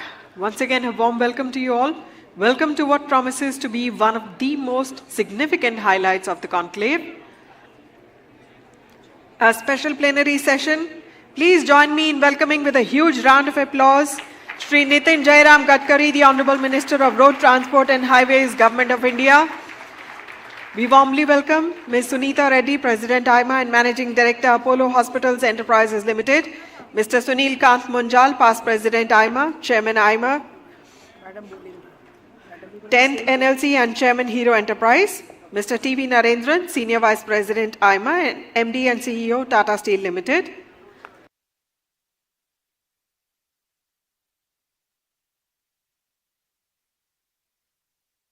We warmly welcome Ms. Rekha Sethi, Director General AIMA, and Mr. Vishesh C. Chandiok, Chief Executive Officer, Grant Thornton Bharat LLP. And a warm welcome to Ms. Rekha Sethi, Director General, as she gives her introductory remarks. Good afternoon, everyone. Shri Nitin Gadkari ji, Ms. Suneeta Reddy, Mr. TV Narendran, Mr. Sunil Kant Munjal, Vishesh Chandiok, ladies and gentlemen. It is a pleasure to have you in this special session with the Special Minister and also the top leaders from the key sectors of the economy. Honorable Minister, many thanks for joining us at the National Leadership Conclave and for agreeing to share your vision for an innovation-led and responsible growth. You've shown that leadership is the magic ingredient in achieving any change, and your dynamism and creativity have transformed India's landscape. AIMA is privileged to have you as a friend, and we are looking forward to hear your address and pick up leadership clues from you. Suneeta, Naren, Mr. Munjal, Vishesh, it's a pleasure to have you. I would also like to welcome all our past presidents, council members, local management associations, and AIMA members to this gathering this afternoon. Ladies and gentlemen, India is in the fast lane of growth, and it has the momentum to accelerate further. India's GDP has been growing at a healthy rate despite the larger world struggles, and the country is poised to take lead in technological innovation and also take on climate change responsibility. India's road transport and highway sector is a key driver on all these fronts, and under the leadership of Mr. Gadkari, this sector has become the catalyst of infrastructure creation, energy transition, technical and management innovation. During the past decade, India has built tens of thousands of kilometers of high-capacity, high-speed highways and freight corridors, connecting the key industrial, commercial, and logistics modes. It is very creditable that the high-speed road connectivity is backed with high-speed construction using the latest digital, spatial, and material technologies. Now, attention is also being paid to the design and engineering quality of the highways to make them more predictable and safer. Moreover, the policy nudge towards using cleaner fuels for road transport is showing the way to clean up the economy. India is on the road to a faster and cleaner future, and we thank the Honorable Minister for laying down the course. In this session, we will also present the flagship AIMA Awards of Excellence. These awards are given for corporate leadership, public service excellence, lifetime achievement in management.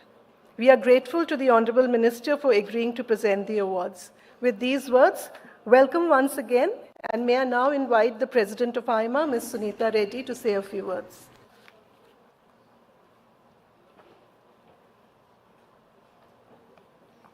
Namaste, Gadkari ji, Minister for Road Transport and Highways, Government of India, members of AIMA, ladies and gentlemen, members on the dais, and our award winners. It is indeed a great pleasure to have Gadkari ji with us today. He has been the longest serving infrastructure minister, and under his leadership, we have the second largest highway network in the world. There are three things that really stand out, which he as a minister has been able to achieve. First is space. India's highways were growing at 12 kilometers per day. Under his leadership, we are now at 33 kilometers per day. The second is that, in a way, he is a great equalizer because he's been able to connect all of India, the smaller towns with the big cities, the ports, the airports, and in doing so, he's been able to drive the success of many industries. The third is that he's been able to bring down, we hope, the cost of logistics, which is key for India as an exporter. Currently, we are at 16, the US is at 14, and China is 8, and we believe that under his leadership, the cost of logistics will further come down. I must say that with all this, he's able to triangulate agriculture, industry, and build commerce. This is the fulcrum of future growth for India. So Gadkari ji, it is both an honor and a privilege to have you here with us this afternoon. Thank you. Thank you, ma'am. I now invite Mr. Sunil Kant Munjal to deliver his address.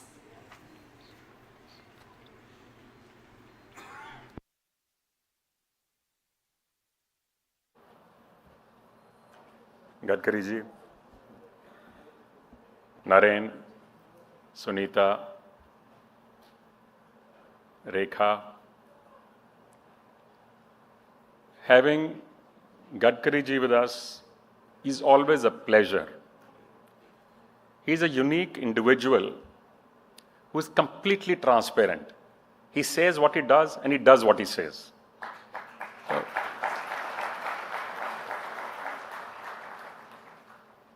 आपने हमें कुछ साल पहले discussion की थी गडकरी जी कि waterways को हम चलाएंगे इंडिया के अंदर. थोड़ा हमारे को बताइए कि उसके अंदर कितना ग्रोथ हुआ है.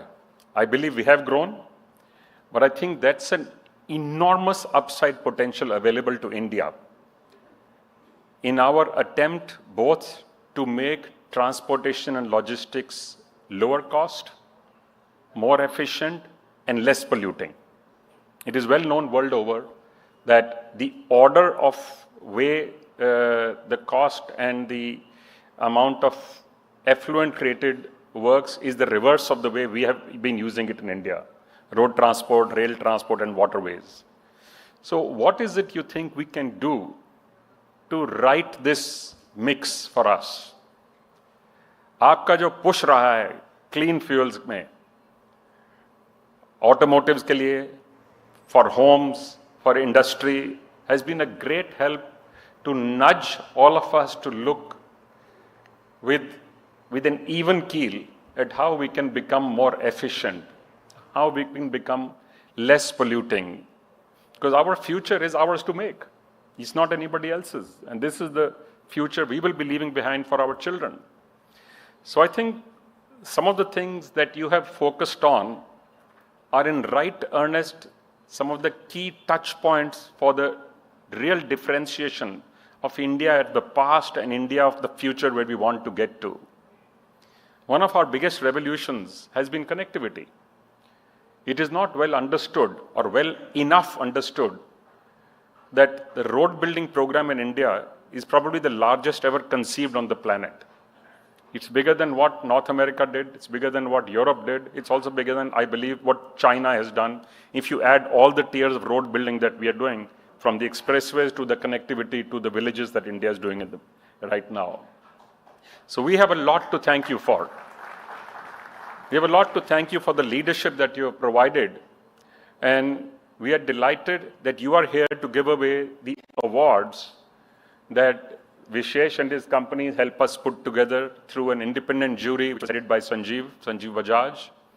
So these recognize outstanding individuals and corporates. And I think it would be most appropriate to have them given by your hands. So I want to thank you for accepting our invitation, for being with us. I know you have a very tight schedule. You have just come in from outside. So I will cut short the address that I wanted to give, and I'd rather listen to you now. Thank you very much. Thank you, sir. May I now invite Mr. Vishesh Chandiok, CEO, Grant Thornton Bharat LLP, to kindly introduce the AIMA Excellence Award. Thank you. Very warm welcome to the Honorable Shri Nitin Gadkari ji. Warm greetings to all our esteemed panelists and all our guests here. Like previous years, we at Grant Thornton Bharat are absolutely delighted to be the knowledge partner to AIMA for these Excellence Awards and to support this platform that truly recognizes and celebrates visionary leadership, driving India's future. Again, like Mr. Munjal, I'm going to cut short my remarks and just keep it to introducing the awards. But today, as I said, we are here to honor some truly remarkable individuals and their achievements through these AIMA Excellence Awards that have become a gold standard in the world of management and leadership. Each award represents a different facet of excellence, and I'd like to take a moment to introduce the awards. The AIMA Lifetime Achievement Award for Management is the first award. This award pays tribute to individuals who've shaped the very landscape of management in India for their remarkable contribution in their fields and in their organizations, mentoring future leaders and leaving behind a legacy that will inspire generations. Past winners of the AIMA Lifetime Achievement Award have included Mr. Ratan Tata, Mr. Rahul Bajaj, Mr. Narayan Murthy, Adi Godrej, Mr. R.C. Bhargava. Mr. Uday Kotak was the previous recipient of this award. The AIMA JRD Tata Corporate Leadership Award, the second award, is a prestigious award for excellence in corporate leadership that was introduced in 1995 with the support of Mr. Ratan Tata. What a legend. This award is given each year to India's best CEOs. And again, the past awardees have included Mr. Mukesh Ambani, Mr. Chandrasekharan, Mr. T.V. Narendran himself, Sanjeev Mehta, Aditya Puri. Last year's award went to Mr. Sanjeev Bajaj, and I know he couldn't be here for some personal reasons. And Mr. Sanjeev Bajaj chaired the jury, which is the convention where whoever wins that award chairs the jury. And last but not the least, the third award is the AIMA Public Service Excellence Award. AIMA values high-impact leadership in the social sector, and it has honored India's outstanding change makers since the late 1990s. Past awardees have included Bankar Roy, Dilip Aspe, Vijay Kelkar, Bindeshwar Pathak, Mr. Amitabh Kant, Mr. Nandan Nilekani, etc. And the last award went to Dr. Mashelkar, the eminent scientist. Grant Thornton Bharat, GT Bharat as we like to call it, our role as knowledge partner included assisting the awards jury with research, data, analytics, so that the jury could make their decision. The jury weighed in the data and in its judgment weighed in the nominees' impact on life, on business, and the economy in the country to arrive at their selection. I'm absolutely pleased at the end of that rigorous process and passionate debates, we have found the most deserving winners for the awards. So to conclude, to all the award recipients, many, many congratulations. And to AIMA, Rekha, yourself, and everybody at AIMA, thank you for your tireless commitment to championing excellence and for putting together this incredible celebration of India. Thank you. Thank you. We are now moving to the presentation of the AIMA Awards of Excellence. May I request the dignitaries on the dais to please join us center and front. Our first award is the AIMA Public Service Excellence Award, and it gives me great pleasure to share with you all India Management Association is pleased to confer the AIMA Public Service Excellence Award on Ms. Suneeta Narayan, Director General, Center for Science and Environment.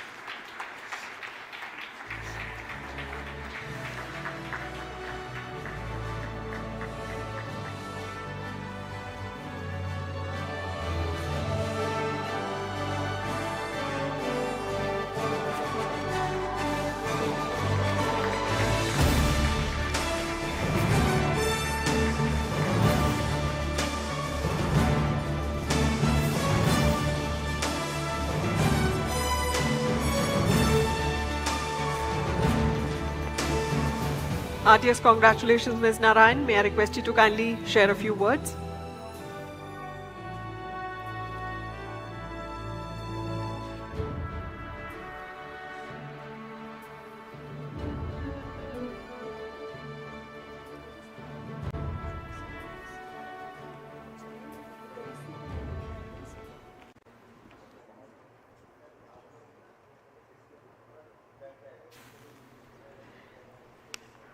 Our next award is the AIMA Lifetime Achievement Award for Management. Please put your hands together. The All India Management Association is pleased to confer the AIMA Lifetime Achievement Award on Mr.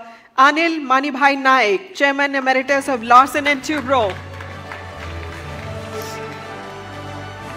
Due to his ill health, Mr. Naik is not able to join us here today. May I invite his daughter-in-law, Ms. Rucha Nanavati, to receive the award. Please welcome with a huge applause.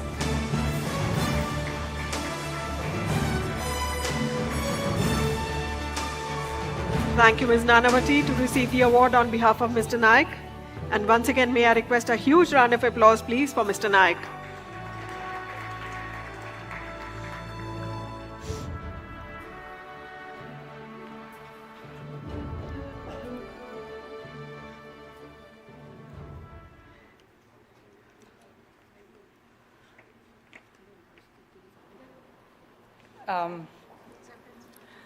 Big shoes to fill to speak on behalf of Mr. Naik, but good afternoon and namaste to everybody, distinguished guests, Honorable Nitin Gadkari ji. It's a privilege to receive this award, this prestigious Lifetime Achievement Award on management on behalf of Mr. Naik. He extends his heartfelt thanks to All India Management Association for this esteemed recognition.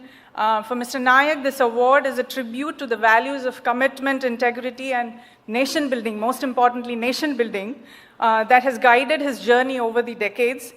He gratefully dedicates this to his teams, his mentors, and colleagues who have supported and shaped his journey. He remains deeply committed to contributing to India's progress and to nurturing future leaders who will carry this torch forward. Namaste. Thank you, ma'am. And finally, we have come to the prestigious AIMA JRD Tata Corporate Leadership Award. A visionary business leader, he has driven the transformation of ITC into a future tech, climate positive, innovative, and inclusive enterprise of pride. Under his leadership, ITC has scaled rapidly with revenues nearing 70,000 crore rupees and profits of 20 to 400 crores, creating world-class Indian brands, investing in advanced manufacturing, and building iconic hospitality and agri platforms. He has powered the ITC Next strategy to build leadership across businesses, cigarettes, foods, personal care, stationery, agri, hotels, paperboards, packaging, and IT, accelerating digital transformation, innovation, and sustainability. He champions ITC's Sustainability 2.0 agenda focused on climate change, circularity, and inclusive growth. A close collaboration with government, he has served on key committees including Niti Aayog Agricultural Digital Group and chaired Finance Commission's Expert Group on Agri Exports. He also chairs IIT Gandhinagar's board and serves on ISB's board. The All India Management Association is pleased to confer the AIMA JRD Tata Corporate Leadership Award 2024 on Mr. Sanjeev Puri, Chairman and Managing Director, ITC Limited.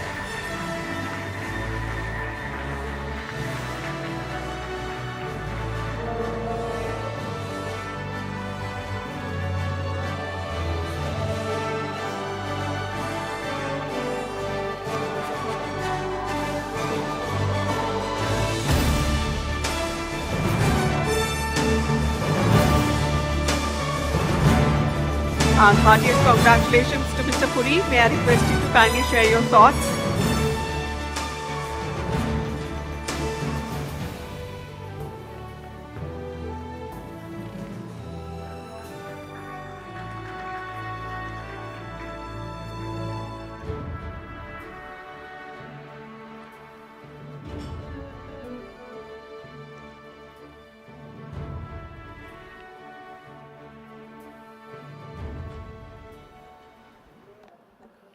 Honorable Minister Gadkari ji, I am truly humbled to receive this on behalf of all my colleagues in ITC, and I'm merely the recipient. I think is what everybody does in ITC, what all our stakeholders do together, and it's certainly a deep source of encouragement and endorsement on what we are deeply committed to. We say our credo is nation first, sab saath badhenge, and our philosophy has always been that businesses have both an economic and social purpose. So we have traversed the journey of simultaneously creating economic, social, and environmental capital. And I think this award certainly encourages us, encourages the entire team and the stakeholders to do more of it. So thank you very much. And receiving this from the Honorable Minister, none other than Honorable Minister, is very special. I think he has also been a very strong champion of sustainable growth, very strong champion of agriculture also, where we've had the opportunity to contribute. And I am really, really honored to receive it from him. And I thank the jury, thank AIMA for this recognition. I'm truly humbled. Thank you very much. Congratulations. Congratulations, sir, and congrats to all the awardees once again for their outstanding contributions and leadership. Ladies and gentlemen, we have in our midst this afternoon Shri Nitin Jairam Gadkari, the Honorable Minister of Road Transport and Highways, Government of India. May I now request him to deliver the keynote address. His pioneering work has driven India's transformation in infrastructure and sustainable mobility. Let's welcome him with a rousing applause. So, ladies and gentlemen, the Minister has kindly agreed to a fireside chat rather than giving a one-way speech. So, if it's okay, Gadkari ji. So, हमें ये बताइए कि आपने जब ये शुरू किया, जब आप पहली बार मिनिस्टर बने, पहले तो आपने महाराष्ट्र में रेवोल्यूशन किया, रोड्स का, फ्लाईओवर्स का, उस समय शायद आपका कुछ नाम भी पड़ गया था ऐसा। क्या आपने कभी ये सोचा था कि इस स्केल तक इंडिया के अंदर रोड नेटवर्क बनेगा? सच बताए तो मैंने कभी नहीं सोचा था, और मैं रोड सेक्टर में आया हूँ, पर मुझे इंजीनियरिंग का भी बहुत ज़्यादा नहीं समझता। ये पब्लिक में मिस इम्प्रेशन है कि मैं बहुत एक्सपर्ट हूँ। मेरी कहानी ऐसी हुई कि 75 में जब इमरजेंसी लगी तो मैं हायर मैट्रिक में पढ़ रहा था। ऐसा मेरा करियर ठीक था, और उस साल मैं पढ़ाई की तरफ ध्यान नहीं दिया, और उसी में इमरजेंसी के खिलाफ लड़ाई में जब मैं उसमें चला गया तो मेरा परसेंटेज मुझे 52% मार्क मिला। मेरे घर में मेरी माँ, मेरे पिताजी, मेरी बहनें सब मेरे ऊपर नाराज़ हुई, क्योंकि उनकी सबकी इच्छा थी कि मैं इंजीनियर बनूं, पर मुझे जो मार्क मिले वो 52% मिले, और साइंस ग्रुप में 49.26% मिले, तो मैं इंजीनियरिंग के एडमिशन के लिए डिस्क्वालीफाई हो गया। मैं बेसिकली एग्रीकल्चर में काम करता हूँ, और मुझे अभी 11 डीलिट्स डॉक्टरेट्स मिली है, उसमें से 6 एग्रीकल्चर साइंस के लिए है। और दुर्भाग्यवश रोड, टनल सबको याद आता है, पर मैं एक्चुअल जो काम करता हूँ अलग है। Handloom, handicrafts, organic farming, water conservation, और ये सब में मैं ज़्यादातर काम करता हूँ। तो मैं एक ही मानता हूँ कि जो भी काम मिलेगा उसमें ओनरशिप चाहिए। आप मैनेजमेंट के, इसलिए मेरे अनुभव से आपको मैं बताता हूँ, ओनरशिप इज़ वेरी इंपॉर्टेंट। हमारे पॉलिटिकल लैंग्वेज में बोलते हैं ये उंगली से मलहम लगाने का काम कर रहा है, या ऐसे लोग नहीं चाहिए। Ownership means responsibility. दूसरी बात है टीम वर्क चाहिए, और तीसरी बात है ट्रांसपेरेंसी चाहिए। और एक बात जो मुझे सिखा के गई, तब धीरू भाई अंबानी थे, और मुंबई पुणे हाईवे के इसमें उनका लोएस्ट टेंडर था, तो वो कॉस्ट ज़्यादा थी, 3600 करोड़ थी, आज के 50,000 करोड़ होगी, तो मैंने वो रिजेक्ट किया था। तो बाद में वो रोड मैंने हमारी कॉरपोरेशन एस्टैब्लिश करके कैपिटल मार्केट में पैसा खड़ा करके फिर मैंने वो काम पूरा किया। तो 2000 करोड़ ने आज के 20,000 करोड़ बच गए, उसमें 1600 करोड़ में हुआ था। तब ये काम करने के लिए जब मैंने शुरुआत की तो पूरी निगेटिविटी थी। तो मुझे सब लोग पूछते थे कि तुम क्या करोगे, तुम्हारे में क्या हैसियत है, क्या होगा, कभी राजनीतिक नेता थोड़े बन पाएंगे। तो एक क्रिटिसिज्म भी था। तो मैं एक पूना में गया था, तो एक इंडियन एक्सप्रेस के एक पत्रकार ने मुझे पूछा कि तुम्हारे पास पैसे कितने हैं। मैंने कहा 5 करोड़ रुपए। रोड पूरा करने के लिए कितना लगता है? मैंने कहा 2000 करोड़। तो बोले कब पूरा करोगे? 2 साल में। तो उन्होंने मुझे पूछा कि तुम्हारे पास क्या है, तुमको क्या लगता है कि तुम नेता लोग कुछ भी बोलते रहे और लिखते रहे, ऐसी तुम्हारी अपेक्षा है क्या? बोला नहीं। तो क्या है तुम्हारे पास?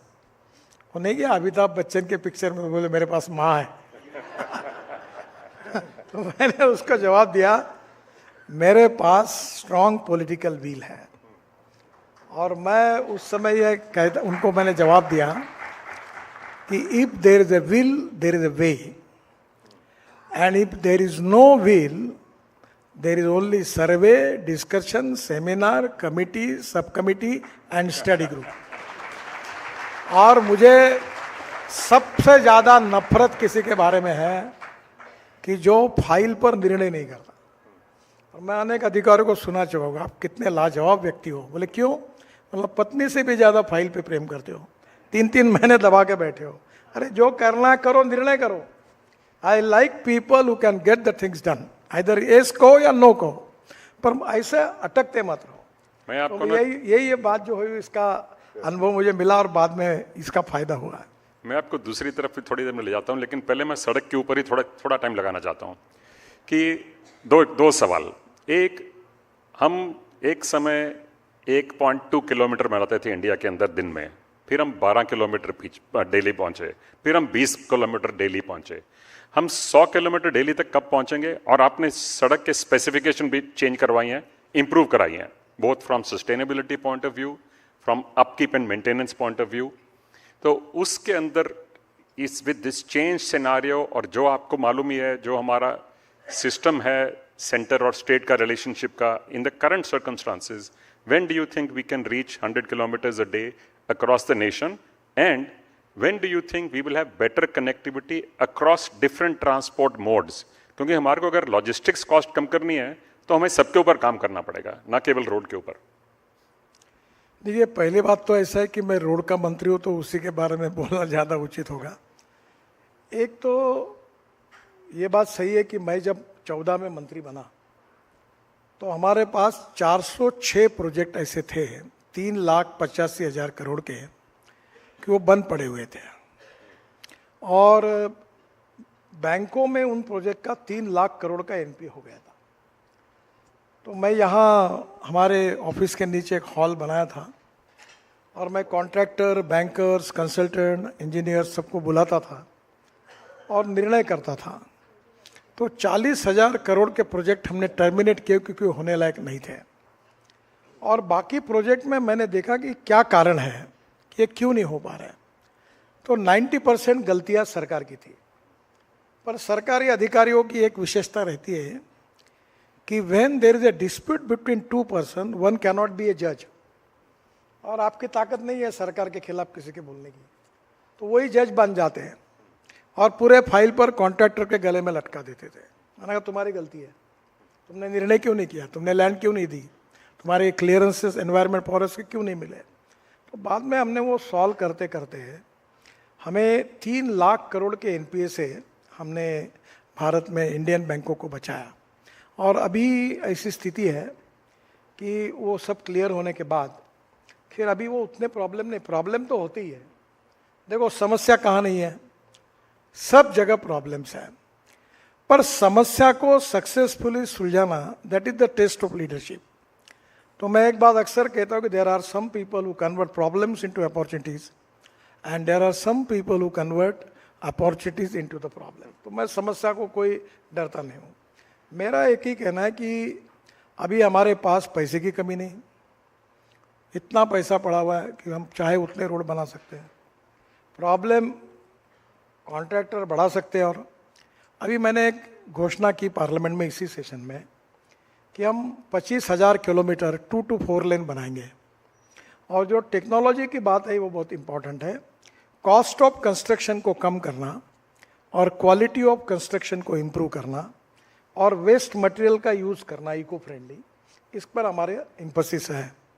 तो मैं, this is my target, this is not my declaration, कि मैं अब चाहता हूं कि मैं एक बार 100 किलोमीटर पर डे ये टारगेट रखकर काम कर रहा हूं। अगर देखिए अब क्या होता है, तो मेरा प्रयास तो है कि ये पूरा करूँगा।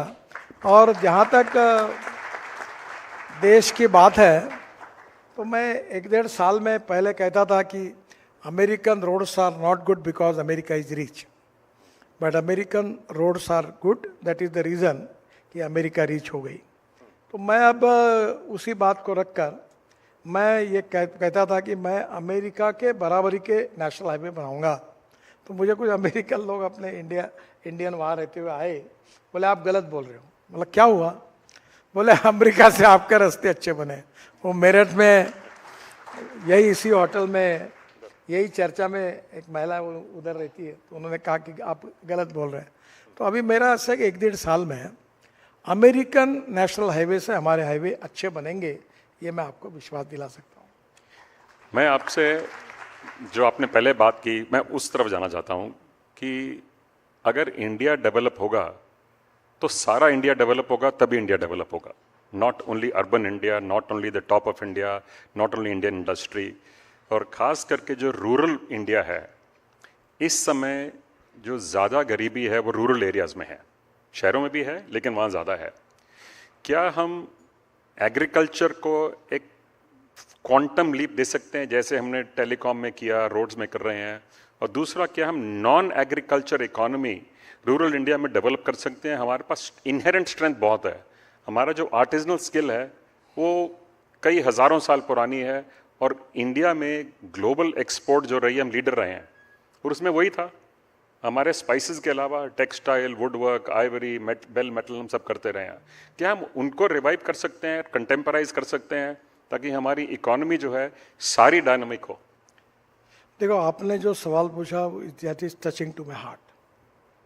मैं जिस क्षेत्र से आया हूँ वहाँ 10,000 किसानों ने आत्महत्या की है, और इसलिए मैंने ये तय किया कि मैं अपना लाइफ इस कॉज के लिए दूंगा।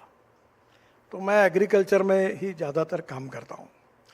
और मैं, आप नाराज़ मत होइए, मैं आप जब भी पुरी साहब को आपने अवार्ड दिया तो मैं बहुत खुश हुआ, क्योंकि वो एग्रीकल्चर में काम करते हैं। पर मैं अगर ये सवाल पूछूं कि आप में से कितने लोग एग्रीकल्चर में कैपिटल इन्वेस्टमेंट करके क्या कर रहे हैं, तो उसका जवाब बहुत अच्छा नहीं आएगा। हमारे देश में जीडीपी ग्रोथ में 52 to 54% कॉन्ट्रीब्यूशन सर्विस सेक्टर का है, 22 to 24% कॉन्ट्रीब्यूशन मैन्युफैक्चरिंग सेक्टर का है, और 14% एग्रीकल्चर एंड अलाइड इंडस्ट्रीज का है। एक समय 90% आबादी गांव में रहती थी, अब 30% माइग्रेशन हुआ है, और अभी 65% पॉपुलेशन का कंट्रीब्यूशन केवल 14% है। तो आज सबसे बड़ी आवश्यकता है कि जल, जमीन, जंगल और जानवर आधारित एग्रीकल्चर, रूरल, ट्राइबल और फॉरेस्ट में हमको विकास करना चाहिए। मैं 2-3 बातें आपको बताऊंगा। अभी हमने विशेष रूप से हमारे रोड सेक्टर में बाम्बू का क्रैश बैरियर बनाया। इंदौर का जो टेक्निकल इंस्टीट्यूट है उसमें टेस्ट होकर हमने सर्टिफाई किया कि हम स्टील के बजाय बाम्बू के क्रैश बैरियर बनाएंगे। अभी हमारे यहाँ नागपुर जबलपुर रोड पर एक रोड हमने बनाया, जिसमें सेंट्रल रिसर्च रोड ऑर्गेनाइजेशन ने उसको वो प्रोजेक्ट किया। प्राज का भी रिसर्च था कि हमारा जो राइस स्ट्रॉ है उससे, परली जिसको आप कहते हैं, उससे 1 लाख लीटर इथेनॉल पानीपत में बनता है। 78,000 ton per year aviation fuel बनेगा, और 150 टन बायो बिटुमिन बनता है। और पंजाब, हरियाणा और उत्तर प्रदेश को मिलकर अभी 400 project rice straw to CNG बना रहे हैं। उसका बाय प्रोडक्ट है लिग्नेंट। तो अभी हमने पहली बार लिग्नेंट, वो 35% निकलता है, वो बिटुमेन में, पेट्रोलियम बिटुमेन में डाला, 15% रबर पाउडर डाली, और 7% वेस्ट प्लास्टिक डाला।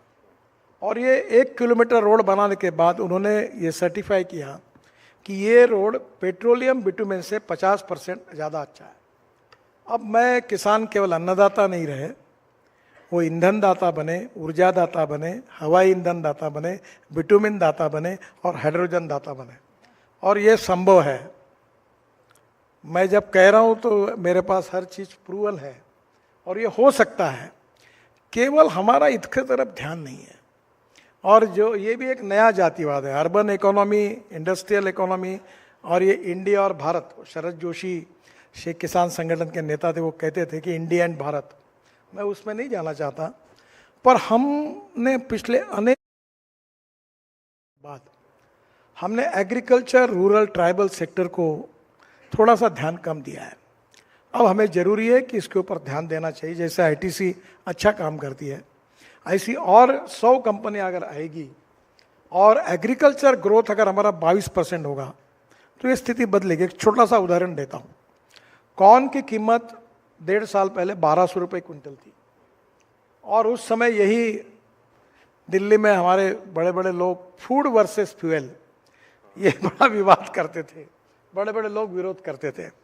मैं उसके पक्ष में था। आखिर हमने आग्रह से कहा, पीएम साहब ने मान्य किया और कॉर्न से इथेनॉल बना। आज कॉर्न की कीमत 2600 रुपये क्विंटल हुई, यानी एमएसपी थी 1800 क्विंटल, मार्केट प्राइस थी 1200 क्विंटल, और आज 2600 क्विंटल हुई। इसका 2600 रुपये क्विंटल हुई, इसका कारण कॉर्न से इथेनॉल बनना शुरू हुआ।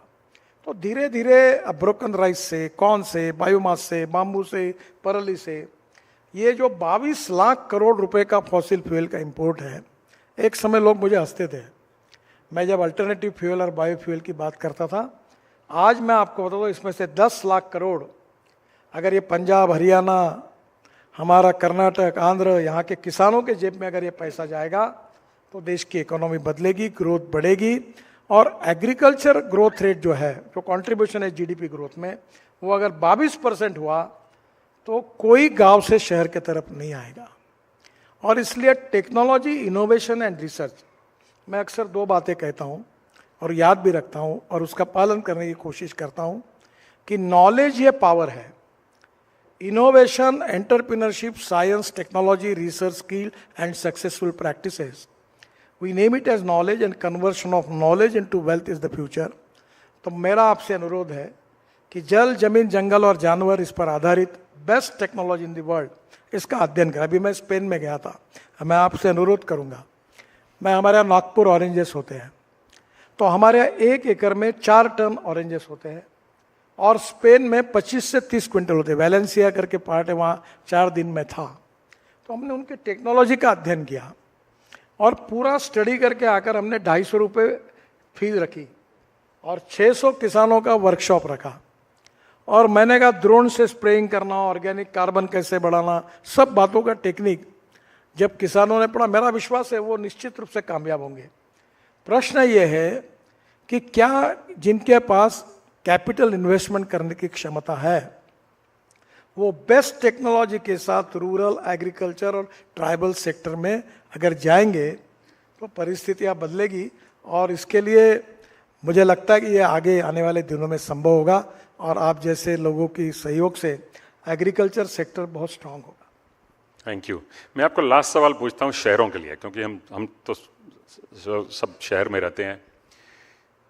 जैसा आपने कहा, रूरल इंडिया डेवलप होना बहुत ज़रूरी है, लेकिन जो हमारी शहरों की इस समय कंडीशन है, they are getting overcrowded, very busy. आपने पीछे बेंगलोर में स्काई बस की बात की, और हम क्या कर सकते हैं ताकि जो रूरल ट्रैफिक मैनेजमेंट है इसको हम स्मूथ कर पाएँ। आज की डेट में गुड़गांव से दिल्ली आना हो तो 2 घंटे लगते हैं, 1.5 घंटा लगता है रोज़, अगर आप ऑफिस टाइम में आए तो। So what are the possibilities today that we can actually do in the reasonably short term, ताकि वो realization भी हो और उसका benefit भी citizens देख पाएं? देखिए, पहली बात तो ऐसी है कि हम दिल्ली के, ये जो दिल्ली एनसीआर में 1 लाख करोड़ के रोड बना रहे हैं, तो लगभग अब दिसंबर तक पूरे काम हो जाएंगे। अभी हम और बैठ रहे हैं इसमें और क्या कर सकते हैं। दिल्ली की मुख्यमंत्री मुझे मिली थी, एमपी भी मिले थे, और ये तो वहाँ भयंकर ही है, तो भी मैंने आपको बचाया। ये धौला कुआं में मैं दिल्ली कभी आता ही नहीं था, पहली बार आया तो बीजेपी का प्रेसिडेंट बन के आया। तो मुझे रोज सुबह आता, धौला कुआं में 1.25 घंटा गाड़ी में बैठता, यही ट्रैफिक जाम रहता था। तो धौला कुआं अच्छा करते करते मेरे जिंदगी के 4 साल खराब हुए। ये डिफेंस की जगह लेना बहुत कठिन था। अब प्रॉब्लम यह है कि पब्लिक ट्रांसपोर्ट मैं भी उसके बाद गई थी। अभी मैंने एक टेक्नोलॉजी आई है वो फ्लैश चार्जिंग बस है, जिसमें सीमेंस और हिटाची की टेक्नोलॉजी है, और टाटा और एका, ये पूना में कंपनी है, दोनों उसमें आए। हमने नागपुर में पायलट प्रोजेक्ट पहला मंजूर किया है, अभी अप्रैल में उसका टेंडर इश्यू होगा। वो बस जो है वो एग्जीक्यूटिव चेयर है, सामने टीवी है, एयर होस्टेस जैसी बस होस्टेस है। वो 40 किलोमीटर एक बार बस स्टॉप पे खड़े रहेगी, चार्जर नीचे आएगा, फ्लैश चार्जर, और आधा मिनट में चार्ज होगी, फिर 40 किलोमीटर जाएगी। उसका टिकट डीजल बस के तुलना में 30% कम होगा और कंफर्ट लेवल होगी। अगर ये नागपुर में पहला सक्सेसफुल हुआ, ये यूरोप में है अनेक जगह पर, तो 135 सीटर बस है। तो ये अपनी गाड़ियाँ, देखो मैं कितना भी काम करूँ, कितने भी पुल बांधूँ, पर इंडिया में इनहेरेंट एक एक्सपर्टाइज है, पॉपुलेशन ग्रोथ और ऑटोमोबाइल ग्रोथ। और आप नाराज मत होइए, क्योंकि मेरी भी आदत खराब है। आप दिल्ली में बड़े बड़े बंगले बनाते हो और पार्किंग नहीं बनाते। क्या रोड हमने आपके लिए बना के रखे कि आपकी गाड़ियां खड़ी करने के लिए? नहीं, ये कौन सी बात है? बड़े 3 मंजिले, मार्बल, ग्रेनाइट, चकाचक, और पार्किंग नहीं। और ये सब रोड पे रात को गाड़ियां खड़ी करते हो। अच्छा, 4 लोग और 8 गाड़ियां, और गाड़ियां भी बढ़ती जा रही है। तो कहीं ना कहीं इस स्थिति में आपको ही सोचना होगा कि भाई ऑटोमोबाइल ग्रोथ और पॉपुलेशन ग्रोथ को कंट्रोल किए बिना हम प्रॉब्लम सॉल्व नहीं करेंगे। मैं मुंबई में मंत्री था, तो मैं 95 की बात कर रहा हूँ। मैं बड़ा विश्वास के साथ कहता कि 55 फ्लाईओवर बन जाएंगे, वर्ली बांद्रा मैं बना लूँगा, बस मुंबई का ट्रैफिक प्रॉब्लम सॉल्व होगा। अभी भी कल ही अभी मुंबई से आज नहीं हुआ सॉल्व, क्योंकि मैंने जितने फ्लाईओवर बनाए उससे तेजी से लोग काम कर रहे थे, पॉपुलेशन भी बढ़ी और ऑटोमोबाइल ग्रोथ भी बढ़ी। तो करेगा क्या? अब आपका कार्यक्रम हो रहा है, आपने रिस्ट्रिक्ट किया एंट्री, कल 25,000 लोगों को आपने पास दे दिए, तो क्या हो गया? तो ये ऐसी स्थितियां बनी हुई है। समवेयर हमें सोचना होगा कि हमारी, आपको जो पहला सवाल आपने मैंने बताया उस जवाब में है, दिल्ली में जो यूपी बिहार सबसे लोग आ रहे, खुशी से आ रहे क्या? नहीं। हम स्मार्ट शहर बना रहे पर स्मार्ट विलेज नहीं बना रहे। गांव में जाने के लिए अच्छे रोड नहीं बनेंगे, अच्छी स्कूल नहीं बनेंगी, किसान के फसल का सही दाम नहीं होगा, और वहाँ प्रोसेसिंग इंडस्ट्रीज अगर होगी तो क्यों लड़के गांव यहाँ आएंगे? यहाँ दिल्ली के झोंकी झोपड़ी में रहने वाले लोग मजबूरी से आए हैं, उनको रोजगार। अभी जैसे दिल्ली में एम्स था, मैं जब अध्यक्ष बनकर आया था, मुझे याद है 9-10 की बात है, तब रोड पर फुटपाथ पर लोग सोते थे।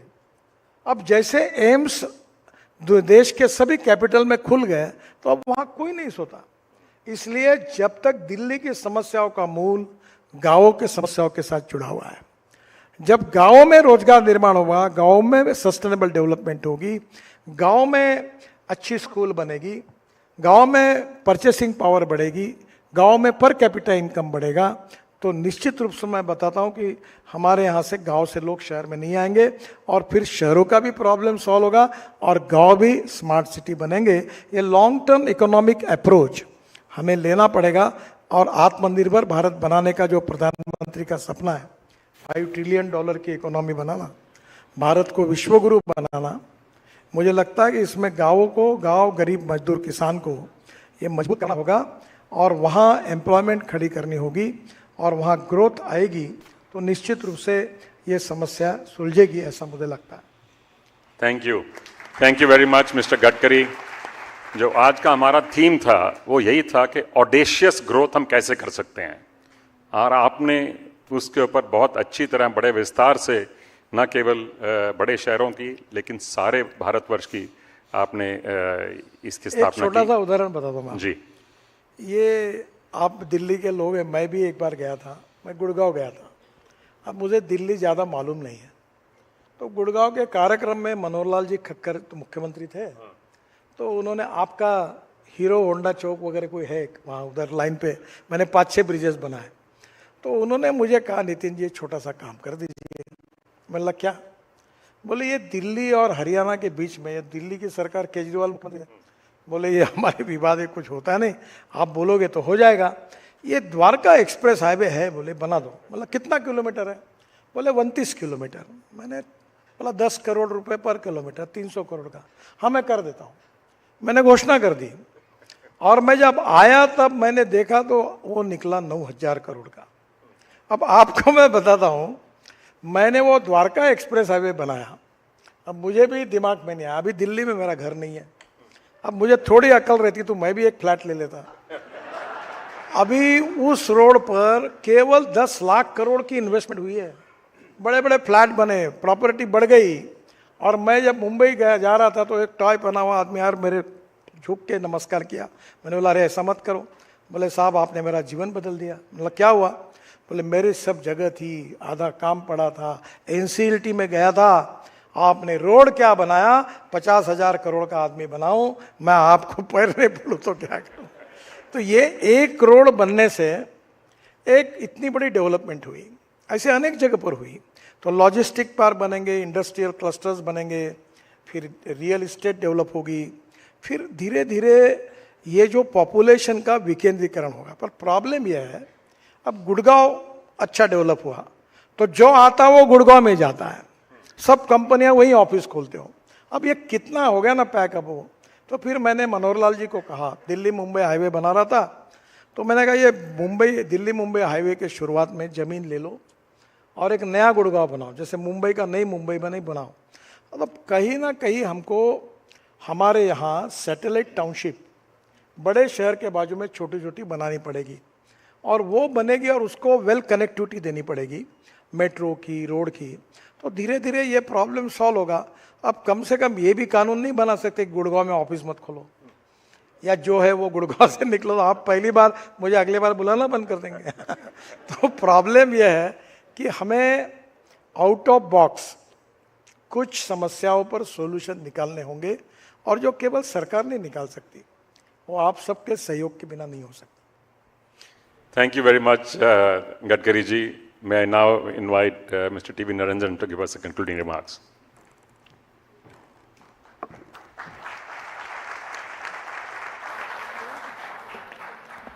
Honorable Minister, Mr. Gadkari, Sunil, Rekha, Vishesh, Suneeta, all my colleagues from AIMA, ladies and gentlemen. Firstly, thank you, sir, for joining us. I think, as always, Mr. Gadkari has been very engaging, very grounded in his comments, showing his knowledge and his experience of really working at the grassroots.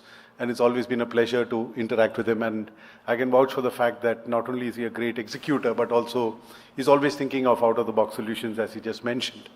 You know, we did a lot of work with him on getting to use steel-making slag in road construction, and the minister played a very important role in helping us make that happen. It obviously helps the cost of making roads as well as gets a byproduct into good use. I also want to thank Vishesh and his team for running with the awards selection, and I also want to congratulate Sanjeev, Suneeta and Mr. Nayak for well-deserved honor that they got today.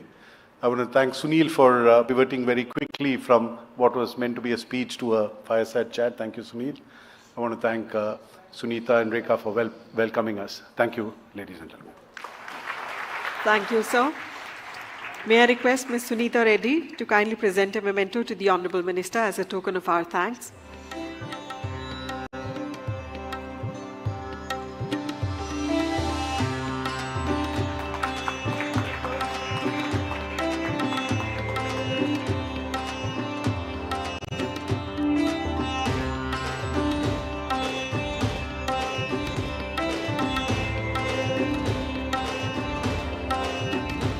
With that, we close this high-impact session. Our thanks to the honourable dignitaries, and congratulations once again to all the award winners.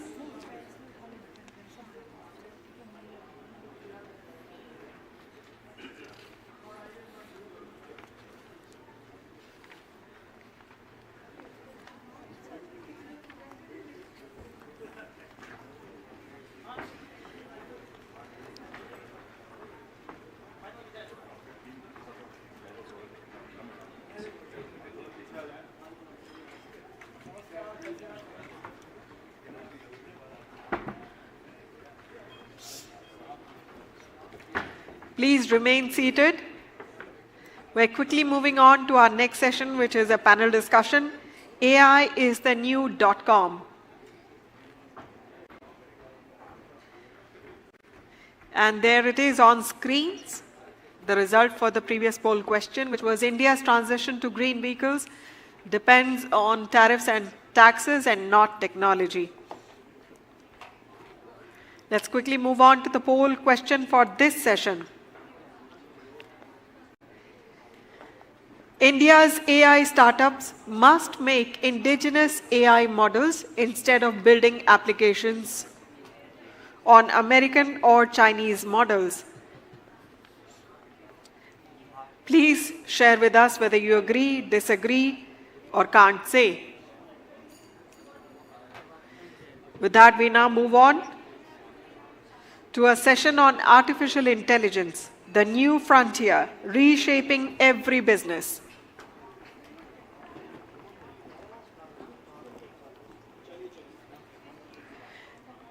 So our panel today will decode how startups and businesses can embrace AI not just to survive, but to leap ahead and lead.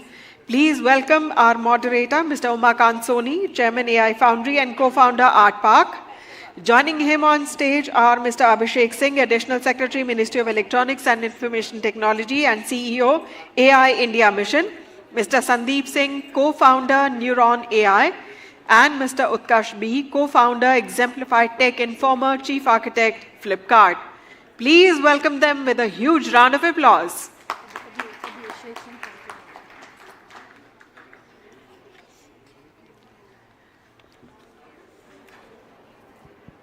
Can you hear me?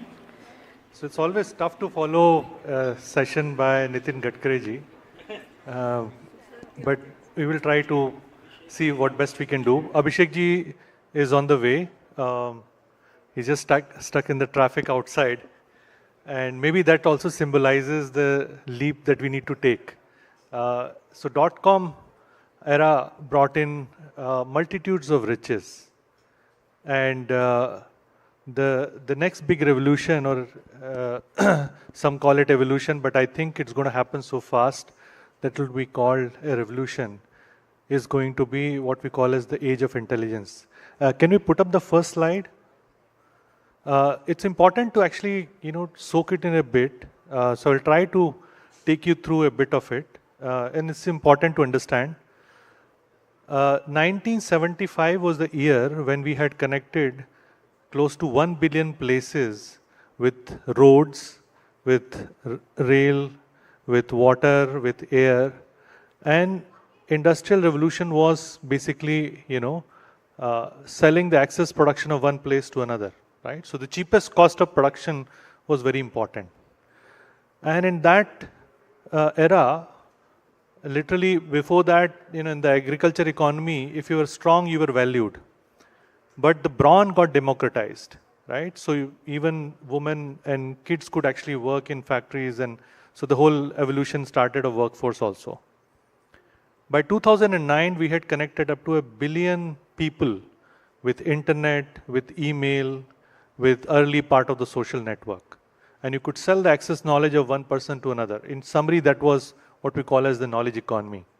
And India did a brilliant job of exploiting that shift by creating such large IT companies, TCS, Infosys, Wipro, and creating a massive amount of growth. We are just at the beginning of the next big evolution, where we are going to connect 7.5 billion people with 30 billion machines, which are going to be intelligent in nature. That is what we are going to call as intelligence economy. It will create $15.7 trillion of new economic value, almost 4 to 5x of our current GDP. So you can imagine the massive opportunity that we are actually going to have. And it's a big shift, big change. That means the infrastructure, from industrial economy, the infrastructure was road, power, factories. In the knowledge economy, the fundamental infrastructure was internet, connectivity. In the intelligence economy, the fundamental infrastructure is intelligence, compute, data. And that is actually, whichever country takes a lead in that, it's going to get rewarded. Can you show the next slide? And it's very important for us to understand this, because as we are dreaming of Viksit Bharat, if we do not get a handle on this new evolution of economy, the intelligence economy, there are challenges that lies ahead. The cost of missing out is going to be huge. We may not end up at 30 trillion. We may be short by a massive number, 15 to 14 trillion or so. In fact, that's the amount, 8 to 15 trillion, we will probably give away outside India. I mean, if we don't own our infrastructure. So it's a massive cost that we would have to bear.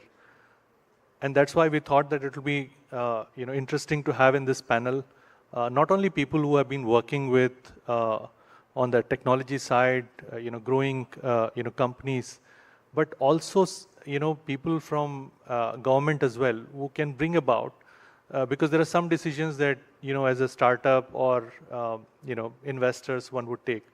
But for the ecosystem itself, all of us actually have to come together collectively and make certain decisions.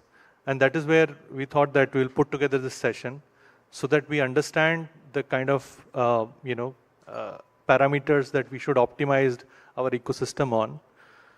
As we understand, would like to invite Abhishek ji on the stage. Welcome. Sorry for being late. No, we were just wondering that, the new intelligence economy, the shift that we are undertaking, and we're just comparing that cost of missing out. And I think roads are critical infrastructure in the industrial age. Internet was the critical infrastructure in the knowledge economy. In the intelligence economy, compute, data, and intelligence, they are going to be the critical infrastructure for us to optimize on. So I would actually start off with a question with Abhishek ji. He's leading the India AI mission. He's the CEO and he's also additional secretary at METI. We were just discussing that why it's important for us to not miss this big wave or big evolution.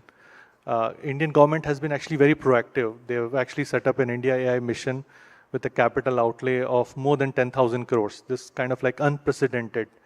And we are creating the groundwork in collaboration with the government on that. So would love to understand what are the implications of such a large mission, and what are the critical infrastructure that we are trying to build, and why it is really important for us as a country to build that. Thank you, Umakant. And the key question, the chart that you have on the screen in front of us, it shows the rate of growth of economy. And when we look at economic growth, and if you have to reach the target of being a developed economy, a Viksit Bharat by 2047, it would require massive increase in our productivity levels, in our per capita income, and that would mean everyone, like especially the middle 700 million people in India, to become more efficient. How do we ensure that our farmers become more efficient, our small businessmen become more efficient, and that can be triggered, that can be kind of catalyzed by use of AI and its applications. We all have seen how AI, using AI tools, makes us more productive, makes us more efficient, makes us being able to use data, makes us being able to use the right solutions for doing whatever we do.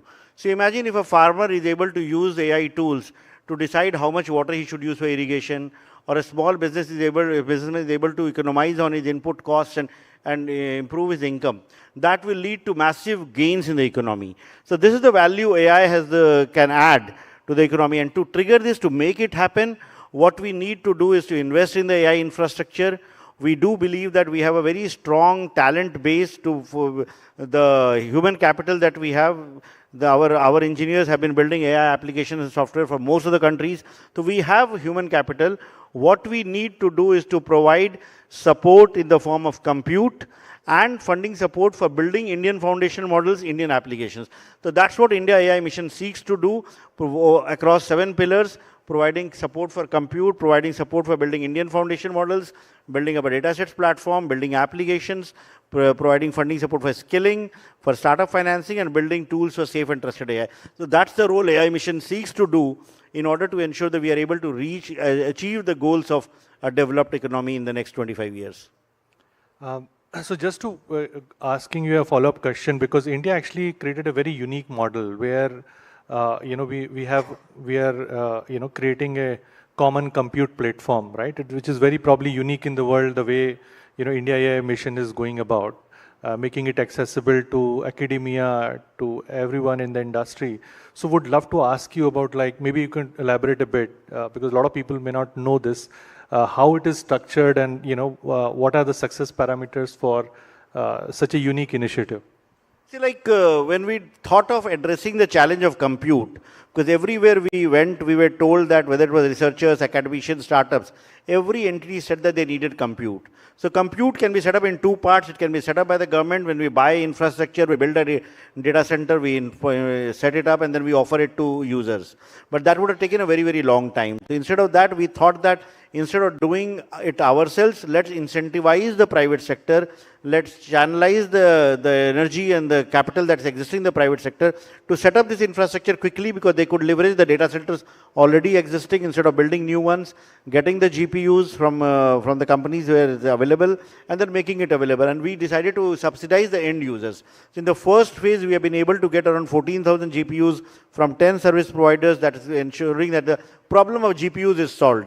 As we go forward, if the need arises, then we can also set up a dedicated compute infrastructure with GPUs procured by the government for meeting strategic needs and other needs. But the first phase has been to provide compute to all those who need it. This is such a wonderful initiative. If you haven't read about it or not explored it, I would actually strongly encourage you to do that. I think GPU rate at $1 per hour to train these models and eventually inference them is probably unique in the world, probably cheapest in the world as well. So I would encourage all of you to take advantage of that. Quick question to Utkarsh. I know you have been building India scale technology at Flipkart as a chief architect. What is your technologist perspective on how do we grow a unique technology ecosystem in India? I know US actually has a model, whole bunch of companies, large tech giants leveraging their data, and they're creating new age companies as well.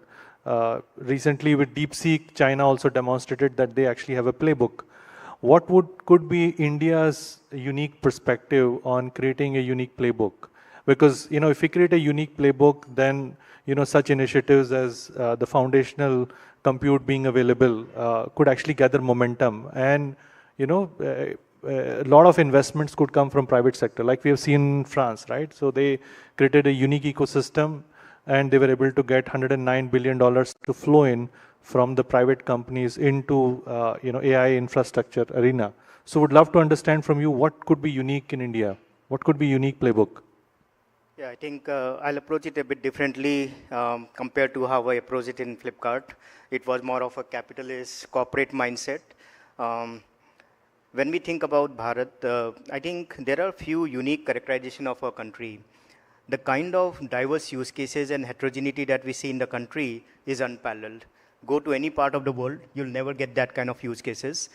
And what those use cases lead to is infinite amount of data which gives you breadth as well as depth in terms of insights that you can generate out of it. And obviously we have population, so anything that we take up has to be for the masses. So my honest perspective would be that I think in this room, almost everyone understands AI, has started to feel the impact of AI in their day-to-day lives. But when we go out in the streets, I don't think everyone understands AI, right? They are just oblivious to what's happening and how we fear, or probably we are skeptical as well as optimistic about how AI will take on the world in 5 to 10 years down the line. I don't think they even have a clue. The way I would think about the tech ecosystem in India has to be with a lot more humane angle to it, that AI has to be for the masses, right? So leverage all the data, a lot of use cases that we have, and try to build an ecosystem that interconnects all of these moving parts, right? We have data somewhere. Can someone contribute just data into this network fabric? Someone will come in and say that I'm sure almost everyone here understands AI agents. So I may come and say I contribute my data set. I may have an expert data set in my own domain. I may come in and say, okay, on top of this data set, I bring in my domain expertise. Can I contribute with my own AI agent? Some kind of an information highway gets created. We are all getting sensitized about data in general. So what data can be accessed by who has to be extremely well monitored, observed, curated. So if you can create that kind of a framework, that trustworthiness comes into the network fabric. And at the end of it, all of these AI agents are not just for Flipkarts of the world or InMobies and Swiggies of the world, not just enabling you to buy soap in 5 minutes or 2 minutes. It actually impacts a farmer on the ground, impacts a villager out of his own premise, and answer some livelihood questions around them. Right, a farmer probably in the in the vicinity of his farm, looking at the geographical state and the weather conditions, would want to say that what can I? Mr. Nitin Gadkari was just talking about how he's trying to get knowledge from Valencia into the farming community in India. Why can't any farmer get access to that knowledge? Knowledge today is not bottled, right? With ChatGPT, we all of us can just type any query and say, what do farmers in Valencia do differently from farmers in India? Why can't a farmer in India do that, right? And in a very humane way, in their own dialect, in their own conversation style, voice-first interface, and so on. So if we can create this layered fabric from data to AI agents, and also interconnect a lot of APIs from the startup ecosystem, all the knowledge sets are made accessible, and you can just do a voice prompting on top of it, and almost everyone touches and feels AI. So for me, that is the true tech ecosystem play that I would want to bring in for Bharat, which is inclusive, which is relevant, meaningful to the person who is consuming it, and obviously it has to be trustworthy and humanized, right? I should touch and feel as a human, as if I'm talking to you, I get a human touch and feel. Can almost everyone touch and feel AI into their own livelihoods? Thanks, Utkarsh. Human-centric AI maybe could be a unique pathway for India.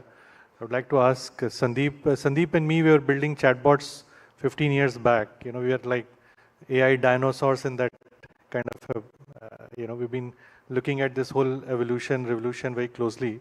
So I want to ask him, of course, he's been in large companies, post that with Walmart and others, right? And he's now working very closely with some of the large banks in India, building AI solutions for them. So he has a good idea of what kind of use cases people are thinking about when they're talking about AI. So this unique perspective that we're trying to understand, like what Indian AI or should stand for, or what kind of approach we should take as an ecosystem, not just as an individual company or as a startup, but as an ecosystem. What's your take on it? What could be the unique thing that we could build? Because if we are building unique thing, it will have value. If it will have value, more people will come and join us. So, see what is really happening in enterprises. Pretty much when they think of AI, they think of chatbot, and they start investing, and they soon come to say, what I'm going to do with this chatbot. What's the value that I'm getting by asking a question and getting an answer? So, so that's where I think that dichotomy of AI and value kinds of is coming in. That there is some chatbot which sounds very intelligent but doesn't really do anything meaningful for me. And slowly the awareness, I think, has been coming up within people that how do you make it actionable?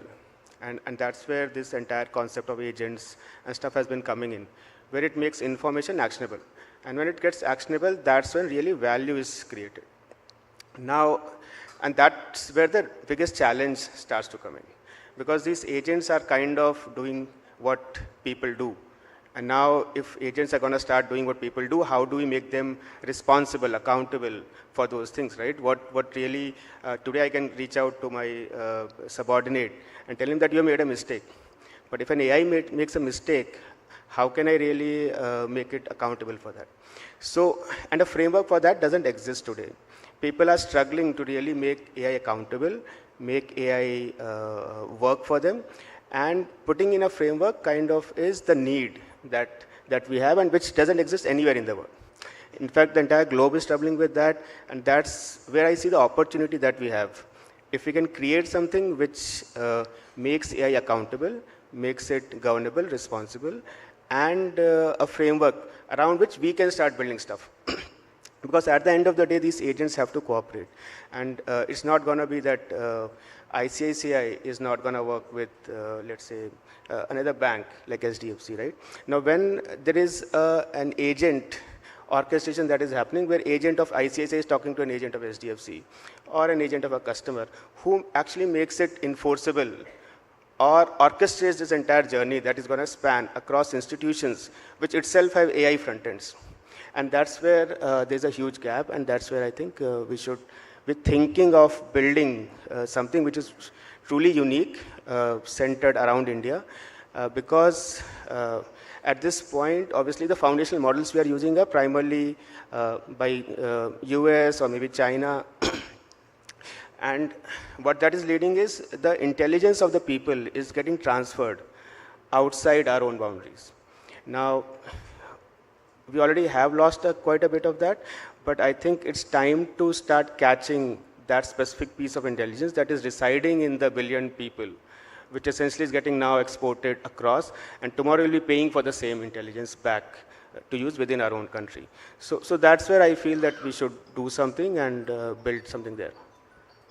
So it's a great point. I think how do we capture the intelligence that, we have the largest number of human brains in the world right now, right? So how do we, leverage that fact? And just like the way UPI was very interesting, right? Like all of us are using UPI, even my mom is using UPI to make payments. And it was a game changer because UPI allowed more and more people to use the digital way of payments. At the same time, it created a very unique financial ecosystem around, which is, certainly not only being valued in India, but now it is getting, exported to other countries as well.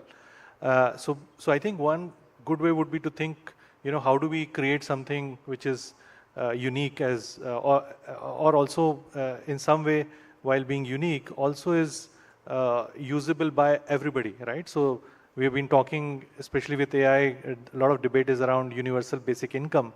But before we get there, maybe we need to talk about universal basic intelligence of sort, right? How do we give, like Abhishek ji mentioned, right? Like how do we give this AI intelligence or AI superpower to every single of us in India, right? And maybe if we can come up with a unique way, that could be very interesting. So I'd like to actually ask Abhishek ji, because India AI mission has taken out a very unique challenge. How do we create foundational intelligence or models, in India? A unique challenge kind of an approach. So would love to get to know more about it as well. It's like foundation model is something that is long felt that India should build one of its own. There are many foundation models which are available today. Most of them from US, whether it's ChatGPT or Llama or Grok or Claude or Gemini. So all of them are from US, and lately China came up with its own innovative, supposed to be low-cost DeepSeek model. So when the whole world looks at it, or whenever anyone looks at India, they feel that you guys have the maximum number of talented people who are working for all companies, like whether the chief architect of Llama or people who are working in OpenAI. There are a lot of Indians who have contributed to building of those models. So why is it that India has not built a model? And why do we need it? Because currently some of the models are open source, but they might not be open source always. Number two, most of these models are not trained on Indian data sets. They are not trained on Indian context. So biases do exist. Plus, when an Indian foundation model is there, it will kind of capture nuances of our culture, our society, our languages like no one else. So with multiple reasons, I felt that we do need. And why did we, what are the gap? Because again, training a model requires a lot of funding support, requires a lot of compute, and unfortunately, many of the startups who are building on it, they find it struggle to get funding from the VCs and investors to invest in something which may give returns in the long term. So towards this objective, we came up with a call for proposals for Indian foundation models, wherein we allowed a very flexible way of bringing together a group of smart people, group of entrepreneurs, engineers, wherever they are, to come and make a proposal. And in case the high-level committee, the technical committee finds the proposal suitable enough to be funding, then only we will ask even them to incorporate a company. So that way the call for proposal is one of the most innovative approaches to fund such an initiative. We also kept a rolling kind of applications. The first round of applications closed on 15th February, and within 2 weeks we got almost 67 applications. Then the second round of applications ended on 15th of March, and we got almost 120 applications. So we have like 187 already, and the third round is supposed to end today, but we are extending by a week, and we are taking a pause thereafter in order to ensure that all those applications that have come will be examined, scrutinized by the committee, and funding will be provided. And in case we do need to get more proposals, we will have further call for proposals. So that way it has been a very unique model, and we have got very, very interesting proposals that have come in. And hopefully we will be able to identify the first set of proposals that will be funded within a week, and then we will be able to move forward. And within 9 to 12 months, I hope that we'll have a foundation model which can truly call an Indian model. Fantastic. I think this is amazing. As he rightly pointed out that, right now these models are open, but whether they would truly remain open after a while once they've actually, maybe as people are saying, they've felt AGI or, it remains to be seen. My sense is that they will actually become closed because, countries may not like to give away their advantage. Already with the tariff wars that we are seeing, is probably just the beginning of the next 10-15 years where a lot of geopolitical instability may be there because of the reason why we're going to go through a lot of changes. In fact, on that note, I would quickly like to ask Utkarsh. I think the foundation models are a great initiative, and I know I have not known a more hardworking bureaucrat than Abhishek ji. At any point of time, you call him up. He's always available with an answer. So it's amazing. But what else should we be doing? I mean, Utkarsh, you probably have a lot of experience working with startups, large unicorns. I know you are practically the brain trust of Bangalore in terms of technology, and now with India. So what is unique? Apart from the foundation model, right?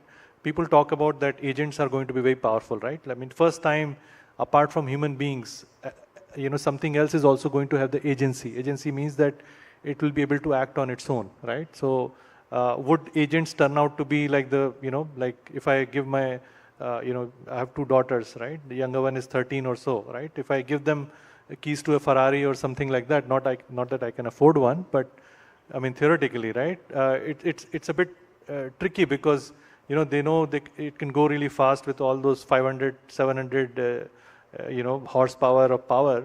But do they have the control to actually, take it in a safe way, right? Especially with agents, AI agents, which are beginning to be really powerful. They could deceive, they could go rogue, they could get corrupted. So what else should we, you talked about human-centric approach, right? Are there things that we've already built that we can take advantage of that and, build something in a way so that, we can control these AI agents in a way, or we figure out, as Sanjeev was saying, a unique framework? Yeah, I think with every big innovation, big disruption comes with great responsibility also. Probably we are staring at that end of the tunnel where there is a lot of buzz around AI agents. I recently was studying a story about 3 founders, and those 3 founders are themselves the entire corporate. There are no employees. And each of these founders, the company's ARR as of now is $30 million. Each founder contributes 10 million ARR with no other employees. And how are they doing it? Each of those founders own 10 custom agents that they have developed for different life cycle of the product that they are selling. Which means there's a lot of power with you, and I'm very sure that the company cannot be just 3 founders. It's just that founders have that mentality now to also dabble deeper. They are not just the visionaries. They also make the first pilot. They launch it. They know how it operates. And then when it comes to scale up, then you'll build the right organization around it. So yes, it's a very, very powerful, compelling story for all of us. But with the proliferation of so many agents around us, and maybe these are very capitalist and purpose-driven agents right now, but when it comes to be a lot more meaningful agents that start adding value to our own lifestyles, At that point, I think we'll be, posed with a lot more serious questions around, are they safe? Are they governed? Will they turn rogue? Will they, leak data from, my private perimeter to, in a public space? So I think a lot of disruption has to happen. It cannot be just policies. It has to be systemized policies. You cannot, create a rule book and say everyone just follow that rule book. Rule books are, on paper value only. So I'm sure we'll have to work on certain governance constructs where all of these agents have some kind of a formal, semi-formal contract, and these contracts need to be adhered to. If you are not adhering to a contract, then those agents should be decommissioned from whatever network perimeter that they're operating on. And these governances could be around what data do you have access to, depending on your purpose, who can you communicate with, what can you tap into, and so on, right? So I think a lot of foundational and fundamental frameworks need to evolve in that space, and not all of it can be simple rule engine. It's a very, very unorganized, semi-structured to non-structured data that's flowing around. So a lot of intelligence around detecting almost in an autonomous way that this looks right, this looks anomalous. We might have to have hierarchy of agents. Maybe there are higher order agents which are passive in the network, sniffing for these anomalies and stopping other agents from going ahead and doing something rogue. So I envision that kind of an ecosystem or an AI economy, AI agentic economy that comes into the play, where each of these agents are partnering, complementing, supervising, governing each other, so that at the end of it, it's not about central governance, it's very federated, but the economy itself settles in such a rhythm that rogueness becomes a 0.001% probability. No, I think this is very well put out. I mean, I think how do we make sure that these AI agents remain safe? I mean, already we are seeing so many frauds happening. With AI and more capability, the challenge is that it should not become, our society should become more safer, not less safer, and the transition should be smooth. Sandeep, quickly I wanted to ask you, like, I know maybe it is too technical for a lot of people, but you have new frameworks that are coming in, model context protocol, A2A, which is Google has come out with. Is there something that we could uniquely build here, which could probably take advantage of India stack that we've already built in, right? With Aadhaar, and because, I mean, India is very unique in that sense that we are the only country in the world which has digitized human identity, right? So is there a way we could build unique value, unique startups, maybe, next Google or Facebook or any of the other large companies that could come out of India? I mean, if you were to look back from 2047, right, this is a year in which this company started, which is maybe $3 or $4 trillion in market cap. What could that be? So I think opportunities are plenty. I wouldn't restrict it to just MCP or A2A. And even before we understand what MCP, A2A are, right? Essentially, for this AI to do stuff, right, it needs data. And MCP kind of standardize how it can retrieve data from different stakeholders. And these stakeholders could be different, your digital services, or there's a data repository or any kind of stuff. Now, MCP, the idea is that if my agent, for example, needs to go search for job, for example, right? Now, it probably needs my educational background, which is sitting with some university or some college. It needs some KYC information, which is sitting with India Stack, Aadhaar, or those services. It might need my personal information like residence and stuff like that. Now, to retrieve this information, what is the standard way to go about it, right? Now, everybody has to go solve for it independently. They can go do these integrations and build this entire ecosystem and maybe make this agent possible for you. MCP, on the other hand, what it is saying is that you can bring these as a standardized protocol, and you can leverage them to build your solutions or AI agents. Now, what that really means is, if I need to go do an KYC, probably I'm talking on the same protocol, getting that KYC specific data or any kind of service, and I'm able to do my work, which is probably finding a job for me. Now, on the similar lines, agent to agent is kind of similar, I don't see why they should not converge at some point of time, is it's kind of talking about agent-to-agent communication, how one agent could speak to another agent. For example, if I'm looking for a job, maybe I'm also looking for change of address. So I need to find a flat in, let's say, Bangalore or Delhi, where my job is. Now here, basis my job, this agent will take that information and maybe go search a flat for me. So that is the agent-to-agent communication. That's another play. What is really important now is somehow how we can link identity. That is a piece which none of these have kind of solved for or even looked at. Because at the end of the day, agent has to be identifiable, because at the end, that's where the accountability lies. So that piece is missing, and obviously that's something that has to come in. But more importantly, what is more important, I feel that we are working on foundational model, and I think Abhishek ji and Kant touched upon that, right? I feel that boat has sailed. That foundational model race has kind of sailed, and we will eventually get to a foundational model. Maybe not 9 months, maybe 12 months, but I think we will get there, because that knowledge has become pretty much much more widespread to build how to build a foundational model. It is a question now of infra and capital. It's no more an unknown. Right? But a foundational model is just like your college. So if I went to a college, it doesn't prepare me for a job. You get prepared for your job when you do the experience. And that experience is what these agents are capturing. Now, that is where I think the key battle is, and that battle we have to come out ahead.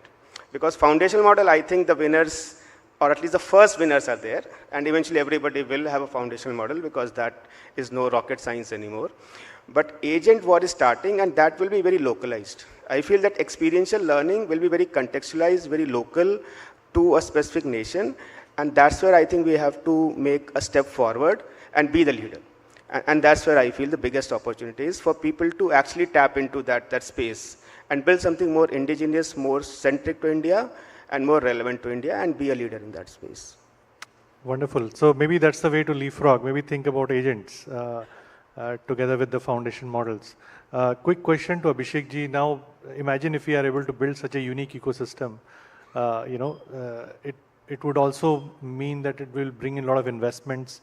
That means there will be a lot of economic activity. And of course, initially, a lot of early news has been that AI will lead to reduction of jobs, right? And maybe it is reducing some of the work that we've been doing. So, it allows us to think that way. But we've been looking at World Economic Forum recent report where they're saying that it's going to create 170 million new jobs, right? So how do we transform ourselves so that we can enable these jobs to be done out of India? Given that, when the industrial economy happened, we got 200 years to industrialize every single vertical, right? With AI, the .com to .ai shift, we will literally infuse intelligence across all the verticals.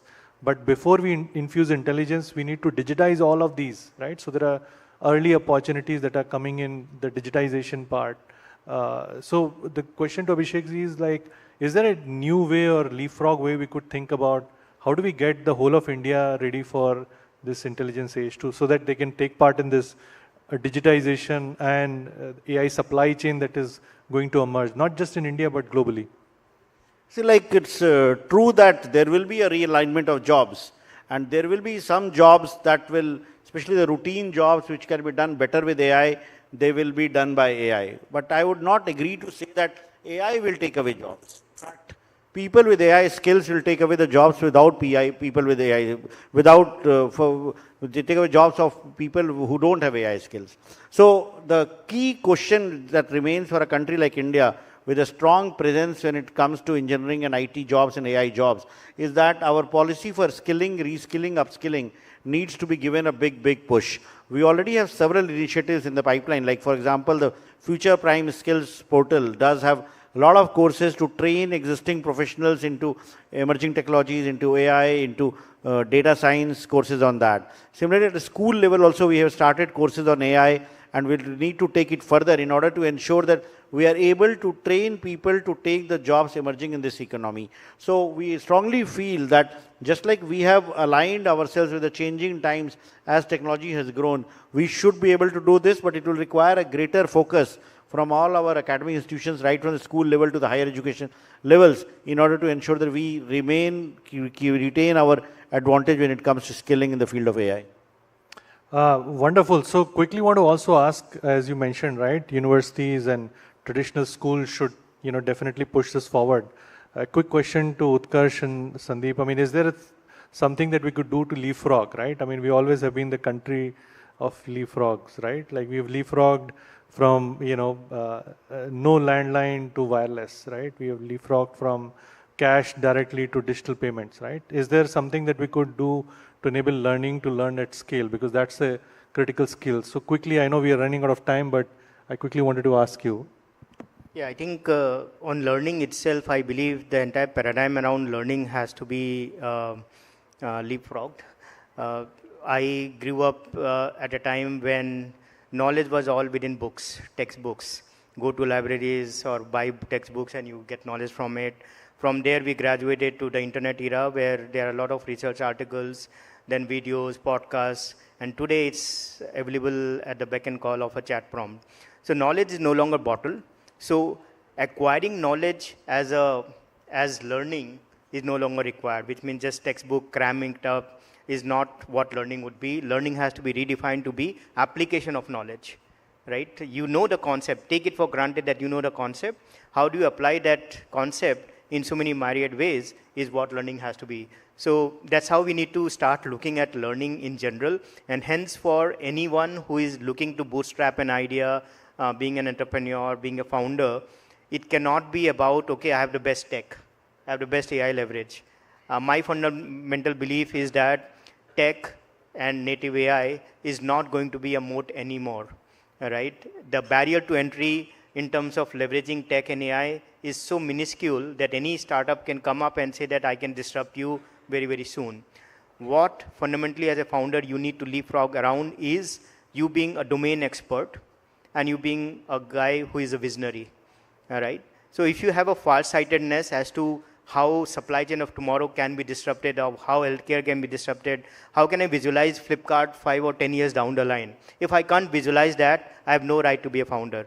Anyone can come up and create a new Flipkart, right?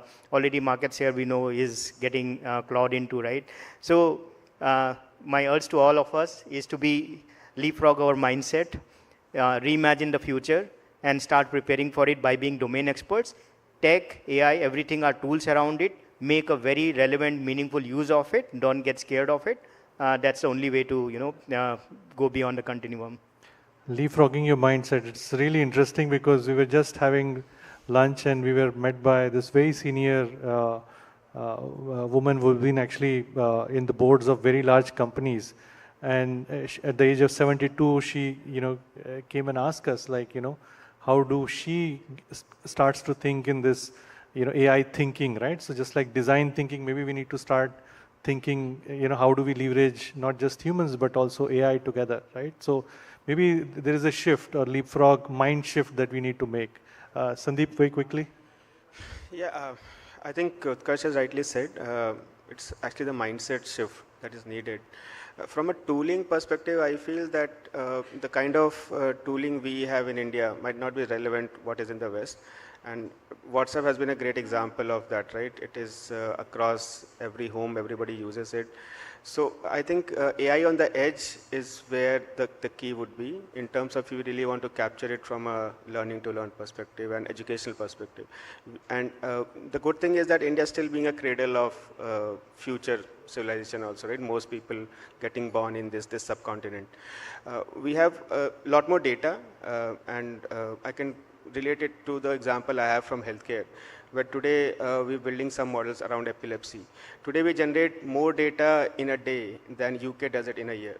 So I think the amount of data we are generating from our students is massive. It's about personalizing them, and obviously information is no more intelligence, and that's, I think, going away.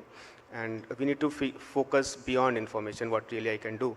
And that's where the skilling has to happen. That's where the mindset shift has to happen. And probably, I think, a decade or two will take this transition, and probably could be painful, I think, for a lot of us. But it's also going to be a lot of new opportunities for the people. So one of the truly transformation things with AI is that it's not just going to transform the way we live and work. It's literally going to transform all the industries, right? So it's not just going to transform, healthcare. It's also going to transform, education. It's going to transform computing itself.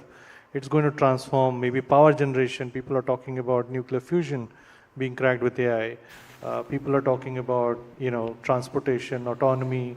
All of those verticals are out there. The most interesting thing is that India is still very young. So the learning to learn, we're going to have 900 million people in the demographic potential. That means we can contribute. And as Sandeep was saying, right, we still are. The Kumbh has proved that we still are the cradle of humanity, right? 23 million babies were born last year. I mean, next 5 nations all put together don't reach up to that. So India is going to probably provide that path forward. So if you were to think from all the possibilities, here's a quick question. This is the last question from the panel. What is one capability you would suggest all of us to pick up as personally in next, aim to like 5 to 10 years? What is something that we could transform about ourselves from that perspective?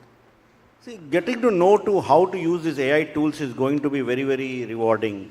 Because today, just to carry back on the earlier question also, education, the way I see, and the learning that the way I see in the next 5 to 10 years will be, there's a lot of disruption there. The learning will become democratized. You would probably not need to go to a formal school or a college to access learning. There will be tools that will be available in your mother tongue that you can access that. And number 2, the learning will also become a lot interdisciplinary. The way we have been seeing of education as science, liberal arts, commerce, engineering, medicine, it will get disrupted. There will be a lot of interdisciplinary learning that will happen. So for us, for anyone else to survive in this emerging world, one would need to understand how these tools work, how we can take advantage of that, how we can take it to access information and learning. And that will be key for everyone's, I would say, survival and ensuring that you are able to make the most of the technology that is coming. Yeah, I think just building on that thought, because that's something that I'm also very passionately thinking about. The way we learn has to evolve a lot. With the advent of AI in this form and shape, we need to up-level our game, right? And how do we continuously up-level our mindset, the way we think, the way we apply knowledge that is so commodity around us? If we can invest in that kind of a learning ecosystem play, which is autonomous, is something that I would want to invest in. Sandeep, quickly. I know we are running out of time. I think if AI is going to do all the thing for us, I think mental health would become key to happiness, because if I don't have to do anything, I think I have to look after myself. So I feel that healthcare, and probably I think the mental side of health should be a priority. And we'll also get the time. I think it's kind of a restart of the same thing that we had in our subcontinent, right? Around consciousness, meditative, and spirituality. I feel it's the tide is turning, where if you have so much ample time, I think you'll reflect inwards. And that's where I feel that a lot of focus should be for all of us. So the message is very clear. As we go towards or aim towards Viksit Bharat, we also need to, probably develop ourselves, right? How do we look inward, grow ourselves? AI is growing. We probably also need to challenge ourselves and grow in a new dimension. Maybe what our famous philosophers like Sri Aurobindo and others talked about, rising to a different level of consciousness. Maybe that's something that we might want to explore in the next 10 to 15 years as well. Maybe just so that we can work better with ourselves and also with the new society of minds that we'll see around us. Thank you so much. Thank you so much for your patience. Thanks a lot. Thank you, esteemed panelists. Thank you, esteemed moderator. May I invite on stage Mr. Krishan Kalra, past President AIMA, to kindly present the mementos for this session as a token of our appreciation and thanks.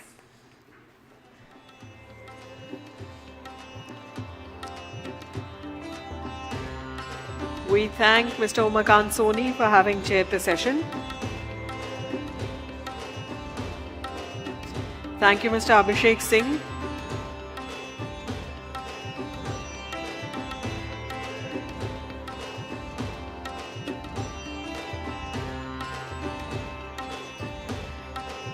Our thanks to Mr. Sandeep Singh and Mr. Utkarsh B.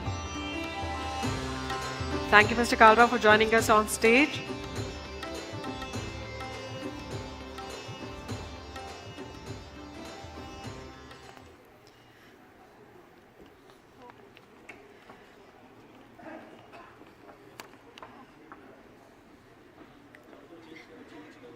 And with that, we quickly move on to our next session, which is a fireside chat from Slumdog to Summits.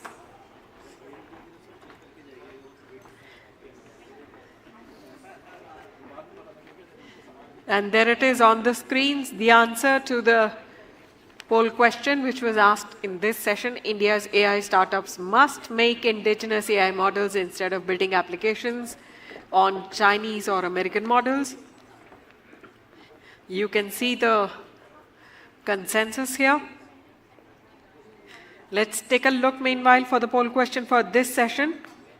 Writers need to learn to tell stories through digital media instead of deploring the loss of book reading habit. Please do share what do you think, agree, disagree, or can't say. And with that, we now move on to a fascinating and wide-ranging fireside chat that brings together the worlds of literature, diplomacy, and global strategy. Our speakers today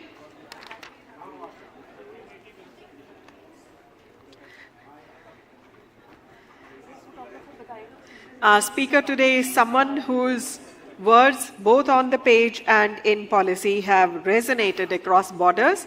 Please join me in welcoming Mr. Pranjal Sharma, economic analyst, advisor, and author. We also warmly welcome Mr. Vikas Swarup, former diplomat, television host, and the internationally acclaimed author of Q&A, which became the Oscar-winning film Slumdog Millionaire. And also, let's welcome Mr. Vineet Agrawal, Managing Director, Transport Corporation of India Limited. May I request Mr. Vineet Agrawal to please initiate the session. Thank you, and welcome to a very exciting session. We have the famous Ambassador Vikas Swarup, who's written the book Q&A. This is the book, and please go and buy a copy. I'm plugging you. The book, of course, was the basis of the movie Slumdog Millionaire, and since then, Ambassador Swarup has written several other books, which he will talk about as well. And he's a distinguished diplomat. So I'm going to ask him to introduce himself. Ambassador, in a few sentences, can you describe yourself and your career? Thank you, Vineet. This is the first time I have been asked to introduce myself. So maybe I can say that generally people call me a distinguished diplomat, but I think it's better that I call myself an extinguished diplomat. Because I retired from the Foreign Service in 2021. I am no longer a diplomat, can no longer be called Your Excellency, etc. And I would like to believe that, I am a writer. So perhaps that is, I used to call myself a diplomat who writes, but now I suppose I am a writer who used to be a former diplomat. That's all? That's all. Okay. Well, thank you. But also, to add to my identity, I am a husband and a father. Excellent. Thank you so much. So in the book Q&A, there is a quote. The truth is the truth. And 2 + 2 is 4, even if you say 5. What is the power of storytelling in shaping public opinion, especially the parallel narratives that run today for everything? Where do you think storytelling, what role does it have and what responsibility does it have? I think that's a very important question. Stories have been there since the dawn of mankind, I would say. There have been great societies that did not use the wheel, but there have been no societies that did not tell stories. Because stories are the medium through which we make sense of the world, and the rest of the world makes sense of us through the stories that we tell the rest of the world. So I think from that point of view, stories are very, very important. If you look at it in the Indian context, how much of our cultural consciousness, our psyches, are shaped by the epics, by the Ramayana and the Mahabharata, for instance. They are part of our storytelling tradition. the oral storytelling tradition. And even when we have very, let's say, complex issues, etc., they can be simplified through storytelling. Because what even the All India Management Association, I mean, what are you all doing? Eventually, you are telling stories. Whether it is stories about management, stories about philosophy, whatever. All of us are telling stories. Because that's the best way by which we decode the world, we simplify the world, and we assimilate the world. So I think storytelling is very, very important, because without storytelling, the world would be too black and white. I think storytelling introduces that element of gray, introduces that element of nuance, which I think is very, very important in our everyday human interactions. And what about the parallel narratives that are being, talked about? Somebody talks about a conspiracy theory about something, and there's an alternative theory to things, and then you have social media that is using these narratives to their advantage. Correct. Maybe they're the false narratives, but so it's very confusing. No, I agree. But then if you remember, when I mentioned storytelling, I did not introduce the normative aspect.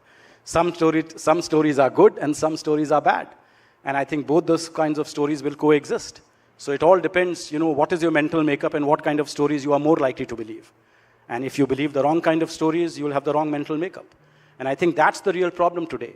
I have said this publicly, that the biggest danger in our society today is not so much terrorists as the graduates from the University of WhatsApp, who are ready to believe every nonsensical forward that arrives in their mailbox, in their WhatsApp every morning, and they are ready to go to town with that, without verifying whether it is true or not. So I think that is very important. We all have to have a mental, digital fact-checking mechanism in our brains to understand what is true and what is false. Of course, the line between the two is blurring rapidly. When I was growing up, and I'm sure when Pranjal, you were growing up, what were we told? If it is in writing, if it's in print, it's true. But later on we realized that no, even if it's in print, it need not be the truth. It may be that particular newspaper's truth. It may not be the objective truth. Absolutely. In diplomacy, it is often said that if you're not on the table, you're on the menu. Correct. Absolutely. Right. So in the current situation, how should India, and we're all referring to tariffs, how should India engage in and I'm not talking specific with the country, or just saying generally speaking, how should India engage today? I think what you said is absolutely true. If you're not on the table, you're on the menu. And the good thing is India is off the menu, and we are on the table for quite a long time now. And particularly, I would say since 2014, definitely we are on the table. Always India used to be said to be part of the problem. Now, increasingly, India is seen as part of the solution. And if you look at our leadership on the issue of climate change, for instance, if you look at our leadership on the issue of sustainable development, I think by all accounts, India is a very important voice in global affairs. And without India, without 1/6 of humanity, that what we bring to the table, I don't think the world would be able to progress as much as it can with India's voice there. So I think the consistent thing about India's foreign policy, right, I would say from 1950 onwards, has been strategic autonomy.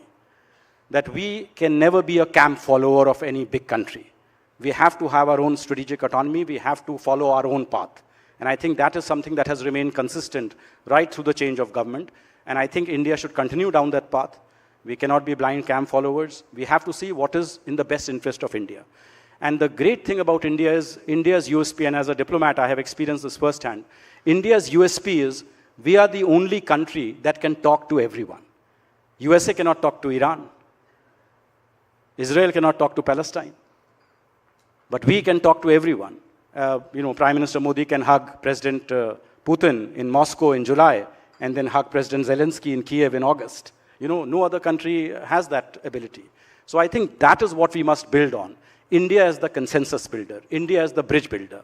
India is the country that can take everybody along. That is our strength, and I think we must continue to develop and hone that strength even further.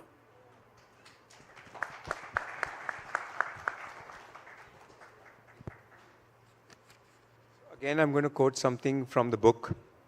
I reread the book very recently in preparation for this and it says on page 179, I had only 50,000 rupees, but every rupee had a Technicolor dream written on it. And they are stretched out on a CinemaScope screen in my brain to become 50 million. I held my breath and wished for that moment to last as long as it possibly could, because a waking dream is always more fleeting than a sleeping one. Ambassador Swaroop, I think this is a feeling, I think, where we realize that how much India needs to be more inclusive. What were you thinking when you were writing this, or rather the book itself? So when I wrote this book in 2003. It went to the publishers also in 2003, but they decided to publish it as a big book in 2005. So I had to wait for the publication to happen. And my primary aim in writing this book was really to show that the greatest teacher in the world is life itself. Because the motivation to write this book came from the huge popularity of Kaun Banega Crorepati. We all know how popular that show became in India. At 9 p.m. when Amitabh Bachchan used to come onto the screens, people used to become positively antisocial. You couldn't visit somebody's house because they were watching the show. I was told weddings used to be stopped at 9 p.m. so that the guests could first watch Kaun Banega Crorepati and then the bride and the groom can do the peras. So it was that huge popularity of Kaun Banega Crorepati that motivated me to set a novel based on a quiz show. But of course, I could not use Kaun Banega Crorepati, Who Wants to Be a Millionaire, in my fictional universe. So the fictional show in my book is called Who Will Win a Billion? They're offering ₹1 billion as prize money, but the show is promoted by a group of cheats whose job is to tempt and titillate you with the top prize of ₹1 billion, but ensure that nobody wins it. So I'm sure if Vineet or Pranjal were to apply to appear on that show, they would get a reply, sorry, our computer is not accepting your nomination. But naturally, when the 18-year-old waiter applies to appear on the show, the producers don't bat an eyelid. They say, he's a waiter. He's never gone to school. How far can he go? Maybe he'll get out on the second or the third question, and we won't have to give our ₹1 billion. But this waiter stuns them by answering all the 13 questions that he's asked, because many of the questions pertain to his life itself. And that was the main aim in showing this. And this passage that you read out, in a way, look, I was delving into the underbelly of urban India. When I was writing this book, the first thing I must confess to you is I had no expectation of success. Because I was not writing about exotic India. I was not writing about the India of yoga and Maharajas and palaces and elephants. I was writing about the seedy underbelly of urban India. And plus, I thought I was writing as an insider for insiders. So I thought only Indians would be able to relate to this book. So now that this book has gone into 47 translations, I mean, it's been the most gratifying thing for me that people from Mexico to Melbourne have related to this novel, because the underlying theme, as I later realized, is a universal one. And what is that theme? The theme is of the underdog winning. And that is the theme that I think resonates with every community, every culture. So the passage that you read out is really a reflection of when a poor man gets that much money, and this was written in 2003, maybe 50,000 rupees does not hold the same emotive significance in today's day, in 2025, as it did in 2003.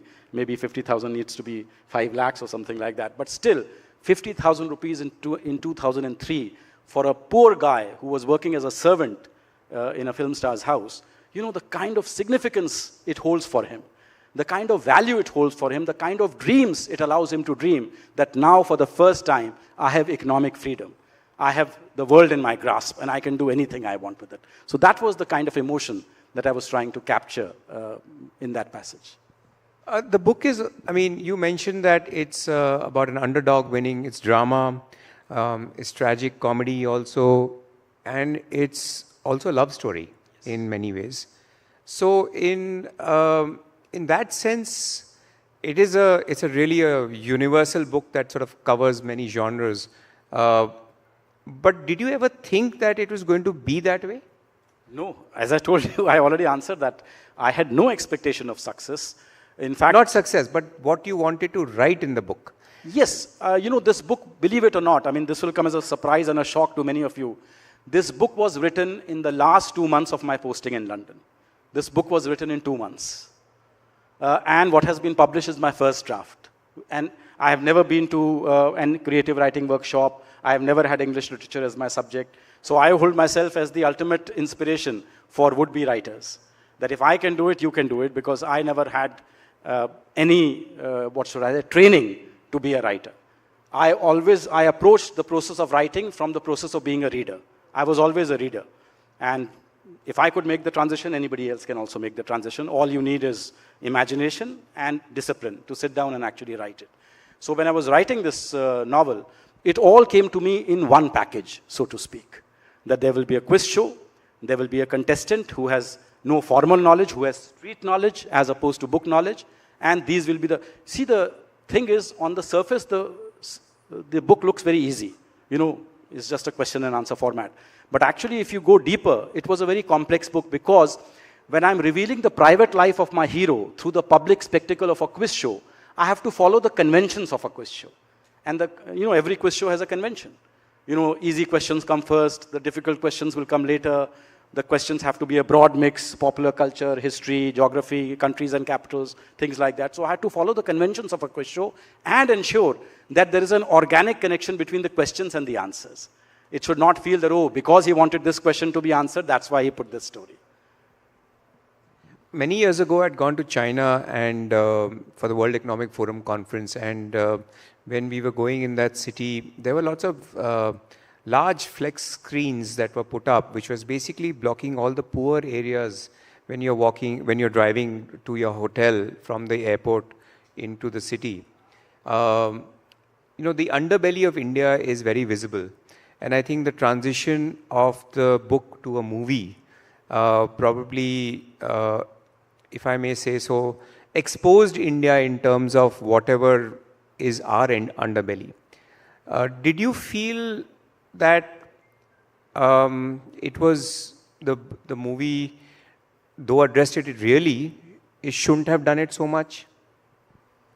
Look, the movie got into a lot of controversies, as we all know. Some people called it poverty porn. Some people said that, even Taj Mahal is shown through a layer of filth, etc. And it generated a lot of controversy in India. In fact, the Slum Dwellers Association of India actually filed a case against the producers and against me, saying that by calling your film Slumdog Millionaire, you are calling all of us who live in slums dogs. So the first thing I had to tell them was that please exclude me from this lawsuit, because my book was called Q&A. It was not called Slumdog Millionaire. But then, the court, the case actually went to trial. I think it was the Chennai High Court. And eventually the judge said, this is nonsense. There is no word called slumdog in the Oxford Dictionary. So this is a made-up word. And there is no question of, this case. So they threw it out. The Slum Dwellers Association of India lost the case. They immediately went and they purchased 2 dogs. And they named one dog Danny and one dog Simon. Danny for Danny Boyle and Simon for Simon Beaufoy, who wrote the screenplay. Okay. The other question is also related to this subject, is India's soft power. And we heard a little bit about it today in the minister's speech as well as, we talk about it a lot. We don't leverage it enough, clearly. Other than the ones that are most obvious, for example, yoga or spirituality or even Indian food, the Balti curry in UK. What is India's hidden soft powers? This is really an out-of-syllabus question. Okay, what is India's hidden soft power? Having been a diplomat for 35 years and having been posted to many countries where we had a large Indian diaspora, I would say the Indian diaspora is India's hidden soft power, the first of the many hidden soft powers that we have. Because the diaspora is now 36 million strong. We have 36 million people of Indian origin who are either Indian citizens, meaning they are NRIs, or they are persons of Indian origin living outside India. And the Indian diaspora has created a name for itself as a model diaspora, because they rarely get into trouble, they rarely get on the wrong side of the law, and they really show their professionalism by their hard work, their commitment to family values, and above all, their commitment to the rule of law.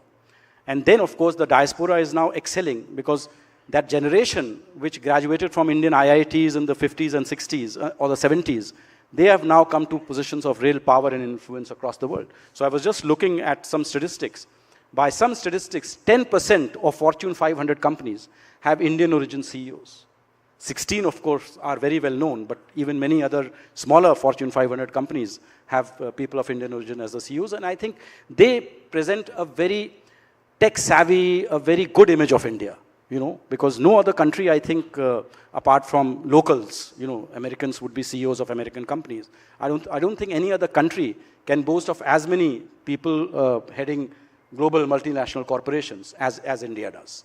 So I think that is the first. The second, I would say, our epics. When Prime Minister recently went to Bangkok, he witnessed a performance of the Ramayana. And we don't realize that how much our Ramayana and Mahabharata has influenced cultural traditions all across Southeast Asia, even as far as Suriname and Mauritius, which of course has an Indian diaspora. But next month I'll be visiting the largest Hindu temple in the world. And it's not in India, it's Angkor Wat in Cambodia. So, all this, I think these are facets of Indian soft power, plus the fact that we are the birthplace of, 4 major religions, Hinduism, Buddhism, Sikhism, and Jainism. And the fact, most importantly, that we provide a model of syncretic coexistence among all the religions. I think that itself is India's greatest power. And what you mentioned earlier, that India can talk to anyone. Exactly. So, which is originating from this... Correct. Correct. In fact, in Jainism, you have a very famous philosophy called Syadvad. And Syadvad is a very amazing philosophy. Syadvad says, never ever make an absolute statement, because an absolute statement could be wrong. So always says, perhaps. Perhaps what we are seeing is night. Perhaps this is an elephant. Do not make no, this is night. This is an elephant. Because if it is dawn, you do not know whether it is night or whether it is still, morning or not. And that's why, the fact that we had traditions like Syadvad, and the fact that Indian philosophy was such a massive tent that you had, on the one hand, you had Charvaks who said, Yavat jivet, sukham jivet, trinam kritva, ghitam pibet, as long as you live happily, even if you have to take debt, but butter your bread, and then you had the monism of Shankaracharya. So the very fact that we had such amazing philosophical traditions, which, which could attract people from all walks of life. I think these are all facets of Indian soft power which are not talked about as much as Bollywood and Bangalore and yoga and Ayurveda and these things are. Excellent, thank you. Maybe one or two questions from the audience. Yes, please. Yes, mic. Someone's going to come to you with a mic. If not, you can take mine.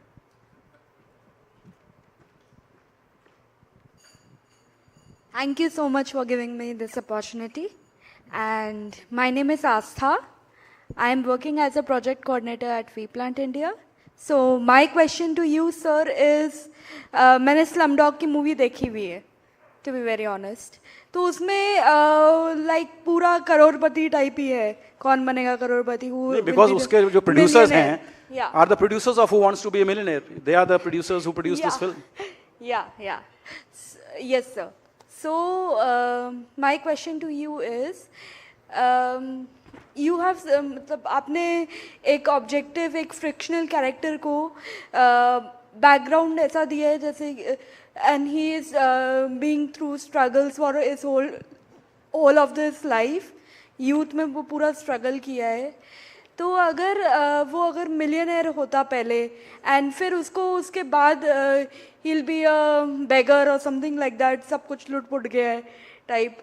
तो फिर मतलब opposite अगर role होता तो फिर कैसा movie बनता? अब आपने बहुत अच्छा idea दे दिया है. Next book will be called Millionaire Slumdog. वो millionaire था, उसकी बहुत बड़ी company थी, फिर Trump आ गया, उसने tariff लगा दिए, वो Slumdog बन गया. Brilliant. Sir. I'll request you, sir, कि आप Slumdog Millionaire 2 बनाइए. Slumdog Millionaire, you see, जिस कंपनी के पास ये राइट्स थी, उन्होंने बहुत रिसेंटली ये राइट्स एक प्राइवेट कंपनी को बेच दी हैं, और उस कंपनी ने ऐलान किया है कि वो इसके ऊपर एक सीक्वल बनाने जा रहे हैं. तो Slumdog Millionaire का एक सीक्वल होगा. मुझे अभी तक अप्रोच नहीं किया गया है. Maybe it's the sequel of the film and not the book. But जो भी है, द वेरी फैक्ट कि Slumdog Millionaire आई थी 2008 में, अब हम 2025 में हैं. अभी भी अगर if this film is still attracting attention and people are still willing to make a sequel on it, which means कि कहानी अच्छी रही होगी. Ambassador, I couldn't find this movie in any of the OTT channels. Because, as I said, it is what should I say? It is now the highest grossing independent film in history. it was made by an independent producer, not by any of the Hollywood studios. It was not made by Fox or Warner Brothers or Sony or Columbia. It was made by an independent, and they deliberately do not license it out. So I They had want to keep watch it very exclusive. I had to watch it on YouTube, unfortunately. Yes, exactly. I want to ask a question as audience, even though I'm sitting here. So for you, Ambassador, there is now from storytelling, the phrase is narrative. Yes, narrative. Right now, if Either we narrative, look at, non-fiction or and narrative. some former ambassadors have written the books about how narratives have been created about Europe, about America, about the developed world, about the developing world. In that play, has the narrative about India improved? How has it transformed in the last few decades that you see? Because we have to move beyond the exotica to a country, an economy of serious reckoning, as you refer to. That's a very good question, Pranjal.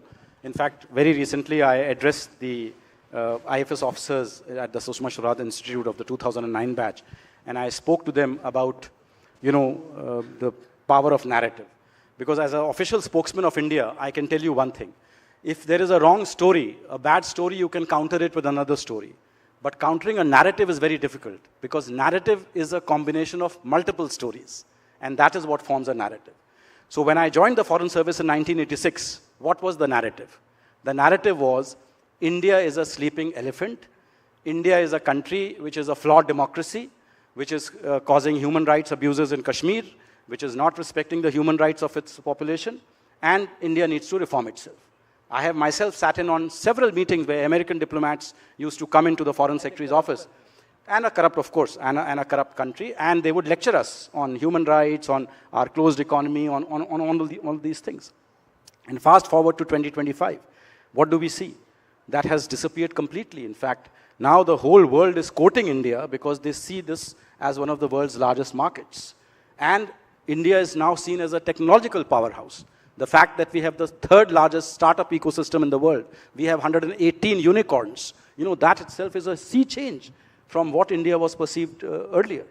And I think that is where what we have shifted is what is called the Overton window. The Overton window is the window in which what is seen as acceptable and what is seen as not acceptable, and the Overton window has to change very gradually. And I think we have seen the Overton window change in respect of India.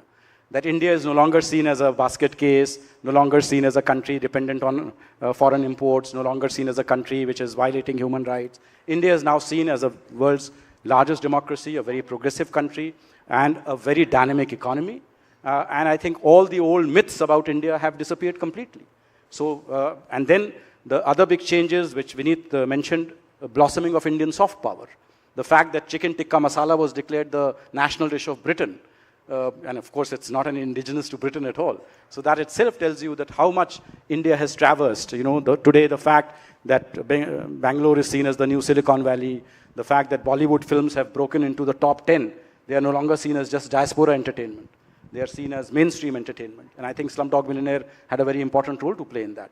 So I think in all these, we are seeing India breaking barriers, India breaking boundaries, and India emerging as a very confident country on the international stage, which is part of the solution, no longer part of the problem. What next, Ambassador? Next, I think I'll follow up on Abha's brilliant idea, millionaire slumdog. Sir, my name is Astha. Astha, okay, sorry, Yeah. Astha's. Okay, So- Astha's very brilliant suggestion to write a sequel where, you see, the hero in my book, this is a big change. Many people don't appreciate this. In the film, the hero is called Jamal Malik. But in my book, the hero is called Ram Muhammad Thomas. Because you see, and there was a reason why I called him Ram Muhammad Thomas, because, I wanted him to represent each and every street kid in India. And in India, the moment you tell your name, you tell so many things about yourself. Pranjal Sharma, he's North Indian, he's Brahmin, he's Hindu, most likely he's a vegetarian. So, 4 things I know about him just by his name. Yes, but sir. with a name like Ram Muhammad Thomas, you don't know. Is he from the north? Is he from the south? Is he Hindu? Is he Christian? Is he Muslim? What is he? He is India. He's the microcosm of India. Yes, sir. Thank you. I agree to your point, sir. Sir, Please take it on the side. Thank you. Yeah. Thank you so much for this very valuable session, Ambassador. I'm sure there are a lot of questions. You can meet him on the side. He's available On behalf of AIMA, we want to really thank you for sparing your time and coming and talking to us. It's been very valuable. Thank you very much. Please join it was us. My pleasure entirely. Thank you. Thank you so much. Our thanks to the esteemed moderator and the session speakers. May I now request Mr. Sharma to give his concluding remarks.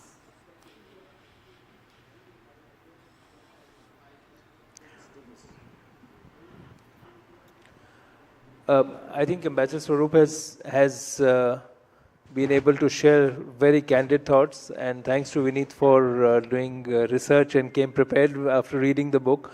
But I think the key question that Ambassador Swaroop answered is that power of storytelling and also the power of narrative. The important thing is today for us to be able to articulate who we are and to be able to do it at an individual level, at an institutional level, and also at a national level. I think that's going to be the key takeaway for me. So please join me in thanking Vineet and Ambassador Swaroop for this conversation. Thank you.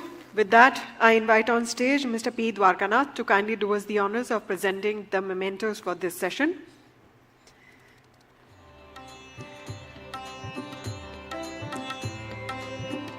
We present this memento as a token of our appreciation and thanks. Our thanks to Mr. Pranjal Sharma, Mr. Vineet Agarwal, and of course, Mr. Vikas Swaroop.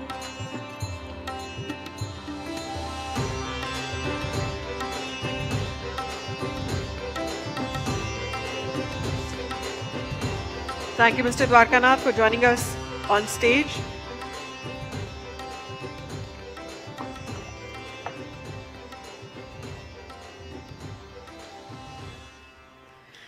So with that, ladies and gentlemen, let's move forward into the next power-packed session of this conclave. This is a fireside chat, states of the economy. And before we move on, we have the results from the poll question asked earlier. Writers need to learn to tell stories through digital media instead of deploring the loss of book reading habit. There you see on screen.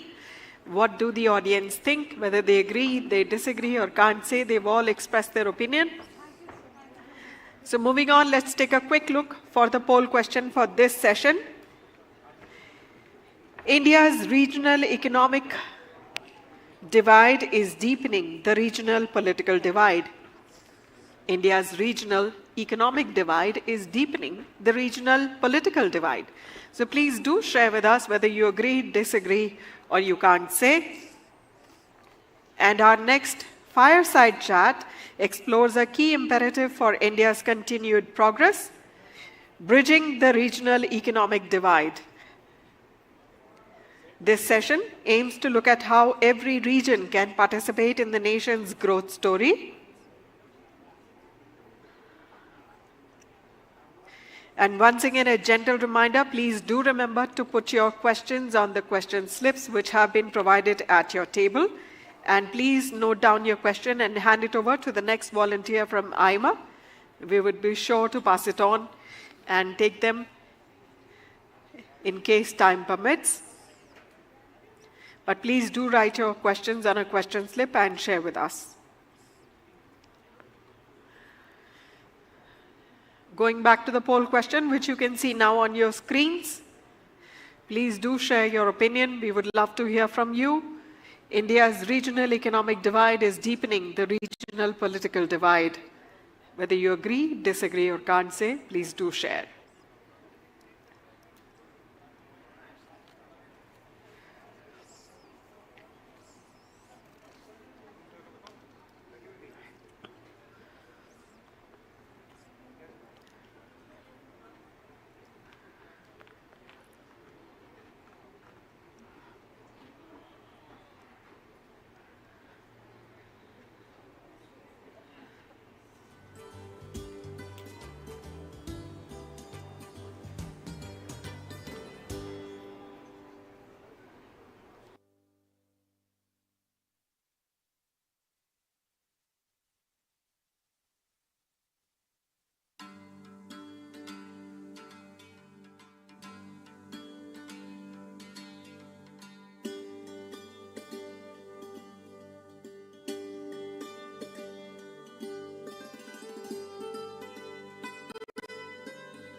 So ladies and gentlemen, this fireside chat explores a key imperative for India's continued progress, bridging the regional economic divide.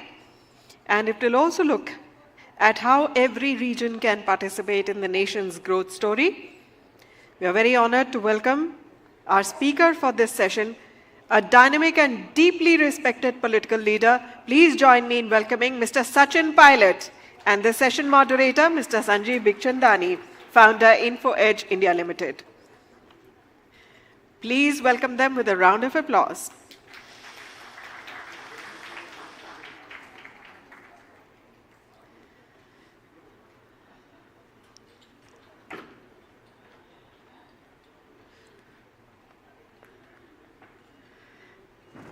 I'll now request Mr. Bikhchandani to take the session forward.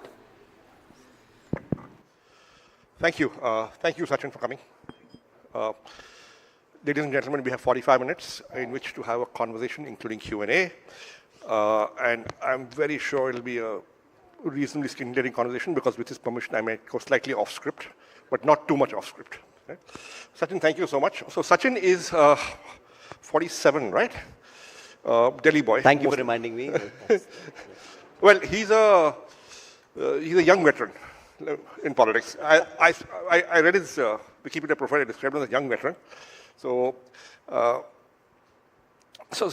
Delhi boy, Bal Bharti Air Force School, Lodi Road, St. Stephen's College, and then went for his MBA to Wharton, and then came back. So, tell me, Sachin, MBA Wharton, coming back, joining politics, was it a big sort of adjustment? In a good way, right? So I think you pointed out, amongst other things, as how old I was and if I was a young veteran. Just to add one line to that, I started getting my first pension at the age of 37. So that makes you feel that you've done your bit. I finished my term as a minister and MP, and that's when my pension kicked in. So there was a forum in Jaipur called the Pensioners Forum. So I joined that forum so that make sure we all get all our benefits being a pensioner. But to your question, coming back and starting life in politics, I think it always helps if you have a good background and you've been exposed to different facets of policy making, administration, governance, and I think good education, whether it's law, business, medicine, whatever it is, it holds you in good stead when you're actually understanding the issues, implementing some of the policy making that we've been talking about during election time. So it helped me a great deal, and a better understanding of the global environment, the ecosystems in which we operate. And today India is, a much sought after economy, a much larger footprint globally. So it's always helpful to understand how the contours of global economics work and where India needs to be pushed and how we can move ahead with our economic agenda, also from within Parliament and outside Parliament. So it's helped me a great deal. It's been something that I'm very happy about and frankly a little proud also. But Dekho, Rajya Sabha is one thing, but you went to Lok Sabha, rough and tumble, electoral politics, campaigning at the ground level. Was that a challenge for you?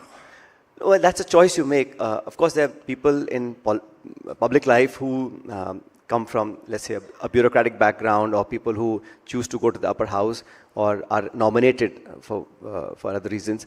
But elections and becoming an elected representative has its own different challenge, and that's the route I wanted to pursue. It's not as simple as one would imagine, but it's certainly something that's more satisfying because then you're able to connect with the people. And quite frankly, if you're in your constituency, whatever you represent, if you're able to deliver, that is the only way that you get re-elected. I refuse to believe that you get elected on, caste combinations or some waves, etc. Maybe marginally, but ultimately today the voters are so aware that if you don't deliver and live up to your promises and beyond, there's little chance that you get re-elected. And the anti-incumbency is a huge factor in our country. So people get tired very quickly, patience levels are quite low, as we all know, expectations are high, resources are limited. To manage that and to go back to the people every 5 years and get that stamp of approval, it's not an easy task, but it's certainly very satisfying for me personally. So you've been minister at the center, minister at the state, you've been elected at the center, elected at the state. You therefore are in touch with constituents at the grassroots. Right? Now, yeah, obviously you've seen and you've been in economic ministries, right, very often. So obviously you have seen, the kind of challenges of development that we have, and we have to talk about, I guess, regional imbalances now, which is what the topic is today. That we've got some parts of the country doing really well. South India looks like, in terms of economic matrices, like a different country, pulling ahead. Per capita income is 2x of the rest of the country. And you have other areas which are not doing so well. So you look at Eastern India, Northeast. So how should a government or a prime minister or anybody who's interested in developing India look at this kind of regional imbalances? And what would you do about it? Well, it's a fact for a country the size and scale of India, there are bound to be imbalances. Even in developed countries which are large, you will have areas that are less or more developed. I think it's legacy issues. Secondly, there is geographical advantages. So I think you're right that there are different spaces of growth for, let's say, southern states you mentioned, and northern India. Not to say that there hasn't been growth even in the less developed states, but the pace of growth or the accelerated growth is limited. And there are many reasons for it. I won't go into it. But the fact is that unless we have a semblance of balance, now it's difficult to put the entire country at the same growth trajectory. It's not possible because states' sizes are different. The political leadership in some states has been different. So it's wrong to compare. But as a whole, you're right that there is a lag between some of the underdeveloped or less developed states as compared to southern states. One major difference is trade and commerce. Now, the coastal states have an advantage because 80% of all global trade is maritime trade. So that, for historical reasons, for centuries, have had the benefit of interfacing globally. Trade and transactions have happened for millennia. And that was missing in the landlocked states in the upper part of our country. But not to say that the northern states are not doing as much or acting as much, because population is large, education has been an issue historically. But there are many ways to counter that. Landlocked states, North Indian states can also find alternative ways to grow and develop. I think it's possible, but it depends on the leadership of the state, how much they want to push. If getting re-elected is the only agenda, then economic growth rate, human indexes, are not that important. But if you believe that your per capita GDP growth rate has to be a certain percentage, you can have, trade routes, you can have alternate trade routes, dry ports, you can have SEZs, you can have competitive state advantages. Today, all the states are competing with each other globally to get investments in, reducing tariffs, taxes, duties, ease of business, customs, so on and so forth. So there are many ways to attract investments, and there are n number of examples how landlocked states, whether it's US or China, have actually made huge progress. So there's no reason to believe that Indian states in the northern parts who are landlocked, who have been historically not as fast in terms of growth as southern states, can't catch up. But it takes a very, very determined state policy or a head of government to think like that. And you have to be very, very focused. As a politician, I can tell you, there'll be distractions. Political stability, pressures, opposition, non-state actors, n number of things that will try and populate your mind and divert you from reaching your objective. But if you as a policymaker, head of government, given the chance, are determined, you have the commitment and determination, it's possible to achieve. So the regional imbalance is a reality. Should we do more for the states that are smaller, have less access, less resources? Yes. There I think the government of India also has to step in.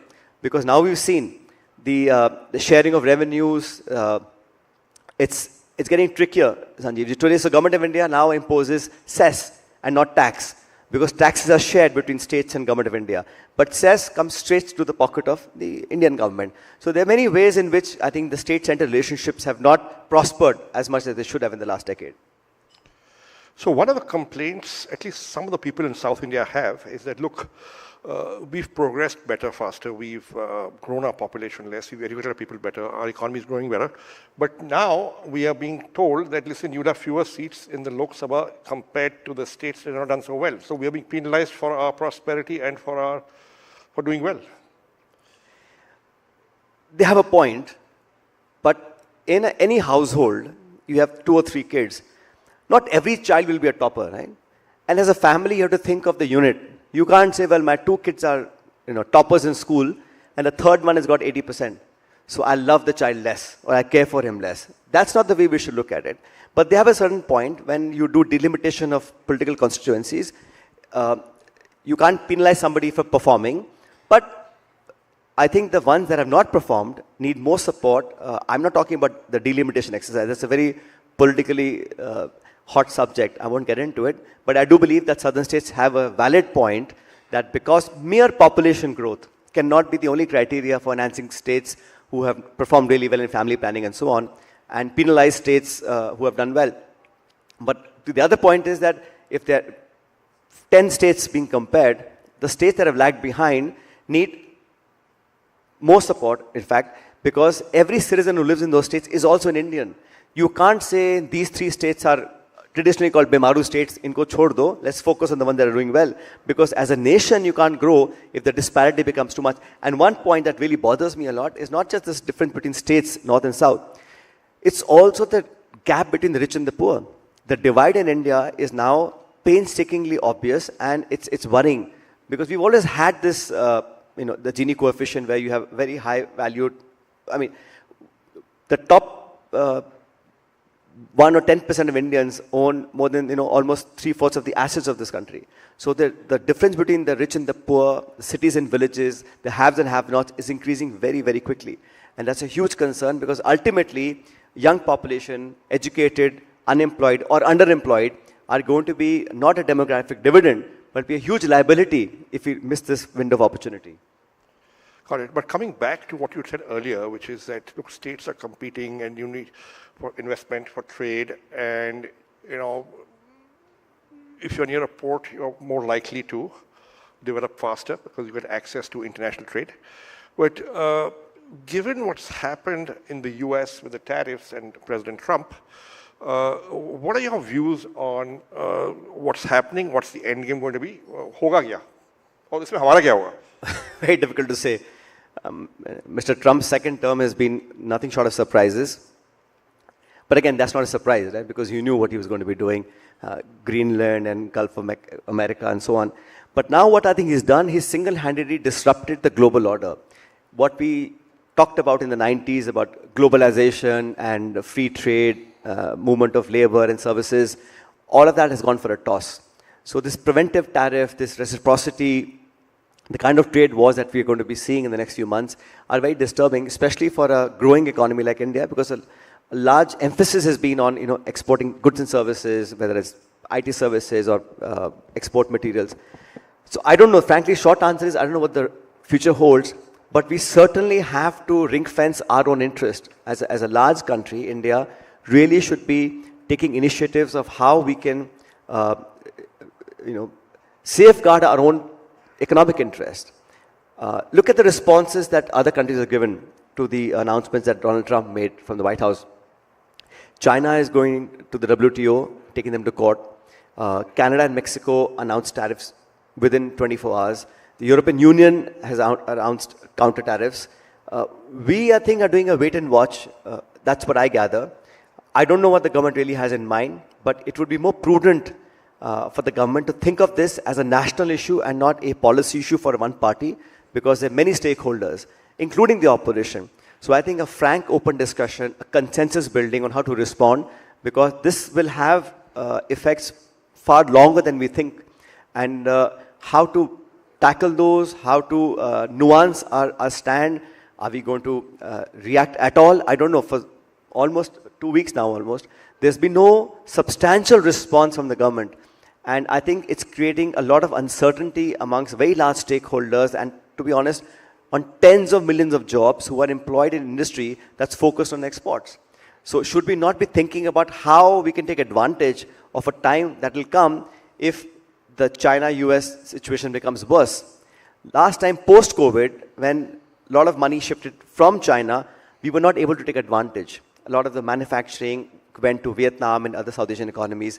India didn't benefit so much from the post-COVID China aversion, I call it.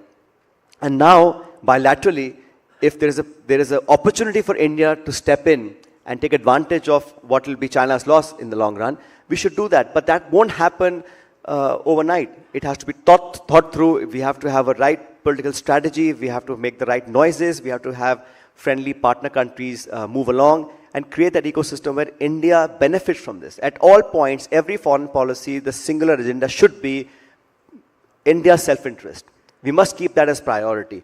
Unfortunately, I think, as an opposition person, I haven't seen the government talk enough, discuss enough, take people into confidence, or even shown the urgency.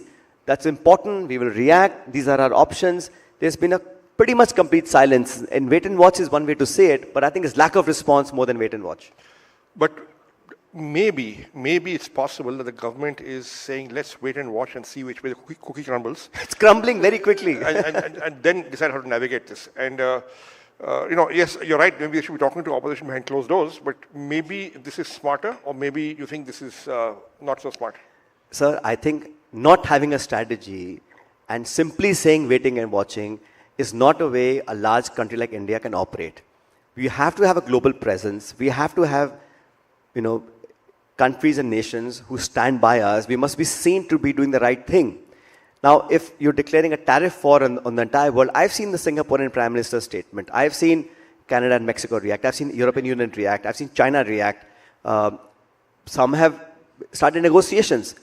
But the 90-day hold-off came to effect not because of some other country threatening the US. It's because the US bond market was collapsing. And, he felt almost impossible to bulldoze through. But India, I think, has much to gain and much to lose. If we don't have our strategy in place, if we don't know how and where we are heading, we won't be able to take advantage. In fact, think about it. If the tariffs come into force and Indian exports are going to be on the losing side, who wins? So this wait and watch thing will just be watching and waiting only, and nothing going to come out of it. Well, as of now, India seems to be, while we have had tariffs imposed on us, or announced on us, those tariffs seem to be lower than some of the countries we compete with. You have fallen prey to the propaganda, huh? Let me tell you. Okay. It's not low because there is a friendship between Prime Minister Donald Trump. Larger the trade deficit, more the tariff, right? That means we were exporting less and China was exporting more. That's why the trade gap was higher. That's why they got higher rates of tariff. Make no mistake, there are no concessions coming our way. I mean, the man is ruthless. He doesn't care about, who's hugging him and who's being friendly with him. He's doing what he has to do without thinking, perhaps. But the fact is that we have got lower tariffs, not because as a advantage or as a gift. It's because our trade deficit wasn't as high. That means we weren't exporting as much. If we were, we would have the same rates as China. But irrespective, it's a numerical issue. The point is, conceptually, it's not helping the global order. Things are going to go all over the place, and we are in a very precarious situation. We want to be exporting. We want to have friendly ties. We haven't made a clear policy stand as of now. We haven't spoken to other larger countries in the world to come up with a effective response. So I think it's about time we actually talk to people, stakeholders, opposition, and get together and come up with the India policy. Okay, so I've got a couple of questions related to this. One is, look, supposing the Congress was in power today, how would you do it differently? You're talking about the current tariffs issue? Yes, or the tariff I just issue. explained you. Whatever I'm saying is something that I believe any government should be doing. And I do hope that the current government also takes it upon itself to collate a effective response by taking everybody into confidence. And ultimately, it's the government's decision. But what hurts in hearing people out? I'm sure other people in the other parties in parliament have a viewpoint, and it's best to have a response that is put out in the open once we have discussed with everybody. It gives your response much more strength if you've had a consensual discussion and a back and forth with stakeholders. But we haven't seen that. I think this has been the trend for the last 10 years. It's a policy with minimal discussions and minimal sort of, inputs from across the aisle, which is not a positive thing. I think for something that's important for the country, it's not a BJP Congress issue. It's India issue, exports, market, stocks, growth. It affects everybody. So I think that's the way any government should go. I certainly believe if the Congress was in power, we would certainly have a much more consensual approach by taking people on board, listening to their views. Perhaps some exporters, some trade industries have some ideas to give that might help India better respond to the situation. Got it. Second question is that, look, at above 6% growth until before the tariffs came into play, at above 6% growth GDP, compared to the rest of the world, the way things were going, do you think India is in a decent place economically? Look, it might sound like I'm being not so appreciative because I'm in the opposition, but the fact of the matter is that a 6% growth for a country like India, which has almost all the fundamentals that in place, young population, it's growing, there's a growth momentum, we should be aiming for a 9-10% growth. And who can be the catalyst to bring us from 6 to 10? That's the game changer. 6% will clocking whether we have this finance minister or this prime minister or whoever else. I think that's something we take for granted because of a large working population. We have many advantages being India as we are today in this day and age. Yes, in a time when there's crisis, these numbers don't look so bad. But ideas to shine. Look at China. For 30 years, they clocked 10%. And that's why they are where they are. So I believe that India has more potential. Just by saying that others are doing not as well as we are, that's not the right. We should have a much higher benchmark and we should be seen to be punching above our weight. That's how you deliver. We have record unemployment in this country today. Like I said earlier, the gap between rich and poor is always widening and we have so many challenges. Our national debt is 4 or 5 times than it was 10 years ago. We have multiple challenges at hand. So a mere laid-back attitude, 6% of growth कर रहे हैं, बाकी कोई country नहीं कर रही है, and media prints की, we are the top 2-3 large economies. That's all very well for the numbers. But in reality, we really need to be doing a lot more than we. And if you are happy and satiated at 6%, then that's not you need to have the hunger for growth. You need to find innovative ways to make your GDP grow and make it count. It shouldn't be a numerical or a dollar term. It has to be job-oriented, growth-oriented, manufacturing-oriented, tertiary sector-oriented growth that really benefits those who are moving from the farmland to the shop floor. Not everybody can become a software engineer, but people who are working on the farmlands become unproductive after a while. They need to be reskilled, retooled to be able to be employed gainfully in the industry. And that's how the value chain moves up. So I think we should be focusing at a much larger, higher percentage than 6%. Thank you. We are open for questions from the audience. There's a lady there with a question. Can we get a mic there? Yes, ma'am.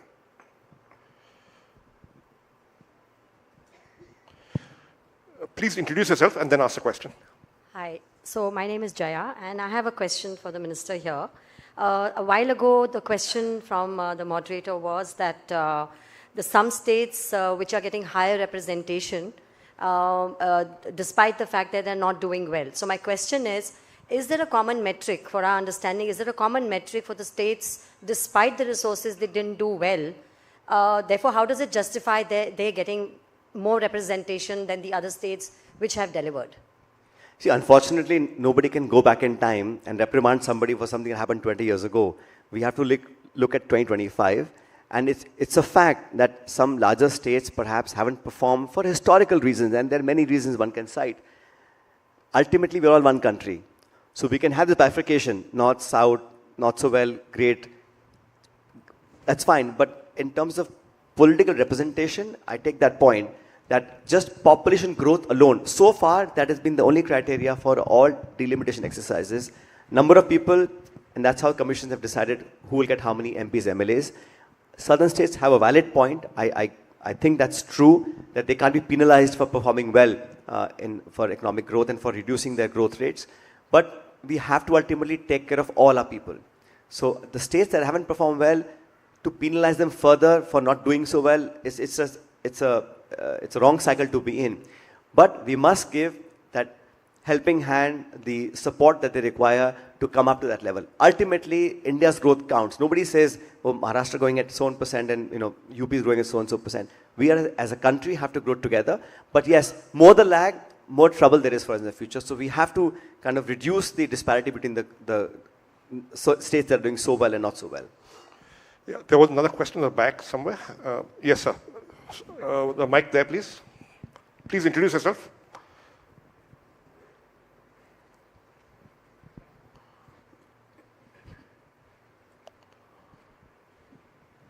I am Professor Sudhir K. Jain from IIT Delhi.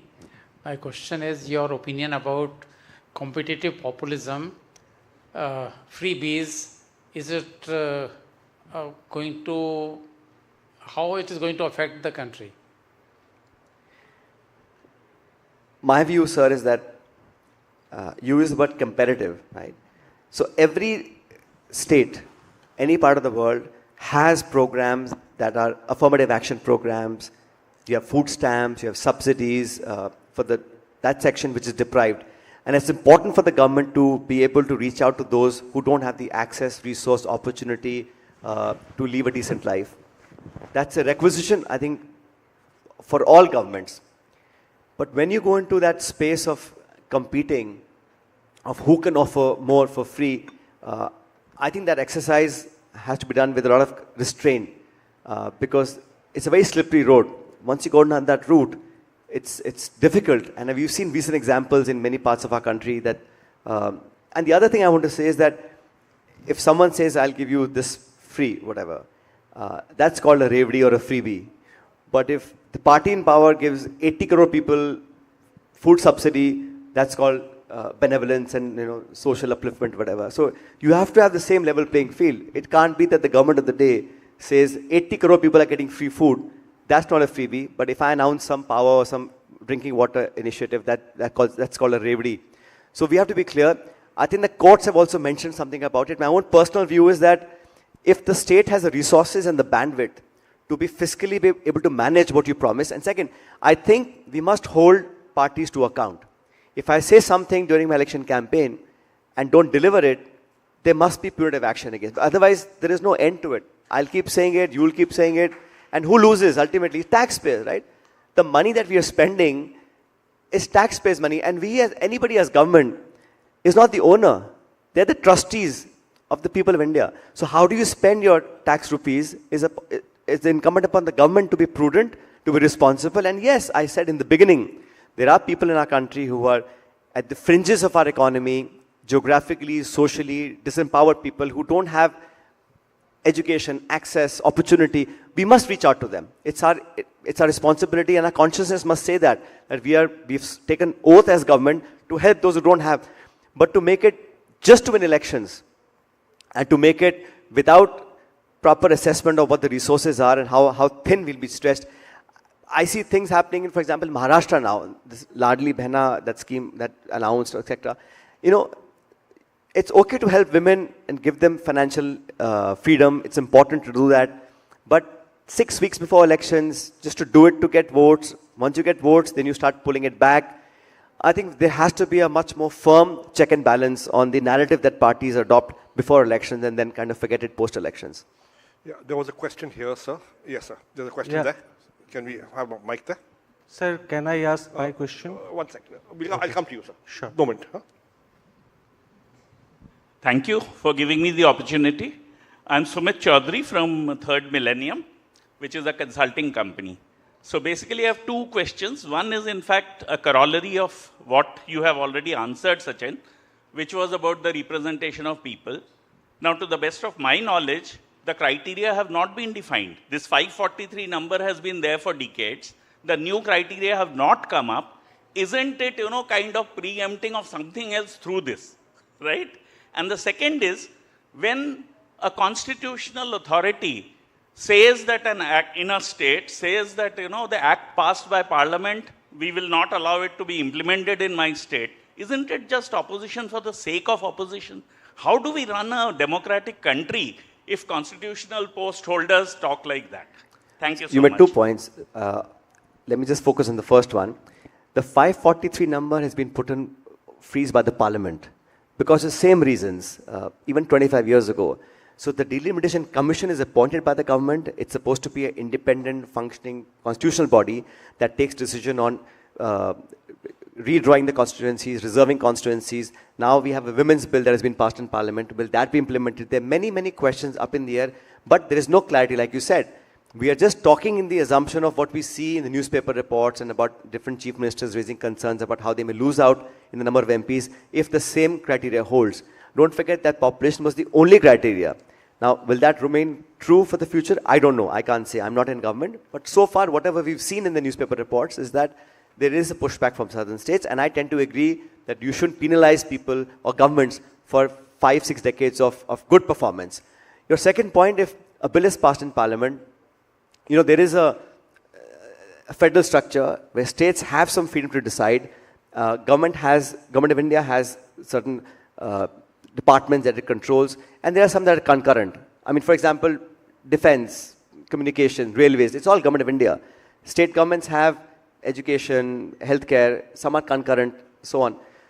But I think if someone is not agreeing with something that's done in parliament, there are many ways to challenge that. People can go to court, they can have a judicial review of it, but also in a democracy, it's okay for someone to disagree. Just because you have the numbers today doesn't mean that you're legally right in doing what you are. Many times parliament has passed certain bills, but the courts have not upheld that. The scrutiny of law is always applicable on all laws that parliament makes. That's why this is the beauty of it. This check and balance. Parliament is supreme, but all laws passed by parliament are open for judicial review. So that option is always available. We'll see what the future holds, but I think in a democracy it's okay to accept people who don't think like you or agree with you. It's not always the case that everything I do and say is 100% acceptable to everybody at all times. That's not possible. Yeah, so I think, I think that, sir, there are other people asking questions, so we'll come. No, just to finish off. I can say it with as much authority as I have. No individual, no organization, no party, no government has the right to incite violence or support violence. And no individual should actually take law into his or her own hands because he or she feels aggrieved or, a lot of this happens on television. भावनाओं को ठेस लगती है बहुत ज़्यादा. So everyone here is getting भावना ठेस बहुत ज़्यादा लग जाती है. Whatever that may be, to take violence as an alternative is unacceptable. And we must call out anybody who incites violence or is supporting violent elements. It's just not the way a civilized democracy should function. And I think this is above party lines. And I say, as a citizen, no matter who's in government and who's in opposition, loss of life, loss of property, nobody can condone it. And if it's happening anywhere, I think people should restrain, follow the law. There are avenues to go to when you don't agree with somebody. There are courts, there are Supreme Court, there are many ways to take your grievances, but taking law into your own hands is something that's unacceptable no matter who he or she is. Thank you. There was a question here. Okay, sir, I have two questions for you. एक पूछो पहले. Sir. पहला question sir, आपने जैसे कहा कि बहुत सारे स्टेट्स हमारे लैंडलॉक्ड स्टेट्स हैं, बट अगर हमारा जीडीपी कंट्रीब्यूशन या जो हमारा ग्रोथ देखते हैं वो 50% जो कंट्रीब्यूशन आता है वो सर्विस इंडस्ट्री से आता है, which is nothing to do with the coastal areas and stuff like that. In spite of that, there are multiple talents who are coming out from those states who are not doing too well, and they are migrating to other states like Bihar or Uttar Pradesh, and for that matter, northeast states. From there, a lot of people migrates to these cities.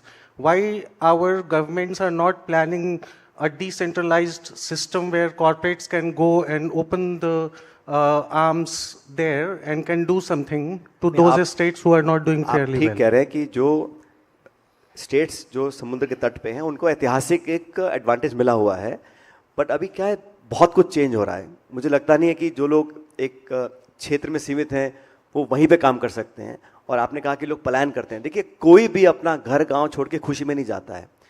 पलायन लोग क्यों करते हैं? एक पलायन लोग करते हैं कि मेरे को वहाँ बहुत बेहतर अपॉर्चुनिटी मिल रही है, मैं डॉक्टर हूँ, मैं दिल्ली में हूँ, लेकिन मुझे लंदन में ज़्यादा तनख्वाह मिलेगी, मैं वहाँ जा सकता हूँ. वो एक चॉइस का पलायन है. दूसरा पलायन होता है मजबूरी का पलायन.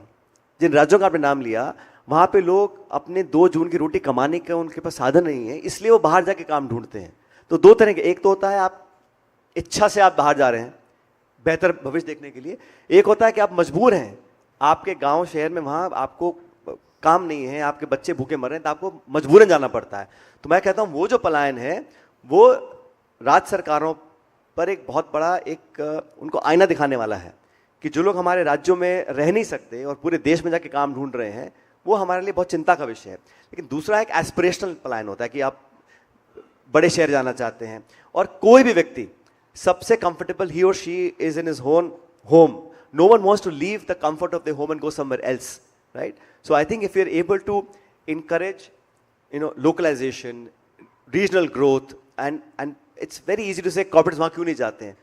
भाई corporates वहाँ जाएंगे जहाँ उनको सहूलियत मिलेगी, सुरक्षा मिलेगी, संसाधन मिलेंगे, उनको काम करने का मौका मिलेगा, वहाँ पर लॉ एंड ऑर्डर सेफ होगा, जुडिस्प्रूडेंस होगी, शिक्षित वहाँ पे स्किल्स वाले लोग होंगे. सो वो वातावरण निर्मित कौन करेगा? सरकारें करेंगी ना. सरकार अगर चाहे तो निवेशकों को बुलाने के लिए हम रोड शो करते हैं, इवेंट्स करते हैं, सबमिट्स करते हैं, ये दुनिया भर के काम करते हैं. इतने लाख के एमओयू साइन हो गए. अरे बजाय आप ढंडोरा पीटने के 50 लाख करोड़ के आपने एमओयू साइन कर दिए, अखबार में फोटो छप गई. लेकिन आप अपने घर, गांव, जिले में अगर आपकी बहन बेटी सुरक्षित है, आपके बच्चे वहाँ अच्छी क्वालिटी के डॉक्टर इंजीनियर बन रहे हैं, तो अपने आप कॉर्पोरेट्स वहाँ पे आपके फैक्ट्री लगाएंगे, धंधे लगाएंगे. इसी का सिर्फ फॉलोअप क्वेश्चन मेरा ये है कि बिहार में अभी इलेक्शन होने वाला है नवंबर में. आई कम फ्रॉम द बिहार में. हाँ, नवंबर में इलेक्शन होने वाला है. हाँ. तो जो ऐसे पार्टीज जो ऑलरेडी इन स्टेट्स को इतना पीछे लेके जा चुके हैं और आप लोग उन्हीं के साथ टाई अप करने की कोशिश करते हैं और फिर इलेक्शन में जाते हैं, don't you think that you should stand firm with the kind of a vision which you are saying and go in the election of your own? Congress being such a great party and has such a great legacy, don't you think that you should go and contest the election of your own, fight there and change and do something? क्योंकि आप खुद बिहार से आते हैं, मैं इसलिए आपका सवाल का जवाब दे रहा हूँ, अदरवाइज ये पॉलिटिकल मंच नहीं है. आपने कहा कि जिन लोगों ने बिहार को दुख या मतलब सुविधा नहीं दी है, प्रमोट नहीं किया.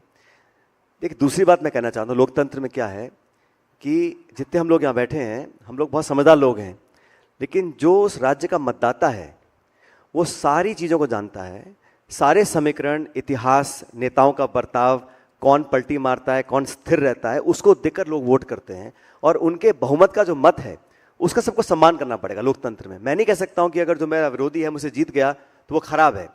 जो लोकतंत्र में बहुमत से वोट लेके बार बार जीत रहा है, उसका हम, उस जनता के विजडम का हमको सम्मान करना चाहिए, पहली बात. दूसरा, अब जहाँ तक बिहार की बात है, आप जानते हैं जो अब वहाँ शासन चल रहा है वो कोई चुनाव की उपलब्धि नहीं थी, वो समीकरण का खेल था. तो आप हमको बोल रहे हैं, हम तो कह रहे हैं हमारा एक जो एजेंडा है कांग्रेस पार्टी का बड़ा क्लियर है कि गैर भाजपा जो पार्टियां हैं उनके विरोध में हम लोग खड़े हैं, सैद्धांतिक रूप से, वैचारिक रूप से. और जहाँ पर हमें लगता है कि यहाँ पर हम लोग अपने साथियों के साथ काम कर रहे हैं, हम करने में कोई दिक्कत नहीं है. लेकिन ये मापदंड जो आप तय कर रहे हैं ये एक थोड़ा वन साइडेड है, क्योंकि जो 20 साल से सरकार बैठी है वहाँ पर, 20 साल से, उनके भी आंकड़े देख लीजिए ना आप. वहाँ पर कितना निवेश हुआ है, कितनी फैक्ट्री लगी, कितनी नौकरी लगी हैं, और जो लाखों करोड़ की अनाउंसमेंट्स की थी. और जहाँ आज जो सरकार चल रही है, माफ़ कीजिए, वो नीतीश कुमार जी के समर्थन से चल रही है ना.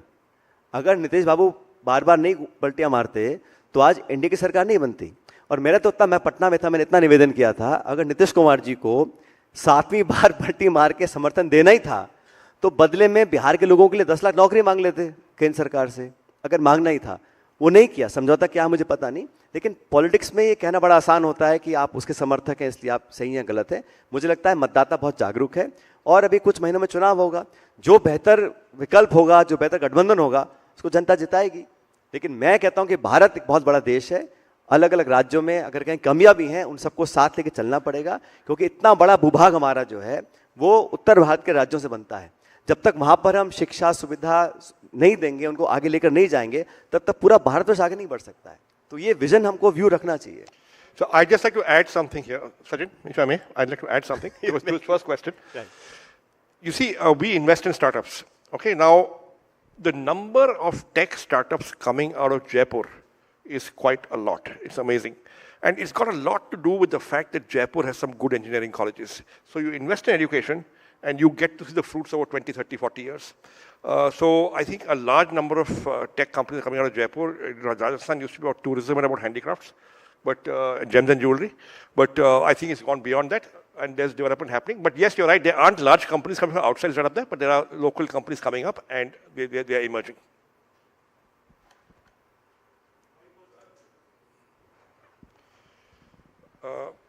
Yes, sir. No. Yes, sir. अब बिहार पे मत पूछना, मैंने बहुत बोल दिया बिहार के बारे में. I belong to Chandigarh. I will talk about Punjab and Haryana. So your voice is muffled. Can you I belong to Chandigarh and my question is about Punjab and Haryana. Punjab and Haryana used to produce wheat and rice and supply to the whole of India. But the recent 5 to 10 years, the trends have changed. The states, Madhya Pradesh, Andhra Pradesh, Tamil Nadu, they have become self-sufficient. And now the rice and wheat is going in less quantity as it used to go earlier. Per hectare production in Punjab, Haryana has increased. If you might have followed, this time this rice was not purchased by government and other agencies. It was lying. Kisans were crying. And when the next crop was to be laid, the fertilizer was not available. So as the south states are complaining about other things, Punjab and Haryana, they are also facing the problem of agriculture. And for that, nobody is making any noise. I would like to have, not as a Congress representative, but as a citizen, what is to be done? Should we produce more or should we stop producing now? Thank you. आप सही कह रहे हैं, you're right, that the wheat bowl of India was that. The green revolution started in those parts of our country. And to become food sufficient, those states played a major role. But times have changed. I think many states, many agrarian dominant states have to now change stand from traditional crop sowing to cash crops to diversify the crops. That's the need of the hour in terms of our own domestic market as well as export markets. I take your point, and I think don't speak as a congressman, but I'm saying this very recently in Ahmedabad. We passed a resolution where we as a political party have promised that there must be a legal guarantee for minimum support price. And don't forget, when you buy anything in the market, it has MRP, right? Maximum retail price. For whatever you buy, sometimes you have that written, right? So government intervenes and gives a price that beyond that you can't charge. For agriculture is ulta. We are saying minimum, you can't buy below this. So that also doesn't happen. State agencies are not able to lift the food grains according to the mandate. Now, we have said that there should be, and Government of India has commitment that it's made that we will have a legal framework for MSP. Fact क्या होता है कि MSP पे खरीद होती नहीं, जैसे आपने कहा नहीं हो रही है. So we have said that given a chance, we will have a legal framework for MSP and 50% of the input cost se zyada we'll purchase that. Unless the state makes it a sincere effort on its part to purchase the food grains, the farmers will always be in distress. I think it's important for the states to intervene, and state governments have stopped giving bonuses for the purchasing. It's a huge problem. I don't want to talk about different states doing what they're doing because it becomes very political. But even today, 60% of Indians are directly or indirectly involved in agrarian practices. Unless we're able to make them financially strong, we will not be able to move forward. Yes, it requires a lot of effort, a lot of money goes in, but it's money well spent. The minute we allow full private participation, like the government tried to do with those 3 farm laws, it would spell disaster for the entire ecosystem. It will crumple. That's why the state's role remains important and significant for the time being. Let the farmers be self-sufficient, let them have enough to move on from their traditional practices, and then we can talk about other options. But as of now, the farmers also have to be educated, have the most latest technologies, diversify their crop, start exporting. Cash crops now are taking shape in many northern states I've traveled to. So things are changing, but we have to scale it up. Incremental increases will not be enough for the entire the farmers' crisis for us to get by. We have time for just 2 more questions. There was one question this side. Hanji sir, एक question वहाँ पे. Hello, Mr. Pilot. My name is Sunil Harpalane. When there's a war, the opposition and the ruling party come together to face the war because country is more important. Is it not true for finances? Because when you say that the country is growing at 6%, and perhaps if your government was there, if I am correctly understanding you, perhaps you would aim for 9 to 10%. So what is it that you would do, or what is it that you propose to the current government Because I'm sure this government also would like to see that the growth is to that level, as you say. So where is the gap? Is the government not giving much credence to what you say, what your government, what your party says, or what is the issue? Sir, ऐसा है. They will give credence once they hear us. वो सुनने को तैयार नहीं है ना. The problem is that even opposition, we will have some inputs to give. We are a party of government for so many years, many intelligent people, to give policy inputs, to have roundtables, to give ideas how to get more growth. And you're right, Dr. Manmohan Singh, God bless his soul, he in his 10 years achieved what very few have achieved. Lifting 14 crore people from abject poverty, right? So the growth was much higher, much more sustained. In the last 10 years, oil prices have been so low, and yet we are paying record high prices. I think there is a basic understanding that is required for us to grow at that 9-10%. And growing at 6% is not bad. I'm not being critical for the sake of it. I'm just saying that we are not punching above our weight. Do we have the fundamentals to get 9%? Yes. Are we doing enough in terms of policy, in terms of investor confidence, in terms of transparency? People will invest once they see honest, transparent functioning. When you have so many questions, when there is all these issues about SEBI and investments and stock markets, etc., it creates doubts in minds of investors. So credibility, transparency, and a full commitment for that kind of growth is required. Just rhetoric and speeches and bhashan and akhbar and ads, etc., will only take it this far and no further. And people feel the pinch of it. You can see growth on numbers, but the job losses, the wages going down, the dollar versus rupee, what we've seen, what the rates are, savings rates, interest rates, all those affect people, all of us. We don't realize it yet, but time will tell. And just to finish up, you said ki aap log kya karte hain? That's your question. What is the difference? No, my point is not that. I'm saying not that aap kya kar rahe hain. Perhaps you can add value. You can add value. You can suggest to the government. You can suggest to the whoever is in charge that this is what you propose for the growth of. आप कृपया करके time दिला दीजिए. I will go with the entire team, give all my inputs, but unfortunately Parliament में तो कोई सुनता नहीं है. बाहर no one is willing to, my way or the highway. I'm sorry I'm being critical, but the fact is that there has been very little space for anybody, scholars, think tanks, NGOs, stakeholders, opposition, anyone to give a view. There is no harm in accepting the best practices from wherever they may be. It's for the larger good. We don't have that collaborative attitude, unfortunately, in the current government, and I'm saying it on an open platform. I hope that this changes in the future. Okay, we're out of time. It's 4:46. Right? Sachin, thank you so much. Thank you very much. It's been a pleasure.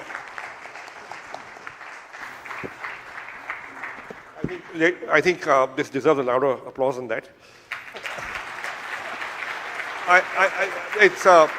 It's been a very good session. Thank you so much. Thank you, Mr. Bikhchandani. Thank you, Mr. Pilot, for this discussion. May I request Mr. Bikhchandani to kindly present a memento to our esteemed guest, Mr. Sachin Pilot. May I request Mr. Bikhchandani to kindly present this memento to Mr. Sachin Pilot. Thank you for being a part of this discussion, sir.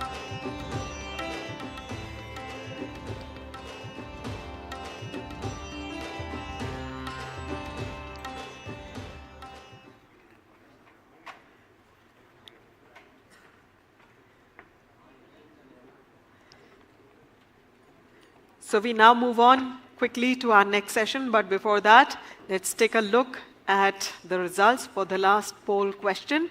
India's regional economic divide is deepening the regional political divide. So there it is. A large number of people do agree with that statement. So please kindly remain seated. We are now moving on to the next session, which is entitled India's Big Opportunity. And before we move on, let's take a look at the poll question. The US cannot afford to alienate India despite its bid to shake up the world. Please do share whether you agree, disagree, or you can't say. Please also remain seated. We are not taking a break, so please kindly return to your seats.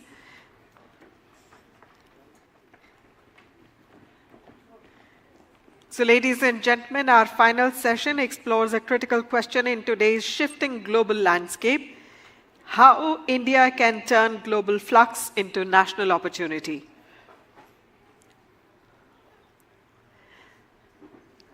We promise you yet another topical discussion, so please kindly stay with us.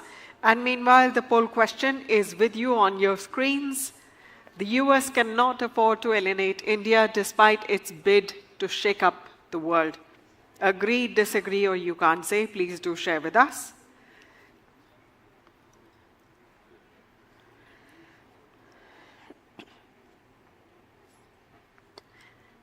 And joining us in a short while, India's G20 Sherpa, Mr. Amitabh Kant. Please kindly remain seated.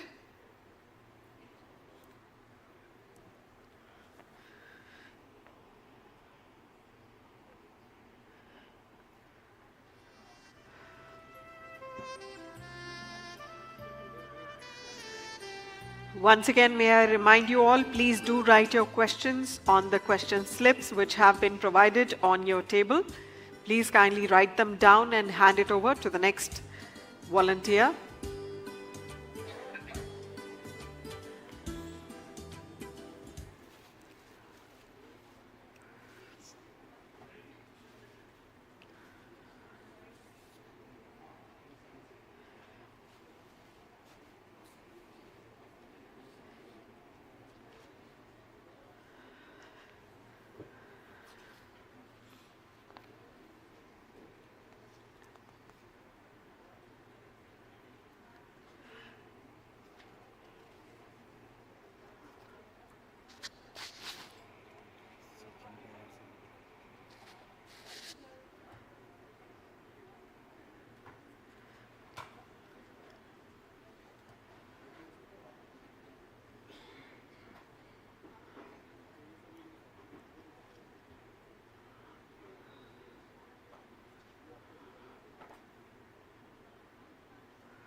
So ladies and gentlemen, once again, a gentle reminder, please do remain seated.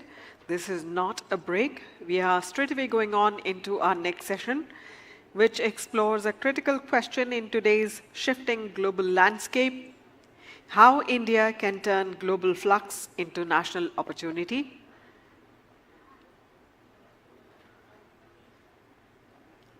We promise you a very engaging discussion. And joining us for this discussion is none other than India's G20 Sherpa, Mr. Amitabh Kant.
Ladies and gentlemen, to set the tone for this important session, we have with us a leader who has not only witnessed India's global rise, but has actively shaped its trajectory. India's G20 Sherpa, Mr. Amitabh Kant, being accompanied on stage by Ms. Suneeta Reddy, President AIMA, and Managing Director, Apollo Hospitals Enterprise. Please do join me in extending a warm applause. A very warm welcome to you both. We shall also be joined in a short while by Mr. T.V. Narendran, Senior Vice President AIMA and CEO and Managing Director, Tata Steel Limited. However, meanwhile, may I request Ms. Suneeta Reddy to kindly initiate this session and please give her introductory remarks. Namaste, ladies and gentlemen, and to our very esteemed guest, Shri Amitabh Kantji, G20 Sherpa, Government of India. It is my privilege to inaugurate this session and welcome you all. As we conclude today's Leadership Conclave, I think there are many lessons that we have learned, and we're extremely fortunate to have Amitabh Kantji with us so that we can really connect all of the dots. So we started this morning with our Minister Jyotiraditya, and of course we started with the blessings of Sister Shivani. We had a session with the Minister for the Northeast and Telecommunications, Jyotiraditya, and then we had Mr. Gadkari, our Union Minister for Transportation. It's been, I think, a very well-curated event by Rekha and the AIMA team. So in case there's no one there to thank them, I want to say thank you for really curating a wonderful date of that talks about, that shares knowledge and brings highlights from people from the ministry for all of us to deliberate and act upon. So today, I think that the morning thrust was on understanding how deeply we had succeeded in the digital space. India now has 75% penetration, moving towards 90%. But more importantly, our 5G rollout has been the fastest. We have the cost of 1 gigabyte is today only 11 cents, while compared to the $2.5 that you see in the rest of the world in the US. We also have understood that India has the opportunity to not just think about an Atmanirbhar India, but to think about an India that has a worldview.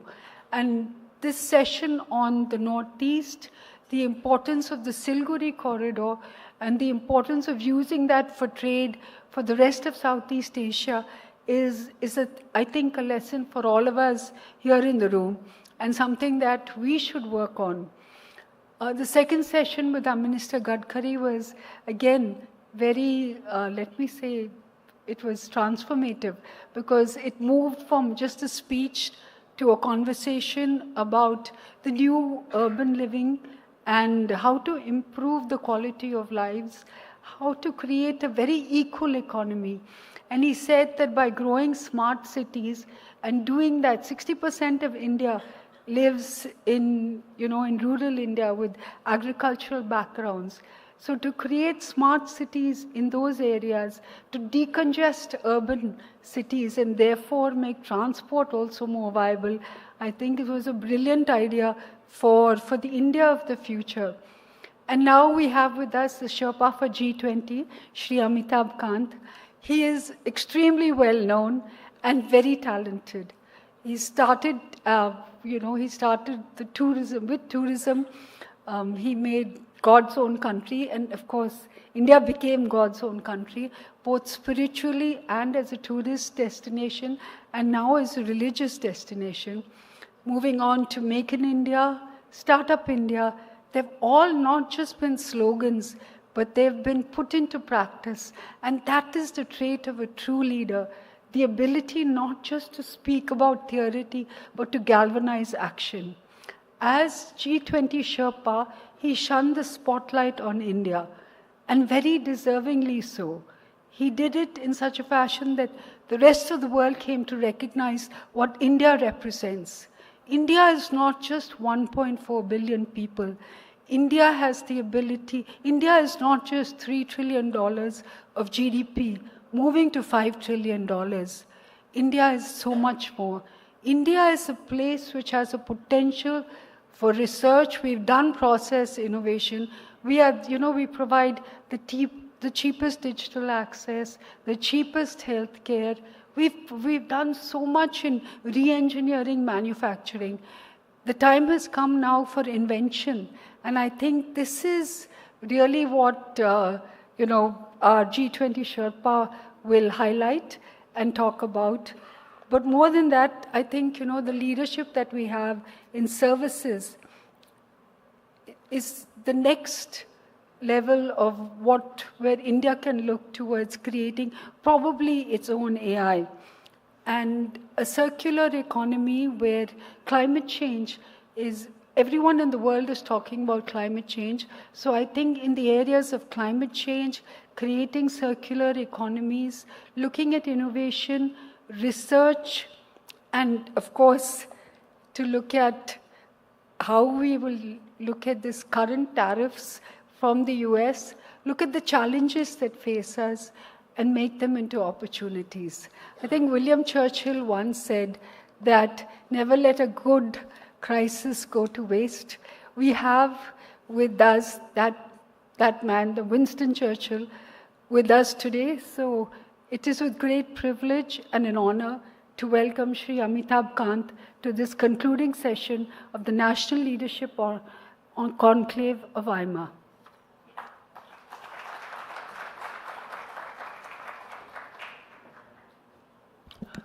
Thanks, Suneeta, for those very kind words and for that wonderful introduction. Let me first compliment AIMA on its 10th National Leadership Conclave. And I'm delighted to learn that you've had very fascinating interaction through the day. And this is going to be your concluding session. And I got a call from Rekha that you wanted me to speak on the tariff issue. So let me try and put that in a perspective. And my view is that it's not just tariff, there's a reconfiguration and resetting of the world which is taking place. And it's taking place, there's a very seismic shift that is taking place, happening because of three reasons. One is that there's a return of big power conflict back center stage in the heart of Europe. And this we must understand, that the First World War was fought in Europe, the Second World War was fought in Europe, and there's a war going on between Russia and Ukraine for over 3.5 years. And the President of the United States of America, who had said that he'll be able to settle it in 24 hours, has not been able to settle it till now. So a very remarkable period of stability from the end of World War II till recent times has come to an end. Russia right now is sitting on almost 19% of Ukraine. It controls 75% of Kherson, Donetsk, and almost 99% of Luhansk. And one basic lesson which emerges from the Russia-Ukraine crisis is that countries should never become a proxy in a big power conflict. And what has happened is that Ukraine chose to be a proxy of US and Europe in its confrontation with Russia, and the consequences have been devastating for Ukraine. So it's a lesson for all countries that never have an independent foreign policy, never be a proxy to big power conflict. The second major challenge in the world is that there is a conflict in the heart of Middle East. This Middle East is really up in flames. There has been a prolonged instability. The region has been destabilized, and it has severe consequences, severe global complications, because India imports about 180 billion worth of fossil fuel, and its volatility has great impact on India. And therefore, India has a very big stake in a stable Middle East, largely because it is a major importer of oil and gas from Middle East. And the third big conflict is really about the prospects of war in Asia. And these have risen from China's threat, an open threat to annex Taiwan under its one China policy, even if it is required by use of force. So if China annexes Taiwan, the implications are very severe. Much of it is spelled out in a book by a person called Chris Miller. The book is entitled Chips War. Some of you should read it. He's a professor of Fletcher. That if China annexes Taiwan, that means they will control planes, they will control defense, they will control mobiles, they will control automobiles, because everything runs on chips. And Taiwan is the biggest manufacturer of chips. So this is the geopolitical configuration of what is happening. The second is that there is a crisis in economic globalization. And there has been a major trend against economic globalization, and there has been a breakdown of global supply chain. So if you look at the last 4 decades, vast segments of population have been lifted. They've gone beyond poverty lines, both in China and India, largely because of free trade. Now, Europe, America preached world trade. They preached free trade. They preached free trade, but when they were growing and expanding in its initial years, they were highly protectionist countries. They were all protectionists. But when they wanted to seize markets abroad, they started talking about free trade, and therefore free trade was encouraged, boosted through the World Tourism Organization. China was included as a member, but China never practiced free trade. Many of the enterprises of China are fully supported by the states. So what has happened as a consequence is that manufacturing relocated to China, and United States was not able to build up social safety networks in the United States, and as a consequence of which there has been a backlash. By the time Trump came in, there were current account deficits, there was fiscal deficits, manufacturing had moved over across to the United States. And therefore, as a consequence of what he has done in April, calling it the Liberalization Day, is that he says that this is the end of multilateral World Trading Organization. Secondly, he has removed the distinction between developing, developed, and the least developed countries. There will be everyone, he says, will be treated equally by the United States, and that I will negotiate. Donald Trump will negotiate directly with each one of the countries. I will not negotiate through the World Trading Organization. That's the basic point that he's making. There is a severe, the reason for this, as I've said, is that there was current account deficit, there was fiscal deficit, the US trade deficit was about 1.2 trillion in 2024. So he says, I've got to set this right, but there is a severe global impact as there is lack of predictability and consistency, and there's a very, very complex tariff system which he will negotiate with 60 different countries. So the consequence of that has been that Trump's tariff policy has caused stock markets to tumble. It has sent shockwaves. It's led to a loss of about $6 trillion in the economy.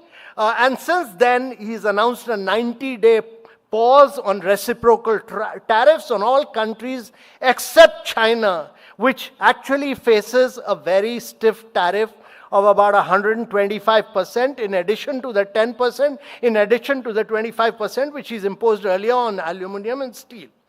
And the reason for that is that in 2024, China had exported goods worth about $440 billion to the United States.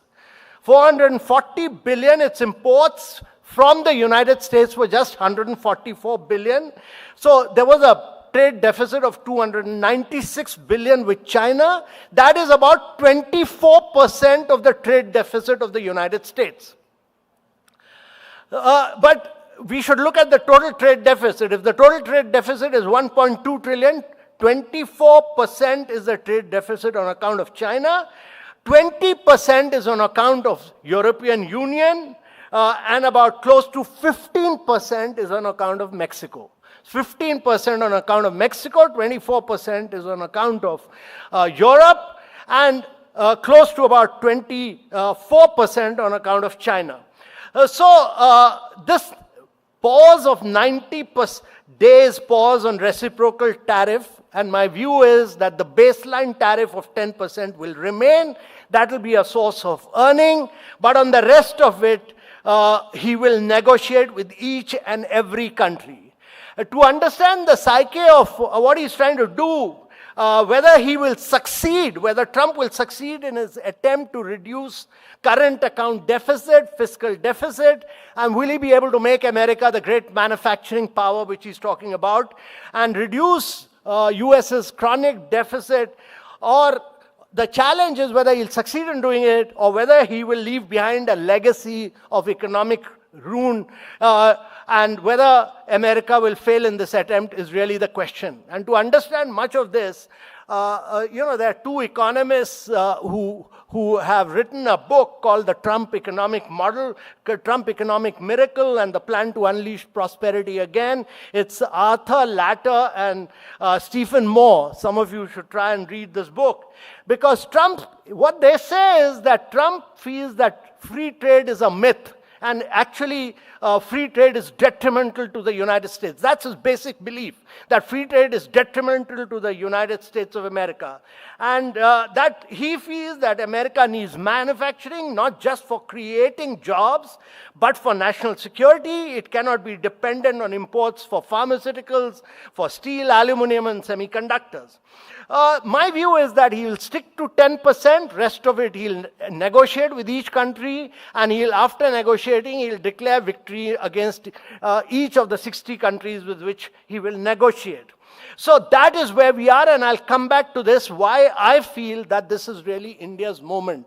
This is not a crisis, this is a huge opportunity for India, and to my mind, India must do several things to fully tap into this opportunity, which we'll talk about. But the third key challenge is really the emergence of artificial intelligence as a technological force, and which has the potential to radically transform lives of citizens. It has the ability to enhance production, productivity, improve learning outcomes, health outcomes, nutritional standards. It can lead to huge transformation in developing countries. But at the same time, these technologies, the algorithms and the basic assumptions on which they are based have the potential to trigger conflict among societies, and therefore you would need some kind of international regulation on them. But the AI race has just begun, and I'm saying this because just about 2 months back, Mr. Trump had committed billions, the United States has committed billions to semiconductor investment with what he had called the Stargate Initiative. And he said that this will drive United States' technological future. It will create about 100,000 jobs. It will secure pole position for the United States in artificial intelligence. Within a month of that, in another part of the world, in China, we saw the emergence of an open source AI model, DeepSeek, which really shook the foundations of proprietary. The United States was building proprietary closed models. That is what the United States has done in technology, whether you look at in the last 4 decades, whether it is Amazon, whether it is Microsoft, whether it is Google. These are all proprietary closed models in which they have revenue models, but they control your data. And that is what the proprietary closed models were being built. But what DeepSeek demonstrated is that you can actually do this in an open source manner with low energy consumption, with very good software, but with limited computing power. The difference was that Stargate, if you look at OpenAI, OpenAI boasted of 4,500 employees. It had an investment of 6.6 billion in funding. In contrast, if you look at it, DeepSeek had not 6.6 billion, it had just 4 million. It had just 200 employees against 4,500, and it created a more efficient model than what OpenAI had done through open source model. So around that same, a couple of months before that, Sam Altman had visited India, and he said, he termed India's effort to develop its own artificial intelligence model into a question. He had responded that it is totally hopeless. India will never be able to do that. But about a fortnight back when he came, he made a complete about turn and said that India should take a leadership role in artificial intelligence space. So my view is that AI race has just begun. It's wide open. Those who disrupt first never win the race. It's the second mover advantage which is very critical, and India must take the second mover advantage because India is the only country which has about 500,000 engineers. No other country has these kind of engineers.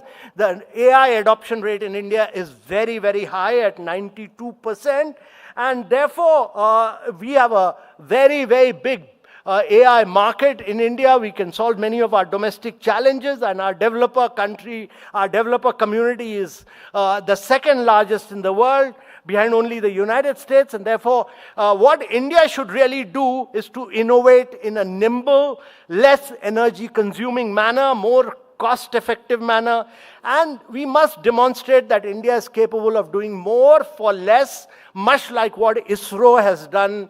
ISRO could land on a completely unique side of the moon at a less than what a movie like Galaxy, a Hollywood movie, had costed. So it could do at almost 50% of the cost of a Hollywood movie. So India is capable of doing more for less.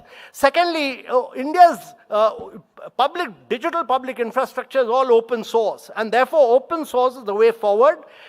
We must do more brilliant and clever engineering. We must converge our software with computing powers to achieve solutions for many of our own challenges of improving learning outcomes and health challenges. And we must build our own sovereign models. We should not allow India to become a technology a colony of the United States or of China, because in AI, if you don't build your sovereign models, you'll forget your history, your culture, your civilization. All these inherent biases of US and of China will come in, and we lose our own entire civilization. And therefore, India must build its own sovereign end-to-end models based on our own languages. We have our 22 languages, official languages, but we have thousands of dialects which AI enables you to build upon.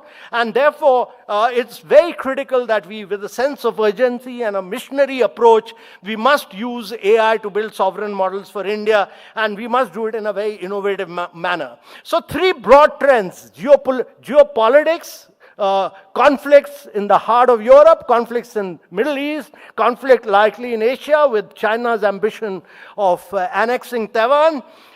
There is a challenge of breakdown of global supply chain, Trump's tariff, 90%, and the challenge of artificial intelligence. And in the context of all this, what is it a crisis for India, as was termed by Suneeta? Let me welcome Mr. Narendran, who's a very distinguished panelist here. So in the context of this, is it a crisis or is it an opportunity? And I think this is a huge opportunity for India. This is really India's moment, because this is a moment of disruption, and this can emerge as India's biggest opportunity. And India must seize this 90 days pause to see how best it can take maximum advantage of it. So first and foremost, I think this is an opportunity for India to make itself, to scrap a lot of rules, eliminate a lot of rules, regulation, procedures, acts, which have been coming in from the socialist era of India, and all we must make India very easy and simple, and it's very important that India must become the easiest and the simplest country to do business in, much like Singapore is. So the challenge for India is to use this opportunity to become the simplest country in the world. And secondly, all regulations, many of our regulators, they view themselves as regulators. So all our regulators, whether it's Competition Commission, whether it's SEBI, whether it's RBI, whether it's IRDA, all of them are they think themselves as regulators, whereas they should think themselves as developer, as people who are driving development of India, and therefore they must be modernized and should act as development bodies, and they should themselves review all their rules, regulation, and procedures. So to my mind, ease of doing business is very critical. The second is that India must, what has happened is that India has put up very high duties on inputs. Now, if you want to be a part of global supply chain, there are inputs coming in from various parts of the world. The minute you put duties on inputs, you are making the final product very expensive. So if you have to create 10 million jobs in textiles and you have to import yarn and polyester, and you're putting very high levels of duties on them, you're making the input very expensive for your manufacturers. And therefore, inputs cost have to be brought down to zero level, and that's very, very important to my mind. So inputs and components are both very important, and therefore, those are very, which go into manufacturing and exports have to be brought down to zero level. And the third point I want to make is that in the last 1.5 years, India has brought in a number of quality control orders by which we've blocked imports on several inputs, etc., which we need to review, and we need to, while Make in India is very important, where they are impacting exports and manufacturing, we need to rationalize them. The second point I want to make is that making India easy and simple is important for India's moment, but second important thing is that it's important to do a deal with the United States, which the Commerce Ministry is working on. But people who come to manufacture into India are not going to manufacture only for India.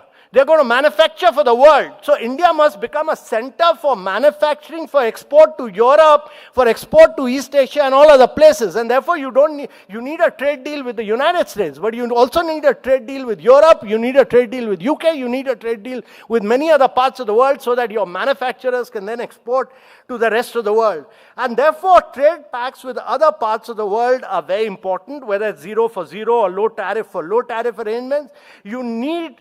Why? Because I'm saying this point, making this point, because if United States is putting 145 to 125% duty on China, manufacturers are not going to manufacture in China. If they're going to put 41% duty on Vietnam, manufacturers are not going to make in Vietnam. They'll become uncompetitive as a nation. China has become a great manufacturing nation because it was backed by the United States in the last 4 decades.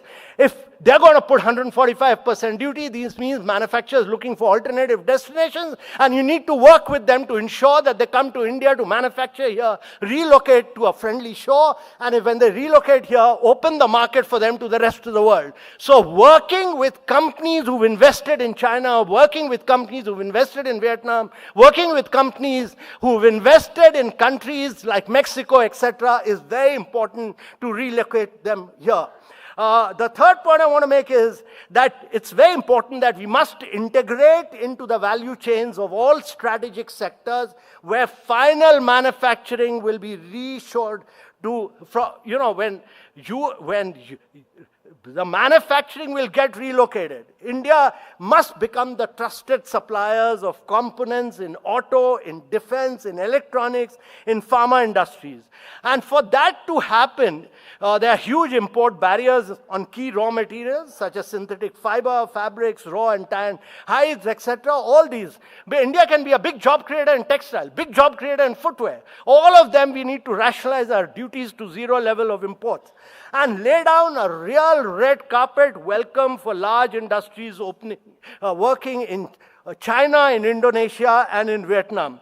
And therefore, we must hold their hands, give them approval within 15 days, and give them land and infrastructure for factory. This is my belief, and that should really help us to drive exports and manufacturing in a big way. There are many other, we should use this opportunity to structure many other things, including rationalizing the GST. There are too many rates. We should ensure that the domestic consumption taxes are excluded from the GST-based constituencies, which almost is 41% of the total domestic tax. I think it's very important to rationalize the rate of interest in India, simply because the statutory liquidity ratio demands that banks have to put almost 18% of their money into union and state bonds, and therefore the government of India is able to get that money, and therefore the interest rates at which private sector gets money is at a very high rate of interest. So these SLRs, GST, this is an opportunity to restructure many of these long pending critical issues, and these are structural reforms which are good for India. Use this opportunity to push them.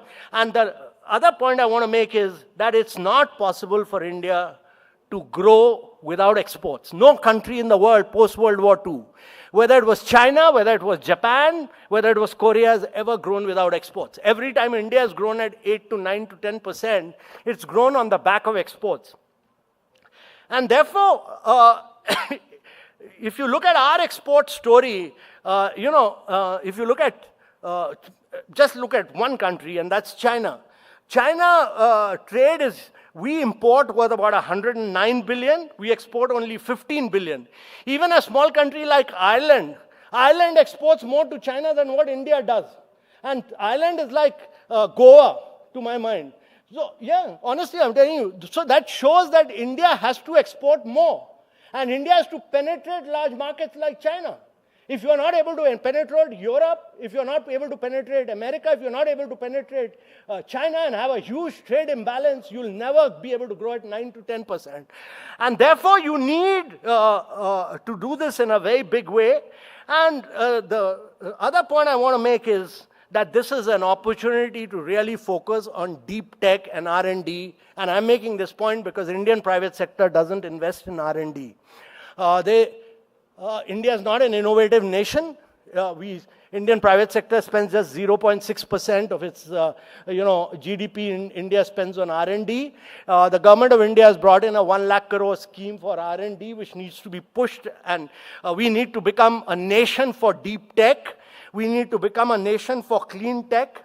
I'm making this point because today we are importing about 80% of our solar, 70% of our EV, 60% of our wind energy, and about 75% of our batteries, electric batteries, all from China. So we've made ourselves totally import dependent on China and clean tech, and it's very important that we push for a deep tech fund of funds quickly, which will then assist startups into pushing for a huge amount of R&D and innovation. My view also is that it's not just tariff.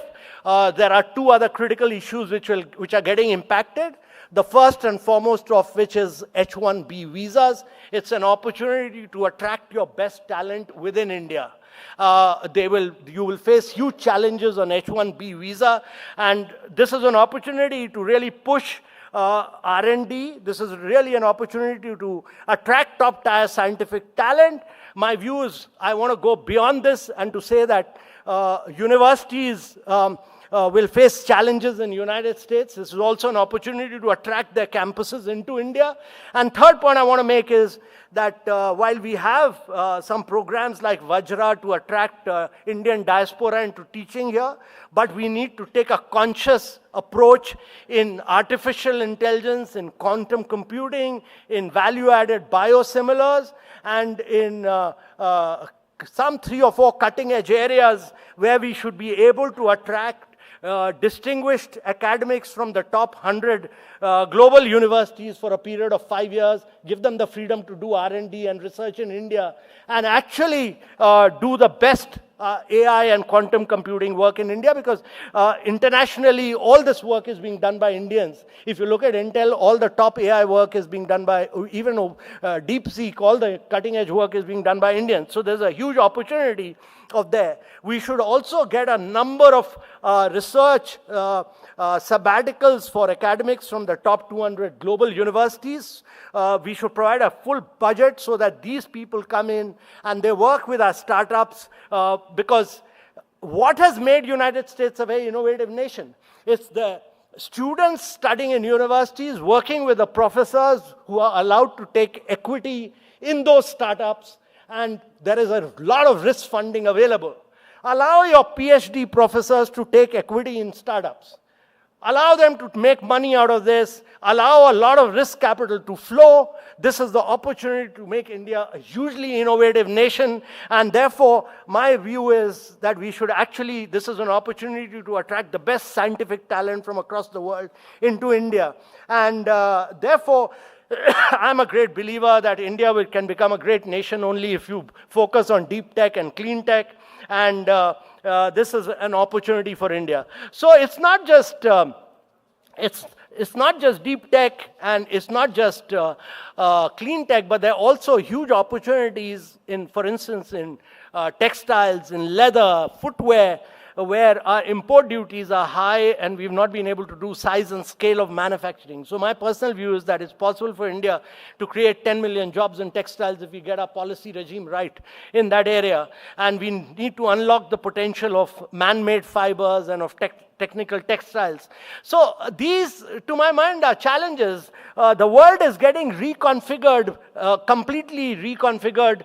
It's a different world because of geopolitics. It's a different world because of, it's a world which we are not used to for the last 5 decades. It's a world which, because of geopolitics, because of breakdown of global supply chains, because of tariffs, and because of artificial intelligence, opens up a lot of huge opportunities for India. This can be India's great moment.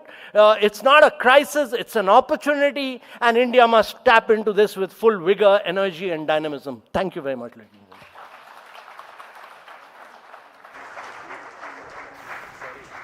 Thank you, sir, for this very energetic and inspiring address. May I now request Mr. T.V. Narendran, Senior Vice President, AIMA, to kindly give his concluding remarks.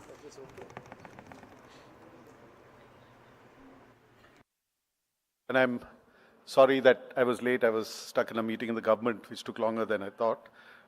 Suneeta, thank you for standing in for me at the beginning. I think I always look forward to hearing Mr. Amitabh Kant, because he's full of thoughts, ideas, facts, and a lot of passion. So it's always great to listen to him. And I think the key message, which I picked up even in the last 15 minutes that I was here, is that every crisis is an opportunity. And I think it's a great opportunity for India to redefine itself. And I think what's happening in the world around us with the geopolitical, dynamic geopolitical situation that we have, you have supply chains which are being restructured. Traditionally, supply chains were optimized around costs. And now supply chains are being optimized around resilience, around risk, etc. And that's an opportunity for India, because obviously the China plus 1 or China plus 2 strategy was always there. And in some sense, a Vietnam or a Bangladesh probably had moved ahead of India as being an alternate option to China. But I think India has a great opportunity now to catch up on that.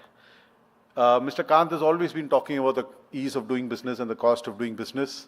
I remember from his time in Niti Aayog, there was this initiative where the states used to compete, states used to be assessed and ranked. I know it cost a fair amount of political challenge out there, but I think the reality was states started looking at different aspects of what makes it easy for industry to do business, and I think those rankings, I remember, were very, very useful, and it really got the ball rolling as far as states competing with each other to improve the ease of doing business. I hear his comment that exports is an integral part of our growth story. And India has an added advantage compared to other countries because we have a large enough domestic market to be able to build scale, and we have an export market to explore. So I think that makes, again, India different. There are very few countries today who have that opportunity. And I think many of the countries who are impacted by the tariffs don't have a domestic market to go back to. So we do have the domestic market to leverage while we build scale and competitiveness. On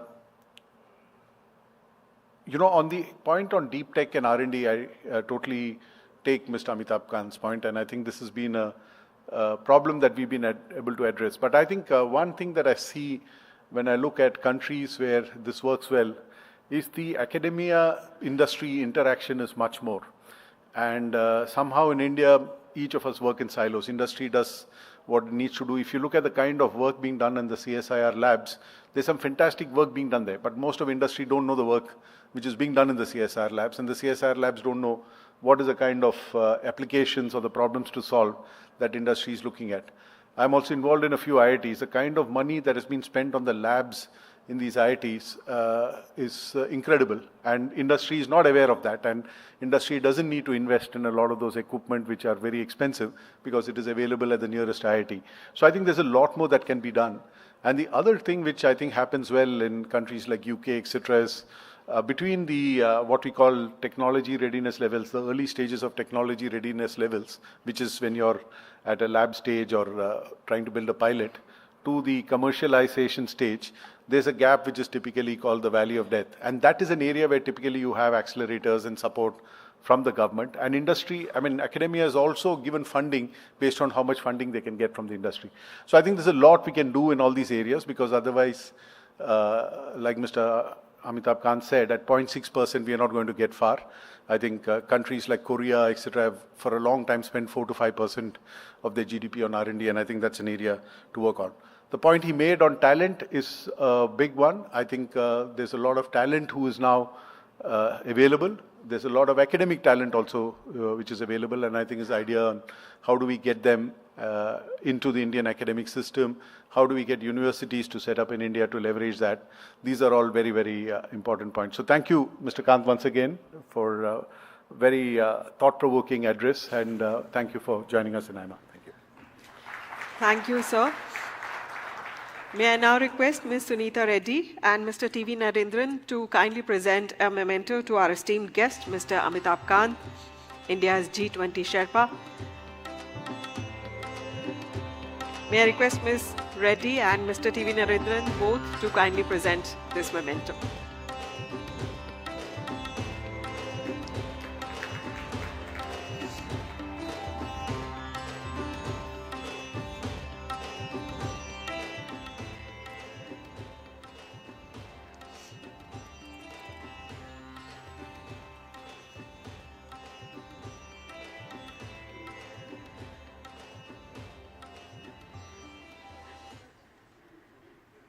Ladies and gentlemen, we deeply appreciate the generous support of our sponsors, whose contributions have played a pivotal role in enabling us to organize this conclave at such a grand scale.